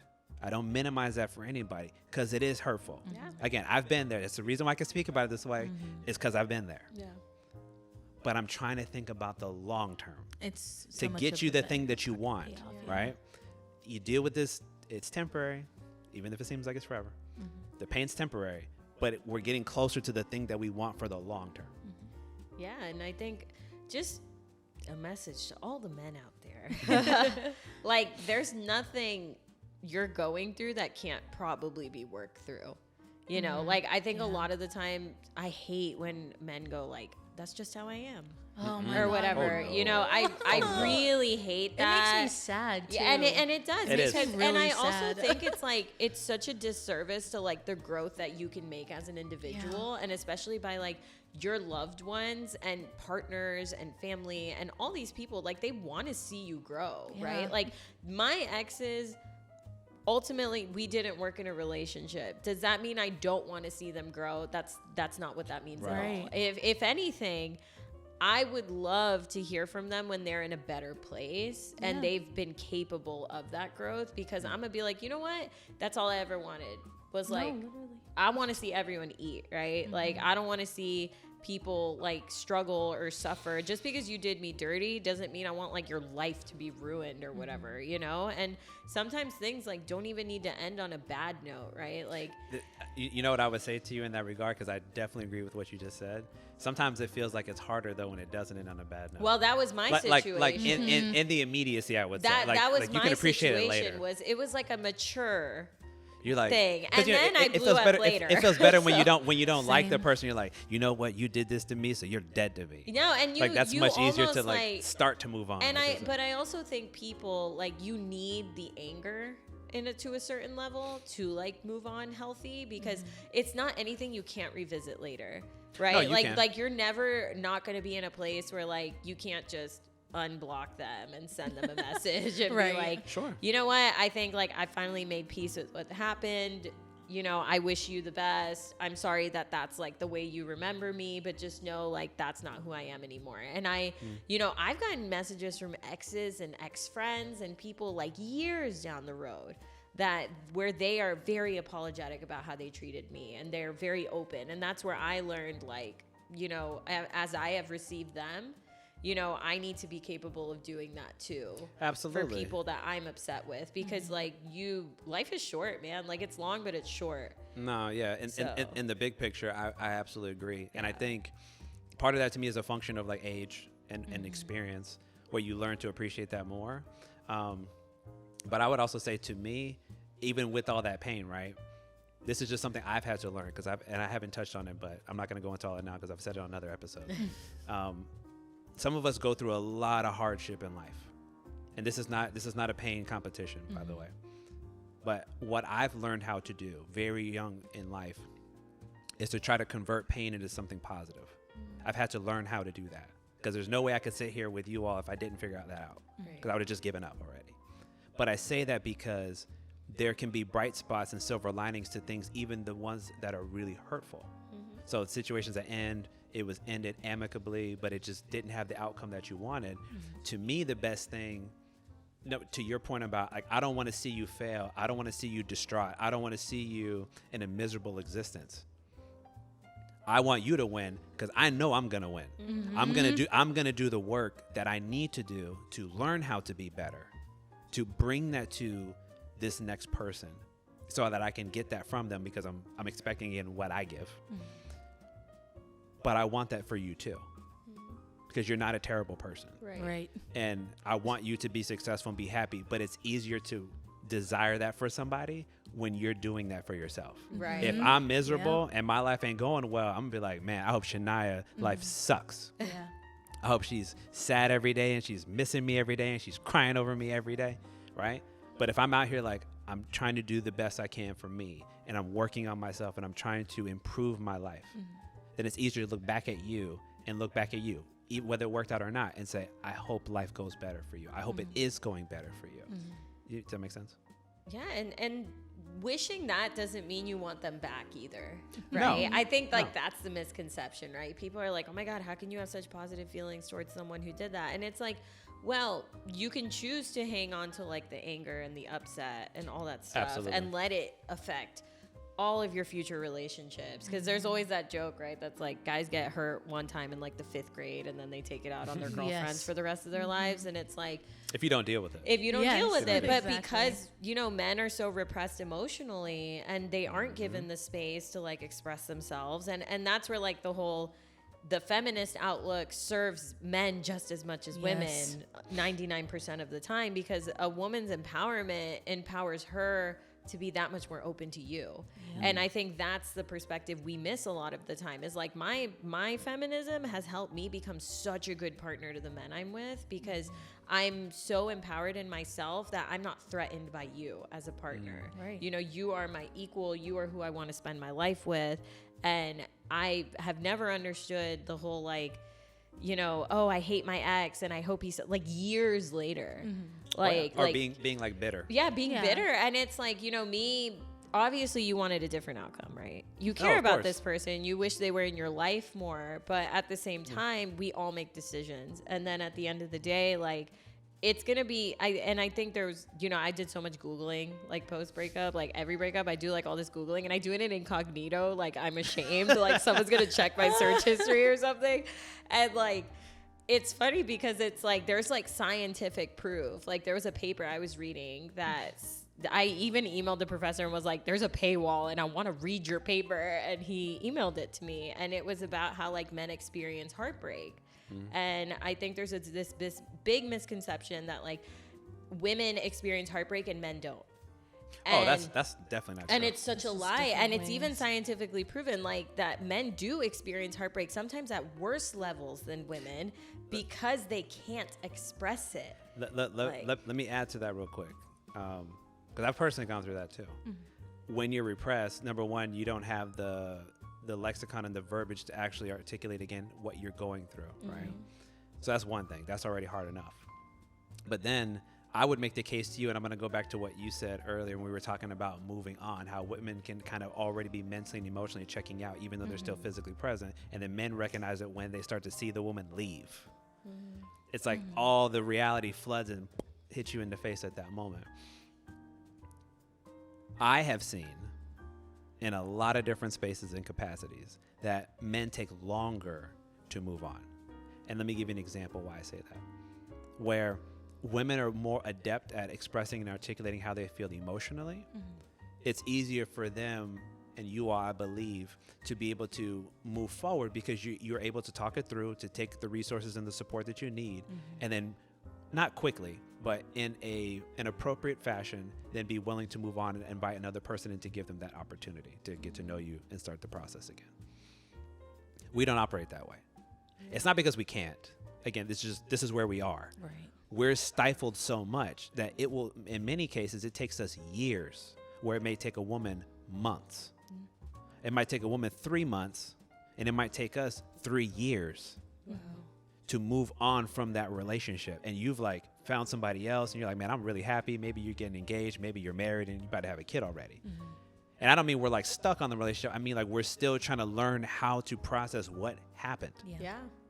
I can definitely attest to that. I can too. Yeah, like my ex I was with for years, like 2 years after our breakup, he just like showed up at my house.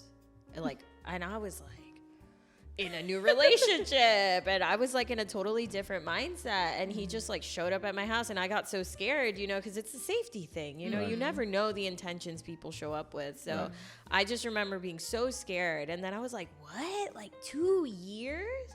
And I think that really says, that's when I really started like, wow, like men really have like this delayed processing thing with these things where they're just like, I want to avoid this. I want to run away. I don't want to think about this. And, you know, it's so much better to just deal with it up front.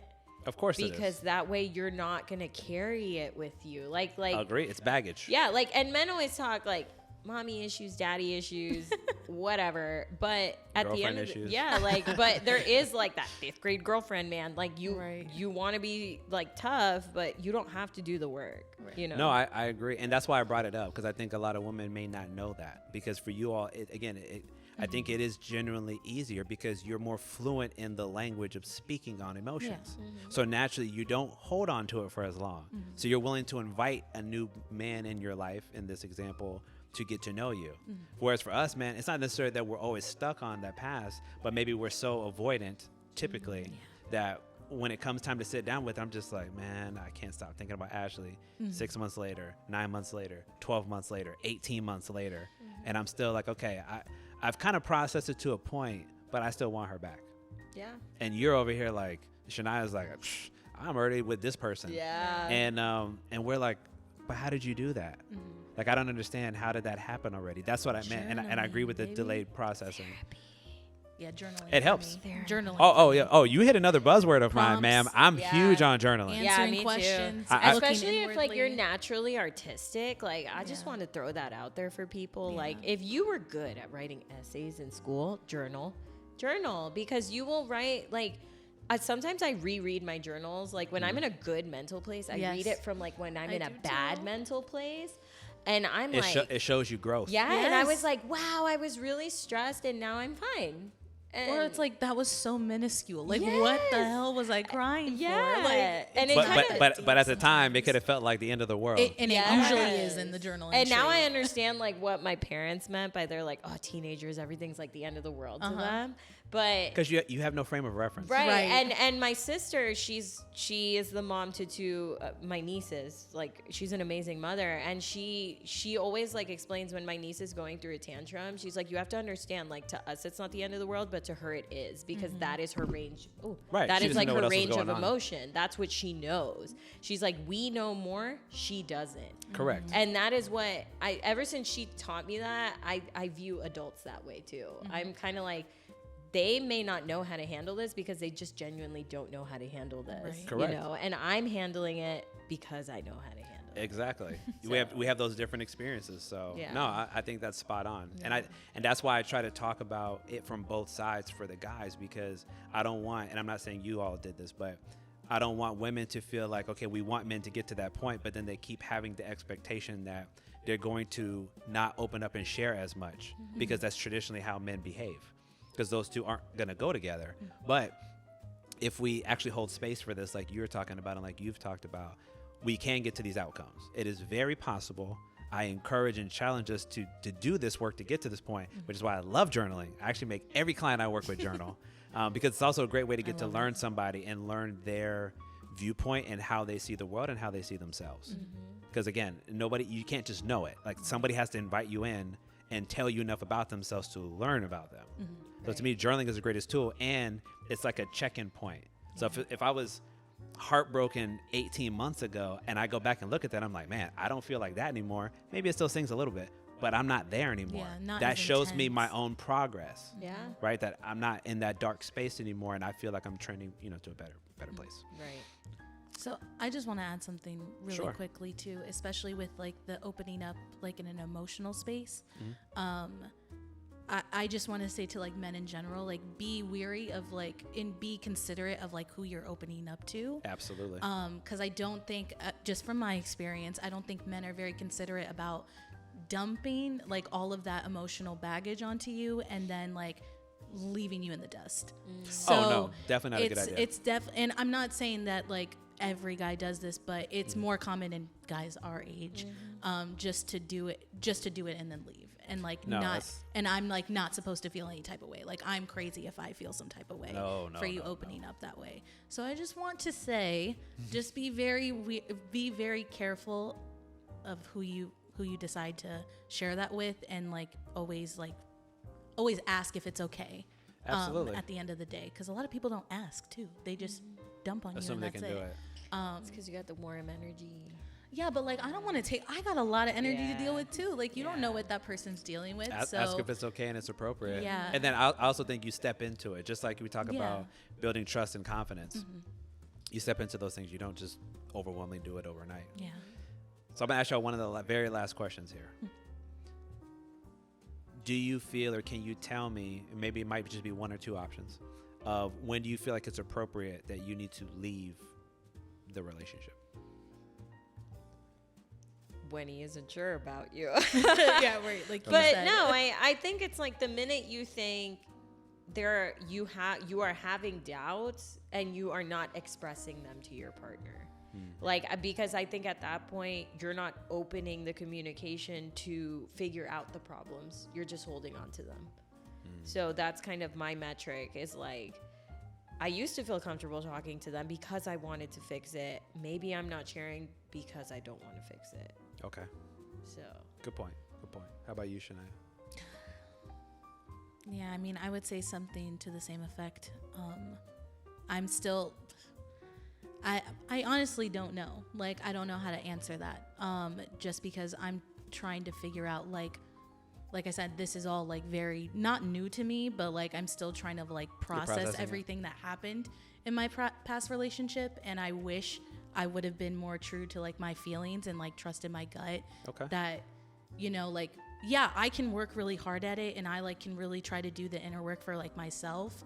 But like, if I know that my partner isn't like making any efforts to like grow with me and like change, even though I've shared with you that I'm changing and that like I'm trying to do some work like on myself, if you're not willing to like reciprocate or like at least be honest that like that's not at the point that you're at, like I don't want to deal with it anymore.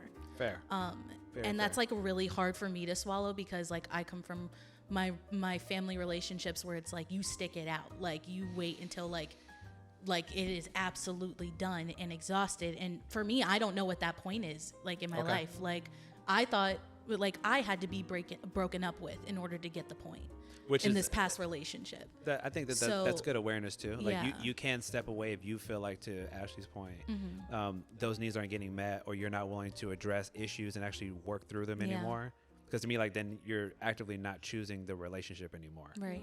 Like, if you're not going to work through stuff, then like, why are you there? Yeah. And it's like, I know what the right answer is, but like when I put it into play, it's like, different. Am I going to be able to execute it? Is like what I'm scared of. Because like I thought I was like that, and then I got into a relationship and I couldn't pull the trigger. Like, you know, I think it's also just like the affection and the attachment you get for the person. Like you don't want to hurt them, don't take the action because you're like, well, what if I regret it? What if this isn't the right thing?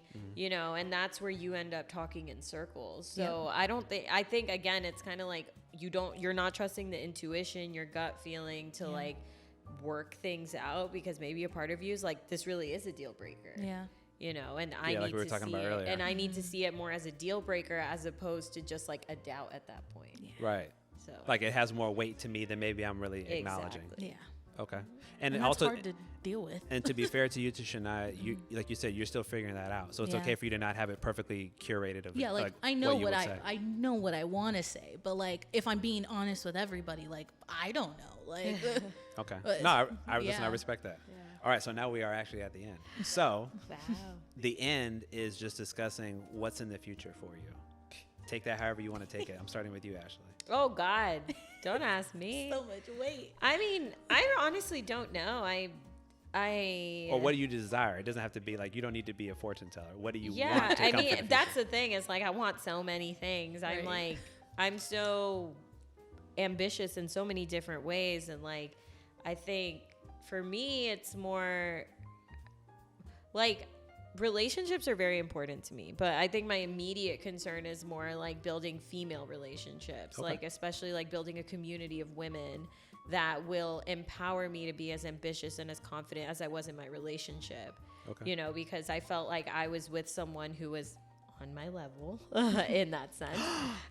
Did you say that? Yes. That's a swear word. But actually. you know, it's like I want to find that fulfillment through other female connections as opposed to just a romantic one. So that way, when I do re-enter a romantic relationship, I'm fully equipped with like the support I need from like female platonic friendships first. Okay. So I like that. yeah. How about you, Shania? Yeah, I mean, is this like overall or relationship? It's however you want to interpret I mean, it. like, It's the future, so the future can mean whatever Shania wants it to mean. I mean, as of right now, I really just want to focus on like what like career-wise what I want to do and like following through with this now, because like it literally just depends upon me. I'm no longer dependent upon somebody else and making my decisions like I talked about earlier. Like this is the first time where I'm solely making decisions for myself. So I want to continue to enjoy that, and like I want to deal with the consequences of those decisions. Like usually I don't. Usually somebody else, you know, like either like helps aid me or like, you know, helps me like get over it, but like I totally want to deal with that on my own now, because I do have such a great support system of like family and friends. Excellent. That like I am like so used to like pushing upon them and like going to them for help that I want to start to like, you know, just depend on myself again and like trust myself, like genuinely trust that I can make a right decision without consulting somebody, which is really scary for me. Okay. Really, really scary for me. As much as a girl boss I think I am, but it's girl boss, but not strong black woman in that Right. in that connotation. like we described ironically girl earlier. boss is what Girl I mean. boss. Yeah, like What is it? Gaslight, gatekeep. keep girl boss. Yeah. Wait, say that again. It's like girl boss, gaslight, gatekeep. Because the girl boss is like inherently toxic. Right. And it like just encourages women to like overwork ourselves to Right. meet like the standards of overworked men. Yeah. So I support that. I didn't hear that before, but I support that. Yeah, I don't think that's something to aspire it's to. right. Who wants to work this much? Take a vacation. Yeah. As the older, I'm like, trying to enjoy I want to work hard, but I'm trying to enjoy my life and enjoy with Right. people that I value. Exactly. Yeah. And Okay. in regards to relationships, like I said, I want to be able to connect with people just like on a normal level and not an insanely intense level anymore. Like I want to be able to have like a passive relationship where I'm no longer like solely dependent on like your mood. It affects my mood sort of thing. And that's a lot of unlearning for me, because that's what I did in my last relationship. You're mad, I'm mad. You're sad, I'm sad. I take on all your pain. Yeah, it's like, it's just. So it sounds like not only is there some inner work there to do, Yeah. but also taking maybe some of the opportunity we talked about earlier to reflect on the past Yeah. and kind of how things played out. Right. So that we're not carrying some of those behaviors that Yeah. you want to let go into future relationships. Which thankfully I haven't, like with anybody that I've come in contact with recently. Like I've been able to identify it and just like dial it back, which is great, like considering. But yeah, it's just it's really like an everyday thing of like just actively being aware of like not letting my like past experiences affect other people. Respect. And I've been pretty good at thus far, but it's still just very hard for me. That's okay. And to express that to other people. A lot of those things we're work in progress on, so Yeah. no need to apologize. It's just part of our own journey, Yeah. right? So if we take the time to put in that effort, eventually we'll get to where we want to be. Right. So, number one, let me say this: I appreciate all the vulnerability, all of the openness. Seriously, this is what it takes to not only engage in these type of discussions, but this is how we learn from one another, right? Is we have to create that space. So I really appreciate you all for taking that time and allowing us in a little bit into not only your worldview, but what you've gone through. Again, things that have shaped your reality, and even the things that you want to change moving forward. Because I think that the more that we're willing to engage in these ways, this is how we stop a lot of these patterns of behavior, belief systems that may not necessarily be true. You got to put them out there, because if you don't, how are they going to get challenged? Yeah. And as we already discussed earlier, if they don't get challenged, you can't change anything, or you can't evolve on anything. So Facts. I hope those of you that were listening or watching, I hope you get some value from these lovely women's stories and us discussing these things. I hope you consider liking, subscribing, commenting, putting all of that good energy back out here, because this does take a lot of effort to produce this stuff. But I will say I'm always very appreciative, because I do consider it a privilege to be able to engage with folks in these ways, because I know how difficult it can be for some of us to let others in. Yeah. So again, I appreciate you all for that. And we're going to sign off now. So until next time, peace out, guys.